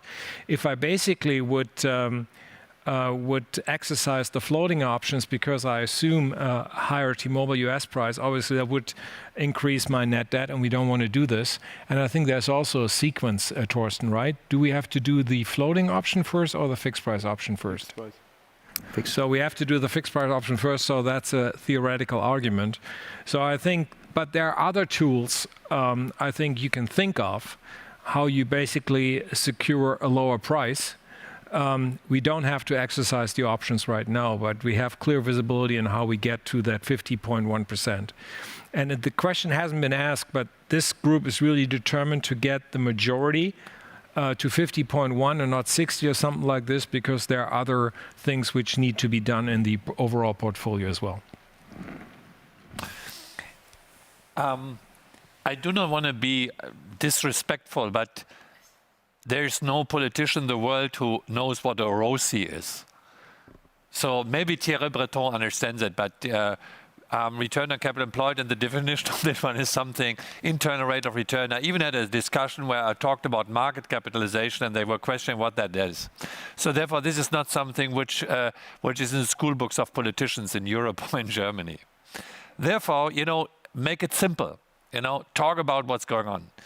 And the pitch which we constantly do is, look, it's good that we have connectivity as a human right, and we understand that it should come for cheap, that people, don't have to overpay on their expenses on communication. But, if it's too cheap, then, we can reduce the costs. So allow synergies.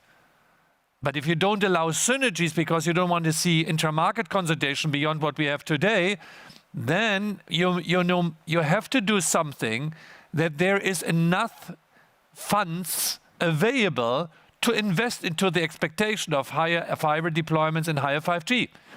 And so this flywheel which we have showed has to work. And I have to admit that in Germany, this flywheel works better than maybe in other markets like Spain or but that said, this is the way how they understand it. And now talking to Thierry Breton, talking to the German Chancellor's office, talking to the ministers here in Germany, my feedback is that they have changed horses. Their horse is, how can we create a digital sovereignty, especially from China? How can we guarantee security of the infrastructure going forward, that nothing is happening, that we never can get blackmailed from the outside world? How can we create innovation in Europe and enable digitization of businesses? And what is your benefit? What is your contribution to this one? How can you create an ecosystem for venture capitalists and cloudify this world So Gaia X is a high topic of political leaders. Wherever you are, you have this topic. And that is an impressive piece. I just had the day before yesterday, a session with the Bundeschancellor where she was talking to the industry on ID management. There's a super big initiative going on ID management in Germany, which shows that these guys are more on the use cases now than on the classical infrastructure. And this shows me as well that this ex-ante regulation is not that they are trying to steer it from political angle, but that they leave it to the industries. Now, I can tell you we will hear a lot of noise now during the course of this year in Germany, because every party will guarantee something to the citizen with regard to bandwidth, with regard to coverage and other topics. So we'll see how this is practically turned out at the end of the day. How it's getting financed. Nobody's talking about that. Nobody's talking about when and how this is going to take place, but they think it's needed. And that is, I think, the opening for us, or for me, to say, guys, we are willing to do so. We need that for our society. We're a big enabler for digitization and future wealth. Here we are, we need your support on this one. And then, OC and internal rate of returns and the amortization rate can be explained. And therefore, I think the balance of consumer prices to sustainable investments is getting into a much better equivalent. Thank you, Tim. Okay, good. So it's all about equilibrium, right? And, yeah, that one. and in Germany, we since 1st of April, bitstream fees are no longer ex-ante regulated, right? So they are subject to commercial regulation and general cartel law. Okay, so thank you, James. And let's move on to Steve at Redburn. Steve, hey. Yeah, good afternoon, guys, and thanks again for the excellent presentations you've given. I'll go for three if I can. I want to come back on towers, but I actually want to ask Srini, not Torsten, who understandably has garnered most of the attention. Srini is... hello? I'm hoping Srini's there to answer the question. Yeah, he's here. He's just good. Srini, come on the screen. Yeah, I guess, Srini, you've been on... Take a mic. You've been on both sides of the fence, in terms of running challenger operators, being in India, now running an incumbent in Germany. Just interested to hear your thoughts on the importance of tower ownership in Germany, compared to the other markets you operated in, and how active the discussion is between you and Torsten in terms of, the future of towers within the German unit. That'd be super interesting to hear. And then a question for Torsten. Clearly a lot of, funky infrastructure models out there on the wireline side. You can sort of goose the numbers in lots of different ways, but what's most important tends to be market penetration on network, how many customers you can get onto your fiber infrastructure.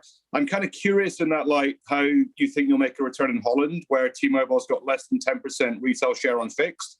The thinking about that, KPN's building to 80% of the country. So, how you're thinking you'll make a return on that investment. And then just a couple of sort of detailed ones on the earnings guidance. Can you just confirm that we should assume 50% stake in T-Mobile in the 175? And Christian, did you effectively place a ceiling on that stake at 50% in the last comment? And also just the tax rate you're assuming for the next 3 or 4 years in that guidance would be very helpful as well. Thanks. Let me start, Steve. I want to hire you for my finance organization because your face is always looking that serious and grumpy. I think you are very much qualified for our finance department. Okay. After that charm offensive. I've done this job for way too long. Grumpy and focused. Great sense of humor. Yeah. So, Steve, rather disappointingly, I agree with a lot of what Torsten said. It's a lot more fun when I disagree with it. But let me give you a couple of perspectives on things that I agree with. Right. First, on Germany itself, I think Torsten's right. There's a smaller than you think number of strategic sites, and those ones I'm absolutely interested in making sure that we keep those golden sites, or however you want to call them, right? Piece two for me, which is kind of just read across from some of the India experience on towers, how that compares to more mature markets. Look, I think there's kind of a couple of different tower plays, right? There's one which is effectively a pure financing play. right? Which is effectively exploiting arbitrage in the market. Now, I think you need to do it when you need to do it, depending on the state of your balance sheet. I think there's a more interesting structural play, which is bringing in genuine expertise into managing towers and creating real value from the towers themselves by either getting in a team that's been there, done it before, or actually creating more value through greater tenancy. And my instinct is always more on the second side rather than on the first side. And as and when we do stuff with the Kingmaker asset, I think what you will land up seeing is much more a sense of how do we create genuine economic value from this, and also how do we give ourselves exposure to an asset class that my personal belief is going to grow with time, right? Because I think that's the way in which more and more mature markets are going to get structured. So I hope that answers some of the questions, at least, that you had on it. Okay. We can't hear you, Steve. Sorry. Hang on. Okay, so let me go ahead. Alrighty. Follow up with the earnings guidance. Sorry, Steve. Let me dwell on this, and that you see that we are sitting here not fighting. Is the lessons learned over the last 3 years on towers. And I tell you, this is happening at every number one and number two operator in the market, where you have a guy who is running the NatCo, and then there's a guy who is running the towers, and it starts with just the CTIO running the towers, and then the fight starts. And you see the power of this team. We've lived through these discussions together over the last 3 years. We have a CEO in the German region who understands shareholder value and who understands how we can participate in this asset class, and that actually the towers are not a strategic control point. As long as you have an MLA in place that is protecting you via the golden sites, as long as you have an MLA in place that is protecting you from the tower core of dumping tower capacity to other operators at very low price, as long as you are not at the mercy of a tower core in price renegotiations and picking the towers, and if you touch the towers with new antennas. So I think that gives you a good indication that we are fairly advanced in our thinking of what we need in order to get the best out of shareholders, for our shareholders. In terms of Holland, this is a question not for me. This is a question that you should ask, obviously, the investors. And it's not lost on me that you look at it from this perspective, how you make a return in a 3-player market where you only have one tenant at the get-go. We have given, obviously, certain commitments. And of course, it goes without saying that this smart team that is kind of committing to build out 1 million fiber lines for us needs another tenant on it. And it will come over time.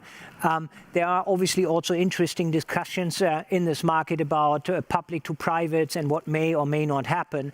But Steve, forgive me, this is a question that you have asked the FiberCo whether they make a return on it, and not so much for me. I like it because it gives me a showcase. I know what I pay for it, and I can go to the regulator in a non-regulated market and say, hey, there's a huge asymmetry.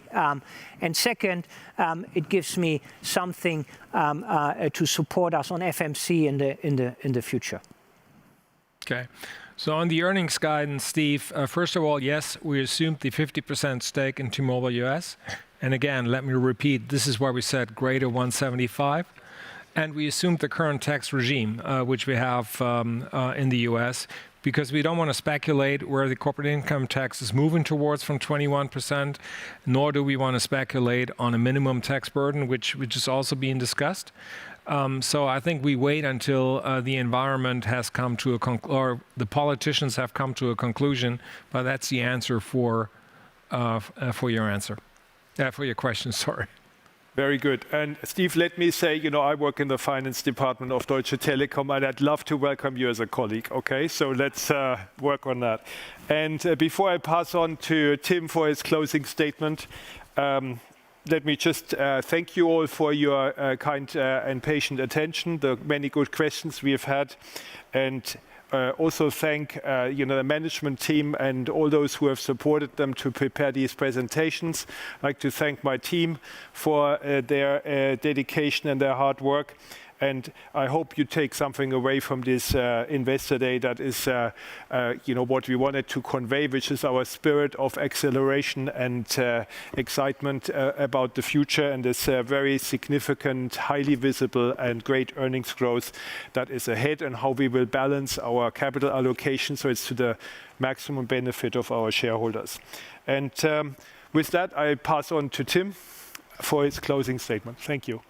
Yeah, thank you very much, everybody. And before I go into the very short summary, let me say thank you as well. I'd like to thank Hannes for making this capital markets possible again, and all the content. And I can tell you, cannot believe how much work we have spent into that one. I'd like to thank his investor relation team and our strategy team on bringing all the stuff together. I'd like to thank my board colleagues, and the US team for making this event happening. And I can tell you, it feels a little bit here like X Factor, because we are sitting since 9 hours in one studio here all together. And I can tell you, always when somebody is coming off stage, we do this or we do that. And I can tell you there's one guy who is going into extension, which is Thorsten, Real Madrid against Bayern Munich. It is 0-0, and therefore he has to work on his presentation style and especially on the pictures on me.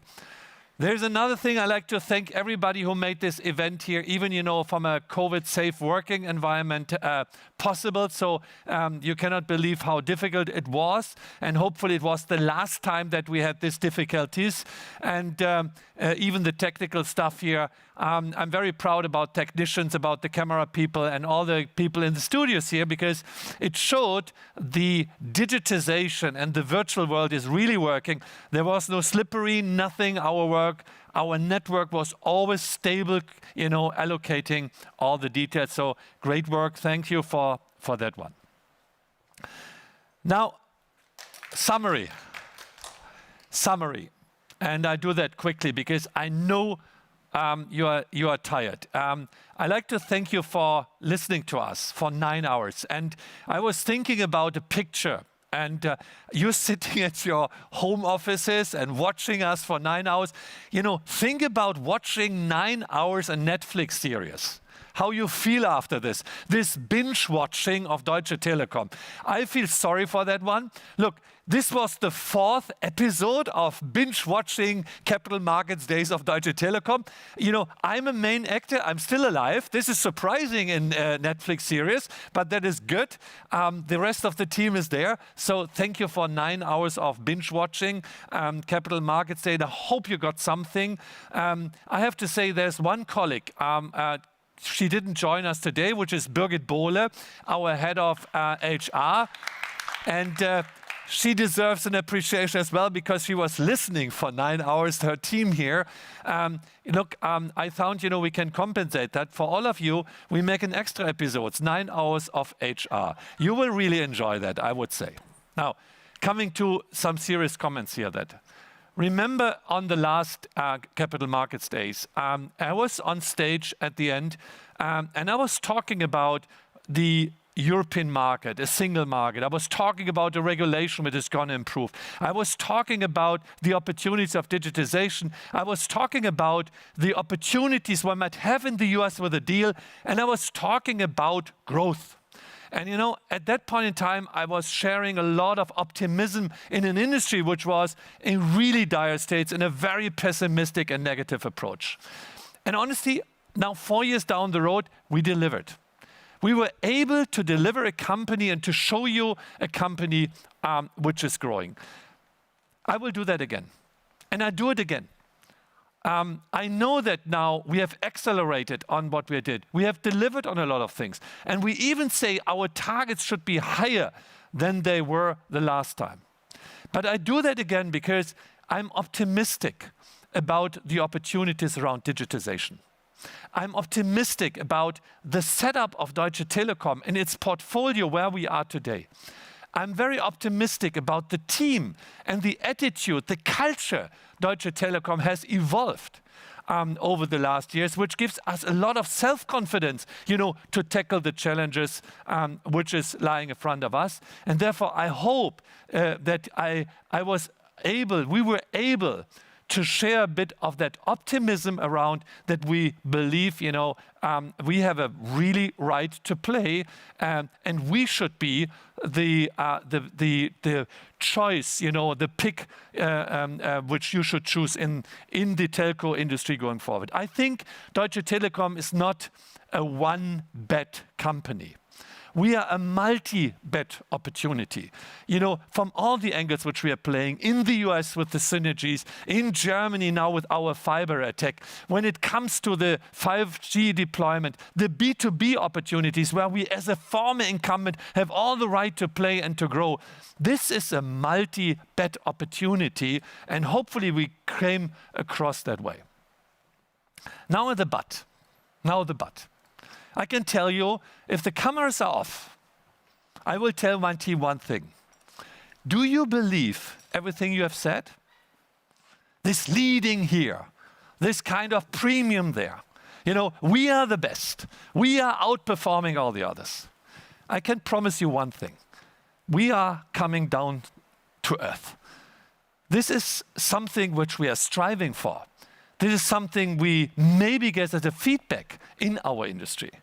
But I can tell you, only the paranoid survives.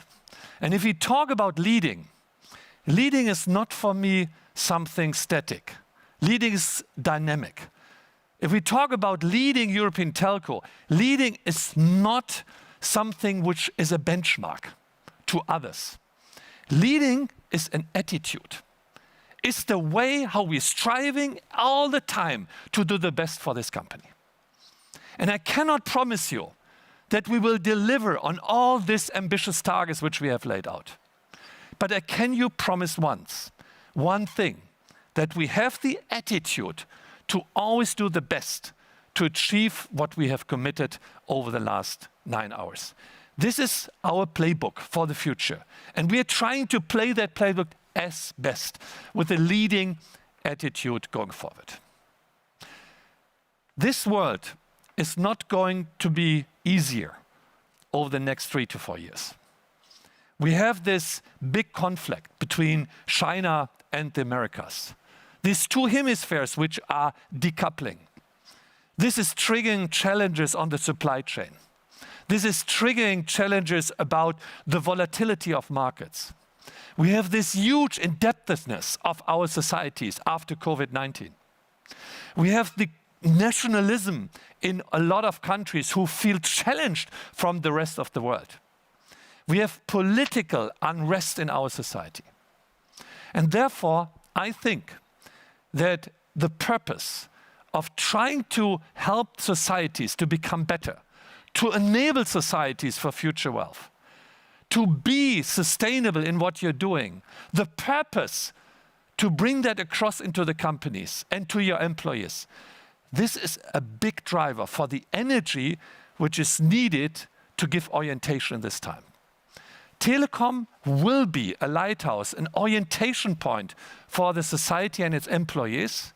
And this, I think, is releasing a lot of additional energy, which makes us possible to fulfill the commitments which we're given. And exactly that is, let's say, what we are about. It's about the passion for our brand. It's about the passion for the purpose of what we are doing for societies. And the good thing is, we are not stretched. We have one clear area where we are. We are the transatlantic telco. We are in one hemisphere where we can play this playbook. This is a big advantage, not only from a risk and a volatility perspective, but even as well from an identity perspective. So we hope that we can convince more buyers into our stock, more people who trust in Deutsche Telekom, the transatlantic leader. Thank you very much for joining us and hope to see you soon, healthy and physically.